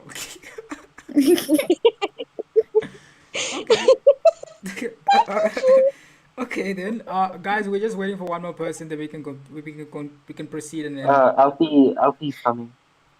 Is Alfie coming? Okay, Sid Yes, his he is. ID because he's lazy to follow you apparently, Kai. Sid, I gave you my ID. You can't get everything in life. Go and add me. 163 Diablo. 506 5637. Paul is coming, guys. Paul's coming. Paul's Is this coming. No, Coming. Four? what? No, Paul wasn't supposed to come 1v1. No, Paul is fine. Oh, It Paul won was the Sid. diamonds. okay. Yeah. Aw. So Paul won the diamonds. Yeah, they won. They won Okay, 250. we can start this one so long. 560 5637. I'm trying to find Sid's ID, but he decided. Okay, there we go. Sid is now here. First match 1v1. It is going. Who's Diablo now? It's LP. Is it Alpi? Okay. Sid was late, so he's gonna wait for his turn. Now we're gonna have a 1v1, which is Reese versus Diablo. No rules. Is the lobby full? I believe the lobby should be full. Yeah. Sid can be here so It long is so full. that we can add them for the next match. Okay. 1v1. The first one to win this game goes through. The first one to lose does not go through. So now it's a 1v1. Pick whatever you want to pick. How do you guys think this game is gonna go? I'm rooting for it. Why do I think like Well, Diablo, I'm still- Diablo is Remo himself? Where's Remo? Is he in the chat? Let me see. Yeah and no. Also, I just realized something. Sekai put the wrong logo for the Zenin for the Nether wrong. Where's Sekai? Seka, you're getting in trouble. That's the Your Nether team realms. is That's the picking. tribe's logo. Anyways, they're from the same country. It would have been The clouds better are if ever it shifting. doesn't. Okay, This they heart vote remains for the steady. players. Remo Okay. was not here. Remo's not in the chat. Remo's not in the chat, and this LP person is playing. You guys think it's Remo, the greedy? Would he be this greedy? Yes. We're gonna find out. I'm born with talent. I doubt it. Who is winning? I mean, to be fair, the person is still gonna need to claim their diamonds on WhatsApp. Yeah, that's true. But what if they get their friend to do it? Hmm? Reese and I don't think Remo. He doesn't need the diamonds. He's got diamonds on Mountain. Reese and Alpi. Oh, Remo's here. There's a thin line between needing diamonds and wanting them. Okay, 1v1 battle. We haven't done a 1v1 in such a long time, and it's gonna be this one here where we got a Sora up against a Gwen. I think it's the first one. Yeah, we're just gonna we operating on 1v1 rules. So let's find out. People are voting for who? People are voting for Reese. 86% of you guys think Reese is gonna win. Let's You know why find you out. missed the giveaway? Because you weren't here from the beginning. Mm. Who's tough, Muff? Is 5 that seconds Tukit? till the enemy reaches the battlefield. I don't know. Smash them. Should have been here. Okay, guys, I feel like this is appropriate because this is how we started the channel. We started the channel off with a 1v1 tournament. So now we get to finally. Someone gotta go tell Nick that we still had a 1v1 tournament. Anyways, I'm gonna go in. Diablo has the damage. King Wolf taking the damage once again. And they're still not. It's under farming King Wolf once here. King Wolf is looking for the second skill that comes from the Sora passive, and she can probably unlock it. But go, comes this grand jump, goes straight into Wild Wolf, taking so much damage. Oh, and that's a flicker out from the side of Diablo's opponent here. Now it looks like Wild Wolf is forced to retreat back into this turret. Let's find out how it goes. Oh, once again, okay, they're trying to escape here. I know you guys can see the mouse, it's probably annoying, but I'm gonna put it on the side. Actually, Gwen goes in with a jump. That's another Violet Raccoon ready once again. Tries to just zone in here. As you see, Wild Wolf is trying to make sure that they can at least make something happen in this engage. But so far, it is Diablo as the main aggressor in this match. How are the votes looking? Is it still for the side of... Yeah, Reese. People think... I actually even named her Reese, but I think what a YouTube name is Reese. Once again, they go jumping with a jump. Zoning them again. Wild Wolf waiting for the itemization to come in here. So now I'm going to get into the section where both... Actually, Reese is still full health here. No, not full health, more health than Diablo. Instead of zoning the farm away, he's going to go in, jump out. Oh, that's That's an ultimate already committed by Reese. Might just be able to get a kill. They are very low. And they go in, they secure the first blood on by that Sora, and she's celebrating. She can end the game actually. But I think sports ladyship from the side of Wild Wolf as she clears the lane once again. She could have done so much damage into the turret. She wants to make this mano a mano. Is mano? Oh, Flicker committed from Diablo, and that's an escape coming out from the side of Wild Wolf. What an intense game so long, as we're moving towards the section of the game where one kill is going to possibly cost you the situation. There's 1v1s. Yeah, Unite. There's always random stuff happening on the channel. It's the 1v1 for 250 diamonds. That's what's happening. And they're all going to be Diablo going in once again. She's level 5 and this one is level 4. Hey, Sora comes in once with the Mystic Gush. Oh, Gwen into a Violent Requiem. He has the damage. Wild Wolf getting the damage onto the Gwen. Forced to dash out. Seems like the side. Actually, here comes Wild Wolf again, but that's going to be on the clone. So it's not going to go on white right now. So Gwen, Diablo back in action once more. Let's find out how they proceed with this sketch. Even Tham was going to kill him. Okay, so you're saying Wild Wolf cooked with this one. The reason we did this one was because Reese was so inactive. You can't be added to the 1v1. You were not here but doing the draw. As they are going to be going again, Diablo has finally picked up a few items. If you look at the itemization at the moment, it looks like they're going for a Oryx. The concentrated energy has already been picked up. So let's find out who wins. Once again, the dash goes in. Diablo taking some damage once again. Level 7 to level 6 on Diablo. Wild Wolf is putting the aggression. You're writing tomorrow. Yeah, good luck with the studies, man. Focus on school. Focus on school. Good luck, Unite. Yes, indeed. Oh, Gwen goes in once again, has the Violet Requiem already, but Sora comes in with the Mystic. Is it called the Mystic Gush? It could just be making it up, man. It sounds like it's called the Mystic Gush. Mystic Gush. Isn't it? Gush. Where did you get that? Hold on. Gosh. Guys, please find out what Sora's ultimate is called. Anyways, both of them. It's Shifting Skies? What is it? Shifting Skies in. Both of them? Shifting Skies. So whose ultimate is Mystic Gush? It sounds like a god out, I won't lie, but probably not. Probably, it could be the gold out actually. Anyways, I mean, listen, Sora could maybe get a Mystic Gush from his side. Wow. Okay. Anyways, the game is still on right now. We see that Diablo goes in once again. The ultimate comes in from the Thunder form actually. From the Sora dealing the damage. Violet Requiem onto that might just be able to secure the kill. It's a 1v1 battle. Flicker committed, but the Sora and Diablo taking so much damage. Reese gets the second kill and is going to be able to possibly end this. But Sora is very slow. But yeah, Reese is winning this 1v1. So Sid better be taking his homework here, as he's going to be moving on to the next game. Okay, here it is. Possible to end. Still possible to end. But Reese choosing to retreat. I don't think Reese wants this to end. I think Reese wants to win this on the battlefield where it counts. So let's find out how it goes. As it is going to be a 1v1 battle again. Level 9. If you look at the itemization once again. Never mind, itemization doesn't matter. Violet Requiem is available. So now wait quite a bit longer. But Sora dashes out of that engage. Violet Requiem finally comes out. Sora is very low. But it's going to be coming out once again with her ultimate. And secures the kill.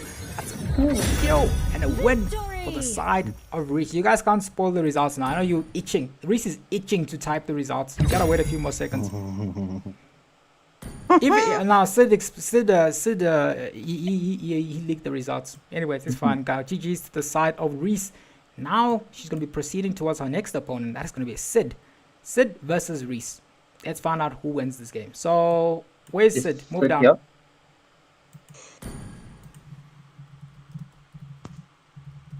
Okay, let's find out. So I guess for my next moment, I now know when to put this next match. But yeah, next match, the bans are going to be up.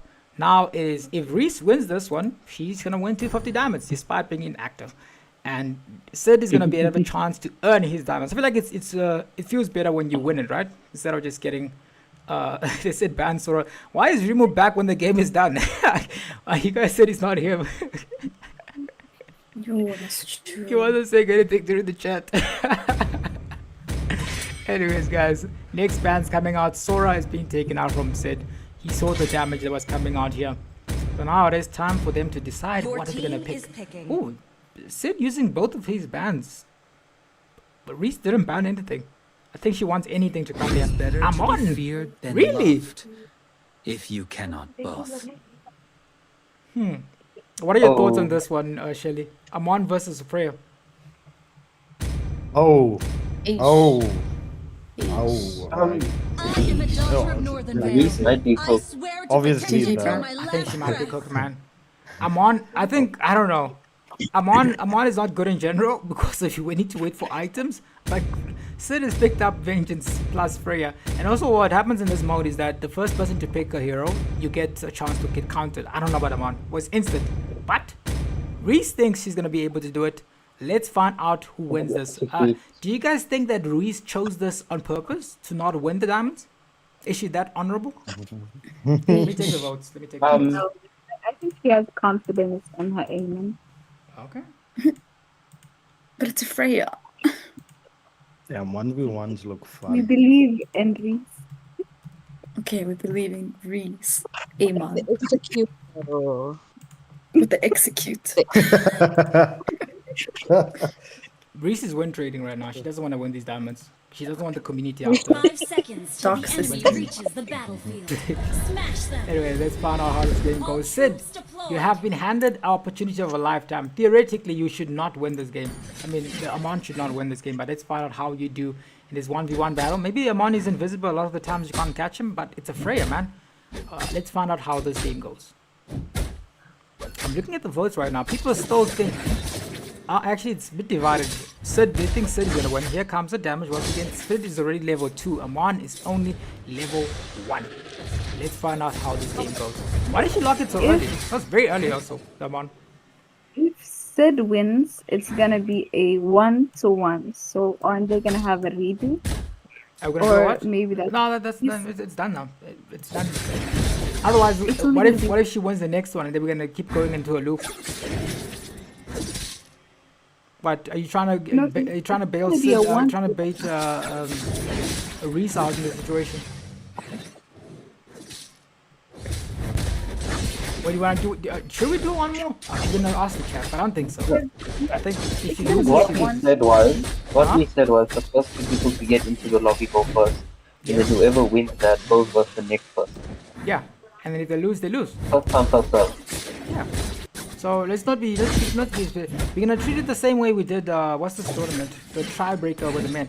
Oh, speaking of which, someone someone's gotta get Sekai to make the poster for tomorrow. Or is it I'll Tuesday? do it. Is it Tuesday, Kai?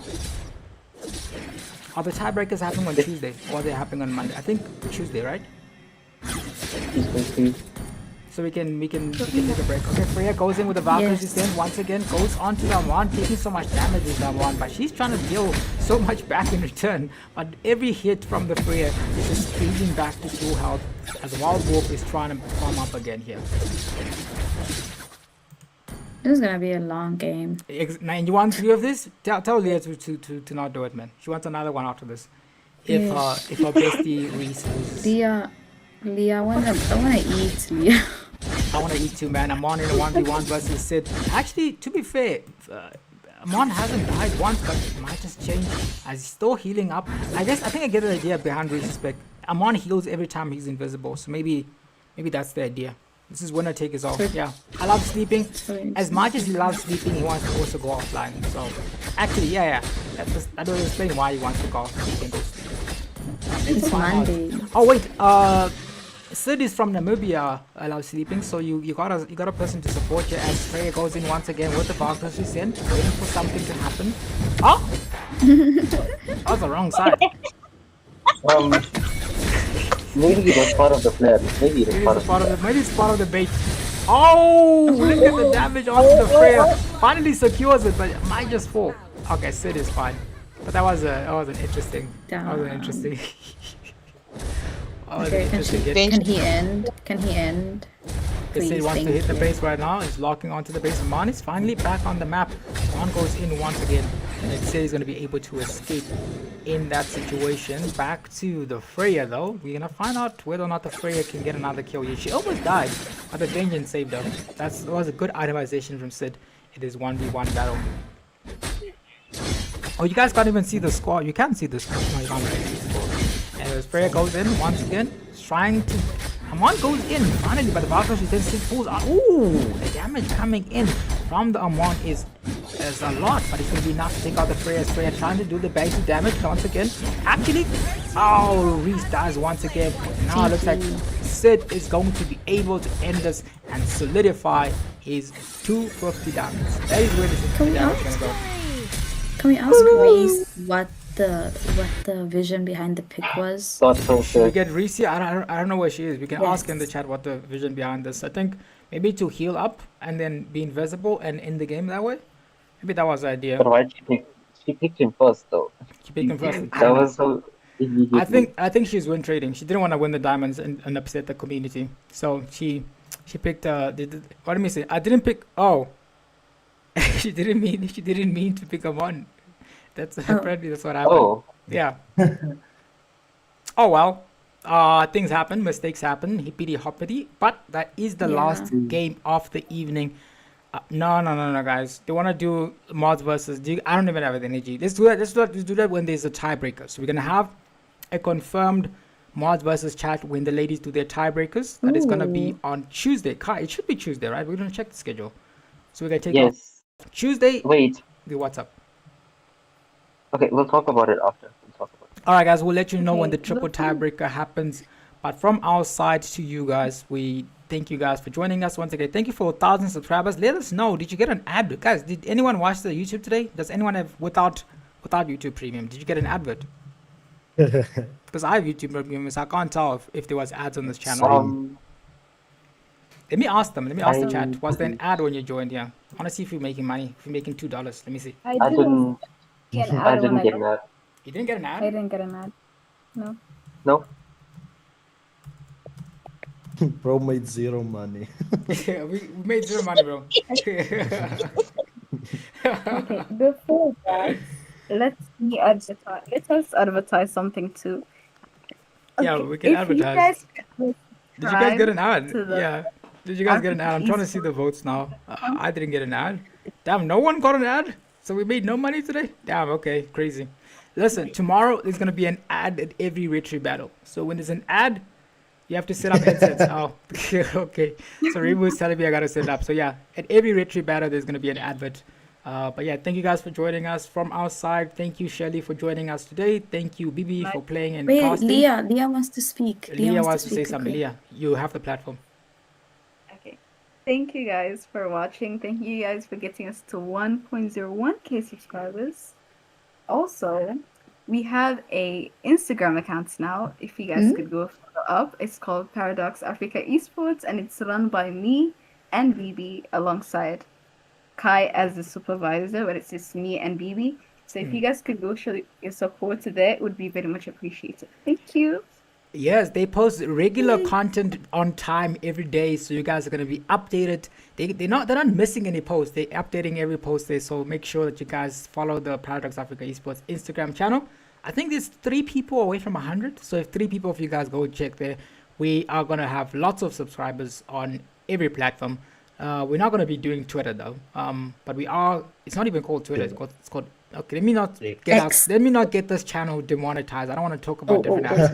Let's just go offline. Goodbye, guys.